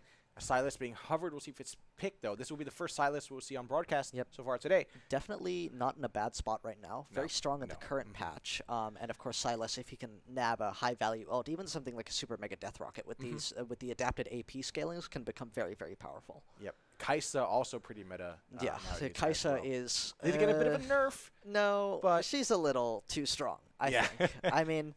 But I think that the second skin procs are still a little bit overtuned, frankly. It looks like a Kassadin would be very interesting here into the Sylas. Yeah, definitely going to be a battle of the late game scalers in the mid lane. Sylas, of course, a very powerful late game champion, and it does look like that's what we're getting. I do see the Kaisa kind of winning out against the Jinx just as a diver, right? Especially with the Sylas, who is also a very strong kind of forceful engage pick. It looks like I think that Team Apple is going to have to pick some kind of disengage support here. Yeah, maybe Renata, something like that. That would be great, I think. Especially with the Kaisa, who is going to be doing a lot of damage with her auto attacks and those passive procs with the enhanced attack speed from hostile takeover. Yep, and then buy some time with a bailout if you need. Absolutely. With divers, they come into you, bail out. Maybe we can pick them off before they can try to get out. We do see a Gwen for the top side. An interesting pick. Yep, a lot of AP carry, a lot of AP true. damage coming through from the side of Team Apple. And granted, we see AP only on the side of Kiwi right now, but that is liable to change, hopefully. For their Ideally, sake. yes. I mean, though, to be honest, I do think it is harder to effectively itemize into high AP rather than into high 80. I do wonder whether this is a Gwen jungle or a Gwen top. That's a good point. Because I don't see the sense in showing your top laner this early, right? But at the same time, Gwen jungle not really the most ideal into champions like the Kaisa and the Sylas, who are very good at running away. Ganks from Gwen are not all that great. Yep. She is more of a farming jungler a la Master Yi, where you just show up to objective fights. Okay, great. Thank you. It does look like we are getting a Braum from Team Kiwi here. I don't think you can see it on broadcast, but... Team Kiwi's third pick, was Braum. So, double stacking passives in the bot definitely lane. Not a bad pick. Of course, Kaisa does spec into a little bit of attack speed, so not bad. Seraphine and Janna, so two pretty strong anti-engage champions. And it looks like the Gnar and the Olaf banned away, so it looks like this may in fact be a Gwen support. Sorry, a Gwen top, looking to get away with avoiding some of her stronger counters. And a lot of respect going over to the top laner of Team Kiwi here. Yes. We'll find out who that is later. I do think that we might be seeing this Yone in the top lane. Not a terrible pick into the Gwen, of course. You can naturally choose to unbind your soul and then poke her a little bit and then head right down out, right? And it becomes very difficult for Gwen to use her piercing needles to slow you down when you have that unstoppability, right? And then I feel like the her Gwen W. Gwen is immune isn't super helpful into the Yone It because is he not. just wants to It be up is in your not. face. Yes, of Yeah. course it can block the Fate Sealed if you play it properly. Okay. But it is not always necessarily the greatest pick, right? Got it. We are seeing another Graves from 2MU here. Not a super impactful character in the last No. draft, but we might see it pop off here. Yeah, I think it sort of like balances out the comp Yeah. to a degree. And I love the Poppy pick. Yeah, This is a great sheesh. pick into the Silas and the Kaisa and the Yone. This is going to get so much mileage. And just as a raw disengage pick, but the Mundo, that would be a terrible pick into the Gwen. Yeah, well, okay. I mean, because I'm assuming seeing this locking out, is that Silas jungle? It would have to be. Yeah. I know some, some fringe players play, like, Yone jungle. And I but really do hope that 2MU takes advantage of the fact that Silas has an absolutely atrocious first clear and really looks to make an invade here, right? Yep. Getting that early lead on such a strong early game jungler like Graves, who loves those in the jungle skirmishes, I think could really create an advantage for Team Apple. And I think that they are going to need something like that just because Kaisa and Silas and Yone are going to be developing into such powerful presences towards the late game, right? Graves is really going to have to leverage the fact that his early game is much stronger, and hope that they can maybe get the Kassadin ahead or the Jinx ahead, so that we have the snowballing mid and bot lane. Otherwise, it's all going to come down to like a lucky pick in a team fight that gets the Jinx excited, or like a god tier Poppy W or Yeah, something to try something to stop incredible, people from diving. right? Yep. I do wonder what the rationale is behind picking Mundo into Gwen. Oh, it might be a Mundo jungle. It's possible. It could be a Mundo jungle. It's not a terrible pick. I don't love it, but it's definitely better into the Graves than it is into the Gwen. I can see that. Yeah. Yeah. But it's like ganks and stuff. It's Not awesome. You Yeah. run at them, and the Poppy just granted, you do have that CC immunity. Yeah. So if the Poppy tries to E you out, create some space, Yeah. even if the Flame Chompers come down, you can still just kind of go where you please. Yep. And of course, the cleavers are a pretty strong slow. Yes, so they if you are. do manage to land them, you can just run. You can just run folks down. Of course, you are taking Ghost, because you are playing Dr. Mundo. So your rundown potential is quite high, but you're really gonna hope. This Mundo is going to have to play the macro very, very well and know their gank timers, know when people are pushing in and how fast they can clear their quadrants so that they're making the ganks on time. Because if you're ganking someone and the bot lane is already halfway back to their turret, that's not happening. Yeah. Right. Do you think this is going to change? The Graves going into Silas jungle is like, I'm invading. I'm taking these Oh, fights. absolutely. Going into the Mundo, do you think it's I still think the same that mindset? it's definitely still possible, right? The Mundo, of course, another very, very weak early game champion, but because of his just his sheer health, right? Because of how healthy he is, it does get a little bit difficult to burst him down, especially given that Graves is going to be building lethality, right? Which means that he's not going to have a ton of tank shredding potential. Even though Mundo is a health tank, he is still going to have so much health, right? It's really just going to be a question of how 2MU chooses to play it. I think that against a Mundo, it is a little bit more okay to just free farm, but against the Silas, I think that he'll really have to take advantage. And I think personally, I really like the Braum pick here. Yes, you have, absolutely. 3 other melees to help proc that. Silas, once he gets those passive stacks up, boom, boom, boom, passive stack, they're stunned. And then going into a Graves, a Gwen ultimate, a Jinx ultimate. With the Braum shield, it's going to do so much to cover. Yeah, I really like Silas here too, especially with the Kassadin ult. His ability to reposition really, really spontaneously, get around walls, right? You have 2 wall hopping abilities alongside your E, and being able to get into the face of the Jinx as quickly as possible is going to be really important. So I think that we do have to see how the Silas chooses to play what is really a skill matchup, the Silas into Kassadin. Given that they are both quite weak early, quite strong late, it's really just going to be a question of who manages to really showcase their mechanics here. Who can set who behind earliest. We'll have to see how the jungle comes into play for that. But we'll have to wait to see how all that pans out. In the grand finals here, Team Kiwi going up against Team Apple to see who can take that coveted sweet, sweet RP home with them. We'll bring it back to you as soon as it's ready to go after this break.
Welcome back, ladies and gentlemen, for the no, not the final time tonight, because I don't think we've actually said it yet. It is a best of 3, and contrary to popular belief placed on the scoreboard, Kiwi is not currently up 1-0. It is still 0-0. This is the first game. Oh, wait. Oh, got it. Okay, so Kiwi coming in has an advantage starting 1-0 because they're coming in from the winner's bracket against the loser's bracket challengers, Team Apple. So they really, possibly the last time tonight, coming at you because they only need to win one game to take this best of 3 and take the grand prize home. So, yeah, this is our first time seeing Kiwi on the Rift today on the stream. It is UNC December 21st on the Brom, Averse on the Yone, Pyro, not Crab, on the Mundo, Marth on the Kaisa, and T1 Varus, a.k.a. Guma Yusi, on the Silas, who will likely be coming up in the mid lane. And it is that 3-man or 2-man for the side? Oh, no, it's just Graves hanging out by himself now. Yep, it does look like Graves is doing the smart thing here and is looking for a bit of a red side invade, which is absolutely what they should be doing. Of course, their red side has been warded here, so it looks like Graves is just going to migrate back over to his own blue side, while Mundo gets a little bit of a leash on his blue buff. Of course, I frankly am not a huge fan of leashing because it reveals where you are when you're playing jungle. Yeah, I mean, junglers don't need it, and if you're playing a jungler who's very, very dependent on being hidden from the enemy team, it's basically just free jungle tracking for the enemy team, right? Yep. And then it's like you also sometimes give up lane prio. Yes, and against certain comps, giving up lane prio can be an immediate death knell, right? Yep. Into Lux Caitlyn. But it does look like T1 Varus here using the Abscond Abduct to just get off a little bit of harass onto Ryan, not Rion, Ryan, who, of course, is just going to have to kind of eat it up. Yep, and Ryan had a great showing on that Mordekaiser last game. We saw a lot of that, sort of resilient mindset, falling behind early, 3 kills to the opposing laner, but then really being able to turn things around with the rest of the team. Probably, with much thanks to Stex, who's now on the Gwen this game, another AP carry type laner. We'll have to see if Stex can keep up that phenomenal form going to this grand finals. Yep, and it does look like Stex is kind of just playing around Gwen's quite powerful pokey harass, right? You use the E, you step in, you hit a fully charged Q, and then you just back off. Yone, of course, with the lethal tempo, is going to enjoy those extended trades a lot more. Gwen with the Conqueror likes the same, but her burst damage is definitely a little bit higher than Yone's, especially early. Yep, with that starting is... I feel like Doran's Ring, is that standard start for Gwen? D-Ring is standard start for Gwen, unless you're playing into something like a ranged top laner, in which case it is okay to take a D-Shield. Yeah. A nice soul unbound there coming out from Averse to dodge that fully stacked snip coming out from Stexman or in the mid lane. It's getting scrappy between Ryan and T1 Varus. Yep, it does seem like T1 Varus has opted for the Conqueror Silas, so it looks like they're going to be going Rod of Ages into Riftmaker instead of Storm Surge into Shadow Flame. So more of a bruisery Silas build. I personally am a little bit more biased towards Bursty Silas. I do like the one-shots, but I can definitely see the need for a more bruisery character here, given that it seems like the team is probably going to be playing around Averse's Yone and Marth's Kaisa as the primary damage carries. Yep, and then, give them as much cover as you can, really. Averse just stopping Stex's back with a little Spirit Cleave. T1 Varus making a good trade, but it looks like he may be getting collapsed on. Everybody has their flashes ready to go. Smoke screens are going to come out, and Varus will use the flash to make sure that slow does not land. Meanwhile, it's going to be the Chins and the Papia on the side of Team Apple pushed in on the spot lane. Pyro, not Crab, setting a trap for Tumu, but it's a level 4-minute Mundo, so probably not going to do much. Very interesting first buy from this Mundo, going straight into the Giant's Belt. I'm assuming that we're going to see a Warmog situation here, though I have seen jungle Mundos opt for the Heartsteel first, given that Warmogs is much more of a laning item. 2MU looking for a trap here, but just forfeits a Scuttle Crab instead. Pyro not Crab going to take that one. No questions asked. Stex pushed up here in the top lane. It looks like this Yone is getting the better end of these trades going up against the Gwen. I am seeing that Mountain Drake is now up. It's very strange that it seems that the game has decided that Mountain Drakes now look like Infernal Drakes. Yeah. T1 Vars taking a strange trade here, getting the... Riftwalk. Riftwalk, yes. grabbing the Rift Walk off of the Kassadin. And so when Silas steals that, is it just one use? That's a great question. I believe that it does reset, but of course, Silas is not. He just used it. I think I still see the icon up there. Yes. So I think it is multiple uses. Yeah. I know that Pike ult obviously resets as it should. But I do believe that it's more hamstrung on Silas just by virtue of the fact that he doesn't build mana items. Right. Kassadin, of course, is a bit of a mana gorger, so he really likes those Seraph's Embraces and whatnot. Of course, T1 Varus kind of dominant in the lane right now, as he ought to be against a Kassadin. It's going to be Everse TPing back to lane. That's going to set TP advantage to no one. All TPs have been used. Yeah, and it looks like T1 Varus and... Sorry, not T1 Varus, but 2MU and Pyronaut Crab are both converging on the topside Void Grubs right now. It looks like we might be getting a little bit of a fight. And, of course, Everse has massive lane prior right now, with Stex just kind of stuck under tower. I don't see this going well for 2MU. Yep, and Everse has completed the Zerker's Greaves too, which is, a significant power spike for champion like Yone. Yes, especially on lethal tempo where attack speed is so paramount. Tumu forced to back away. It is only one grub going over to the side of Team Kiwi for now. Though in the isolated, we should still expect Tumu to get the better of the Mundo, correct? I would say so, yes. Though it does For now. seem like Dr. Mundo has hit level 6. Unfortunately, 2MU is still at level 5, so he doesn't have that powerful burst damage from his ultimate, right? And of course, Dr. Mundo with that with the steroid from his ultimate is borderline impossible to kill, right? So it does seem like Pyronaut Crab on Dr. Mundo and Everse managed to confirm these Void Grubs. T1 Varus still just making quick work of this lane, really, really brutalizing Ryan. But it does look like 2MU might be looking for a gank onto T1 Varus here, given how far pushed up he is. Yes. I think the E cooldown was just used. It might be coming back right about now, though. So yeah. Unfortunately, Graves just doesn't have a very powerful ganking pattern against a mobile champion like Silas, who has that really, really powerful dash. And then you just have like a Kassadin rather than something like an Ari or a Syndra in the lane to help try to there set it is up. no fundamental CC on a Kassadin. We got two slows. Do what you can. Yep. But it does look like Pyronaut Crab is looking for this dragon here, and of course his bot side does have some prio, which means that 2MU might have to forfeit this jungle objective as well. Well, okay, they're not going to rotate over, and Pyronaut Crab has actually backed away from that dragon. So it looks like they don't think the setting is quite right for it. And let's just take a look at the farming right now, because you'll notice that basically every lane for Team Kiwi is at least a little bit ahead in terms of CS, right? You have about a 15 CS lead in the top lane. You have about a 20 CS lead in the jungle. You have about a 10, 15 CS lead in the mid lane. Though bot lane is about even slightly ahead right now, which has translated to about a 1,000 gold lead.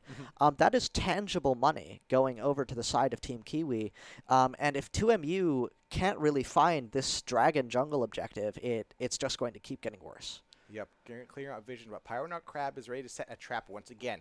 The first cleaver is going to land. The slow comes through, but here comes both bot lanes. Meanwhile, Ryan from the back being flanked by T1 Varus himself. It is going to be the Rift Rock stolen once again. Marthover's in trouble. There's a stun coming in from the Poppy, the exhaust. First blood going to the Jinx. That's a great champion to have it on. Tumu just trying to get out of here, but T1 Varus with the Kingslayer will find the kill. Stex trying to follow up the chase onto Everse. Everse has already used the Fate Sealed. Has no flash. But can Stex play around the Soul Unbound right? No, not quite yet. Everse is low, trying to get out, and it looks like Stex will not be able to confirm the kill.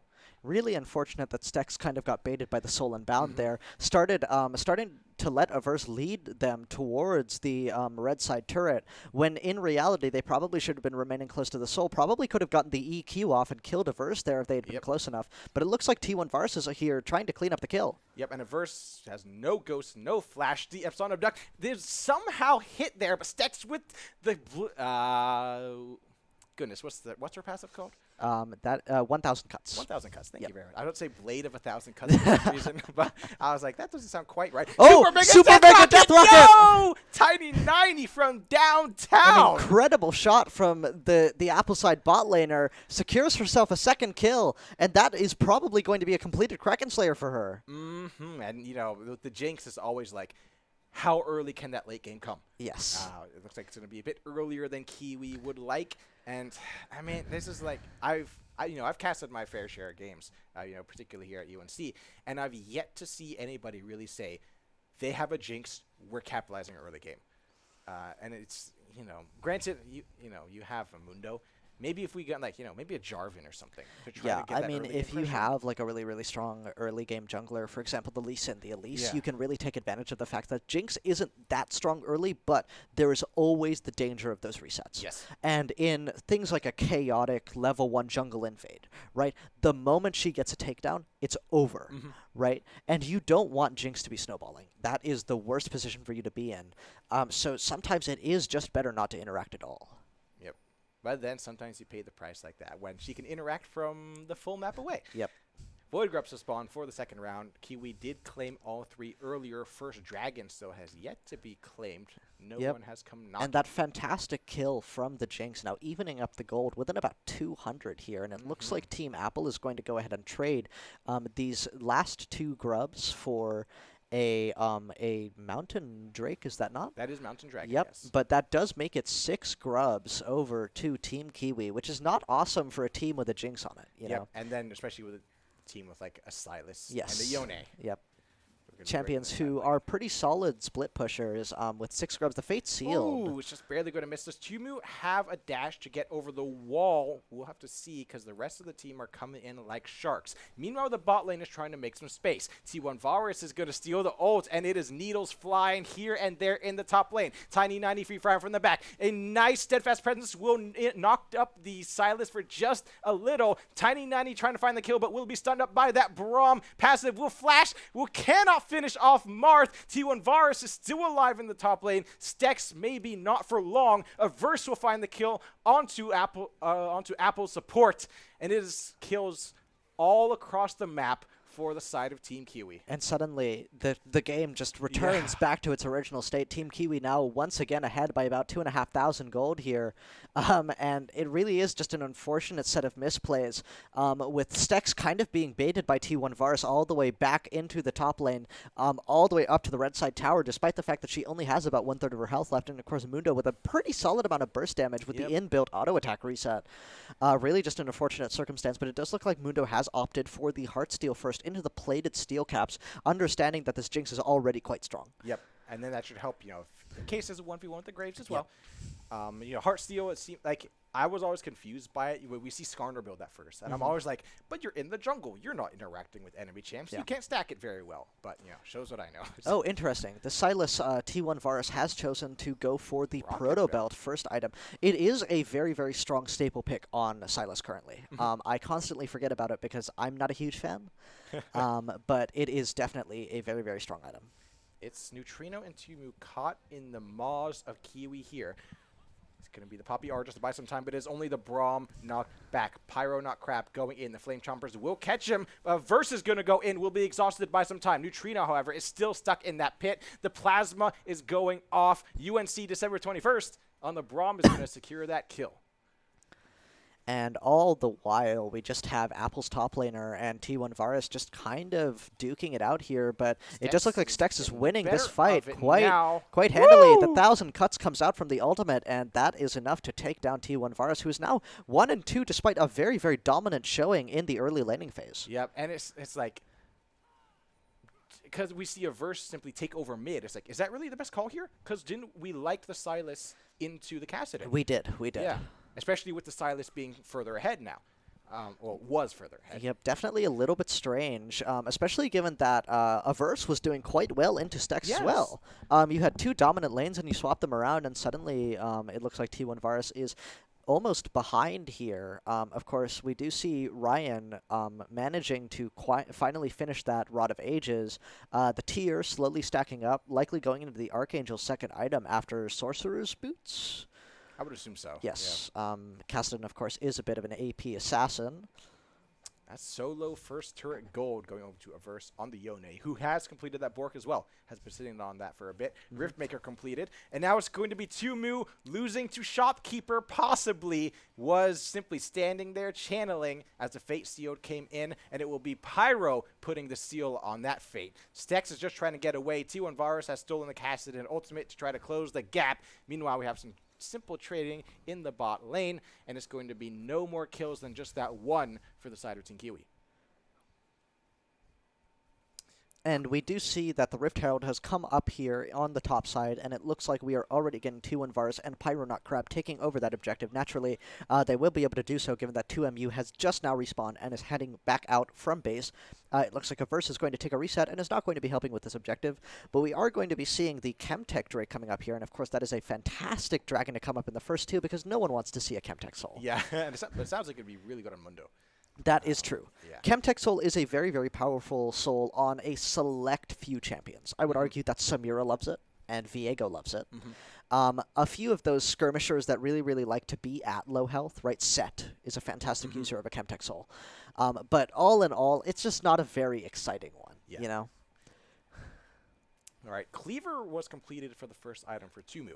Well, I know we mentioned a lethality build, and I guess this interesting. technically falls into that category. Yeah, definitely a strange pick, given that I'm not seeing any armor here, and of course Mundo is a bit more of a health stacker, and is going into the Spirit Visage, so we're not going to be seeing any armor for at least one more item. Yep. Though I suppose it is good into the Braum, not that the Braum is much of a presence right now. Yeah, I mean, you know, I don't know. I think that, I would rather have seen something a bit more bursty, because it's... Like, you know, you at this point, you also have the Jinx to help take care of the Mundo. That Kraken Slayer is going to do a lot against, you know, all he has is the plated steel caps right now. I would like to see some anti-heal. Yes, definitely. I definitely want to see some anti-heal come out from at least one of these champions. I wouldn't be surprised if Poppy opts for the Thornmail, just because, you know, you do have this Mundo, this Yone, this Silas. Silas, of course, with the Kingslayer doing so much healing, and Yone, naturally, with the Blade of the Ruined King as well. It does look like we're getting a 3-man here on the bot side. TP is being channeled. It is going to be Averse during the fight with the ultimate ready to go. Tiny 90 caught way out front. The Ignite is ticking, basically dead already. This is going to be Braum finishing off that kill. Neutrino will send one away, but Averse will not fall for that flash. The Q3 is going to get him out of trouble's way for now, but it is Tumu finishing off the Braum. Averse is so low. Tumu with a beautiful sidestep. Will he be able to finish off the Yone? No vision. A steadfast presence keeps Marth down and grounded, but it is not enough as all three will fall for the side of Team Apple. And yet another fight going over to the side of Team Kiwi here. Of course, Apple does manage to secure the mid-tier 1, which is a very, very powerful turret to take down. But at the same time, 3 kills. I mean, is it worth it? I mean, no, because the first turret gold had already gone over to Averse in the top lane, I think. And even that, I mean, granted, you know, those mid-lane tier 1s are a bit higher in, like, macro value than the side lane tier 1s. But all in all, giving over 3 with, you know, 2. Now we have a 2-0 Yone and a 2-0 Mundo with a Kaiser rack and a persist as well. Yeah, we now see that the gold lead for Team Kiwi is now approaching about 4,500 gold here. Quite a vast gold lead. And of course, the majority of this is sitting on Averse and Pyronaut Crab, who are both 2-0 and Averse is 2-0 and 5, Pyronaut Crab 2-0 and 2, and it looks like Averse is eating a bit of a 2v2 here. I don't think he gets out of this one alive. Yep, Stex is real sticky right now. That solo unbound is to come through, but here comes the rest of the gang. You cannot finish off Averse at this moment. Stex is going to get tagged, but I don't think we're going to see too much follow-up. Tumu rotating in from the top of the river. Pyronaut Crab doing his best to go where he pleases, but here comes Ryan with the teleport. Out comes the Rift Walk and the slow. Remember, mid-tier 1 is not up. They can push the issue if they would like, but the call will be to back away for now. Until the Fate Steel comes out, it's going to be on Tumu, and a flash is forced out. Averse, we're going to take that trade any day, I think. Yeah, definitely another very, very well-played fight there. Averse just being an absolute presence on this map right now. Very, very difficult to kill with so many dashes, and of course with the Blade of the Ruined King healing. I mean, that initial fight against the Poppy and the Marth 154, just incredibly well played with all of the dodges, managing to secure what was initially a 3v2. Yep, and Tiny 90 just has nothing to say here. Stunned up by the Brawn passive. At the very least, Stex will come in and claim a bit of a bounty off of Marth. But now it's Stex against the world. Neutrino and Tumu are late to the party. The Gwen will fall. Is it going to be the Poppy next? 2 will be sent away, but it is not enough. Averse will find the kill and the charge and the knock-up. We'll see if Averse can make anything more of this. No, he can't, not quite yet. But there's a lot of grubs to take that aggro. Tumu is being brought low. A flash will be brought out, and the mark residual damage is enough as T1 Varus is able to expand the lead elsewhere on the map as well. Things looking up for Team Kiwi. It really does look like Team Kiwi is solidly in control of this game. And of course, the Baron is now up, and they have Prio in 2 lanes, those being the mid and the bot lane. Of course, Ryan has done a fantastic job of shoving out this top wave all the way back to the top tier 2. But I do believe that we are seeing Marth 154 going out to shove that lane. Dragon is also going to be up in 1 minute, so it looks like Team Kiwi is going to have full control of the Dragon Pit, if not also the Baron Pit by the time Marth is done with the top side wave. Yep, and then it's like, you don't really have anyone to face check that. It's like, Poppy, okay. At least her W gives her, the move speed to get out and can stop anybody trying to dash in on her. But at the same time, it's going to be rough because now there's no vision whatsoever in these pits for the side of Apple. Yes, it's definitely going to be a very, very tenuous situation for Team Apple here. Of course, Averse does get rooted by the Flame Chompers. Kind of in a strange position here. Oh boy, Fate Sealed is not going to get him out of that one. A shutdown will go over to Tumu. Yeah, definitely an unfortunate Soul Unbound there. Not really sure what he was trying to do, pulling off a flank like that, and it ends up going sour. 2MU getting a solid influx of gold. You'll notice that Stex has already hit the Riftmakers and is now about halfway to the Nashers. Which is definitely going to be a very, very big spike for this Gwen, who once she hits 3 items is going to be very, very difficult to kill. Will be able to go basically toe-to-toe with this Yone. Yep, we're going to see a Thunderdome breakout in this Dragon Pit. T1 Varus trying to stay on top of Ryan. It is a knock-up from the Braum, finding 3. Super Mega Death comes out really early, finds no kill. T1 Varus firing away with those needles. It's going to be Ryan finding the first kill. T1 Varus falls again. The Kassadin is on the loose. Marth has to get out of there. The Rift Walks might come through. Marth doing her best to stay alive. Ryan saying, thumbs up, good try, but not today. But Tiny 90, slowed by that honey fruit, is going to be stuck on by Pyro, not Crab. Averse is going to find the kill onto Apple support. The Jinx falls. It's only Ryan. No mana, no escape, no one left but Stex for the side of Apple. And yet another team fight goes completely sour for the side of Team Apple. Only Stex gets away, and Averse is just going after her, using the Soul Unbound. But unfortunately, Pyro Nut Crab is so strong. So much healing from the Heartsteel and the Spirit Visage means that he is just not dying. Nope. And that means that all of these jungle objectives are going straight over to him. 6 grubs, 2 dragons. I wouldn't be surprised if we see Team Kiwi start to really posture for a Baron, knowing that they will win the team fight by default, given that they have Averse, given that they have Pyro Not Crab.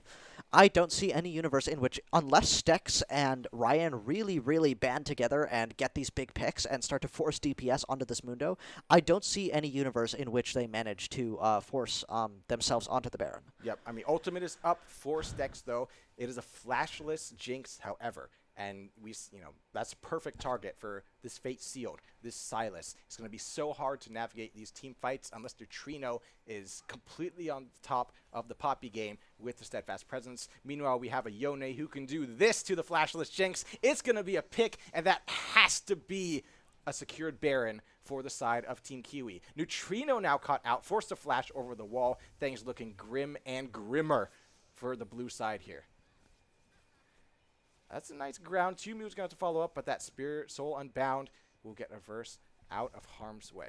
Yeah, and that's a very, very big pick onto the Jinx here. Yep. Definitely going to be a very, very high-value kill, especially going into a more volatile team fight. Of course, it doesn't seem like Team Kiwi is looking for a Baron here. They're just going to go ahead and push out this top tier 2, and it looks like this is just going to go down. Yep, this looks like it's going to be a slow death by suffocation for the side of Team Apple. With Nature's Tooth is completed on Stex. I mean, we saw how Stex was able to perform last game. We know we've seen some good resilience come out of players like Ryan.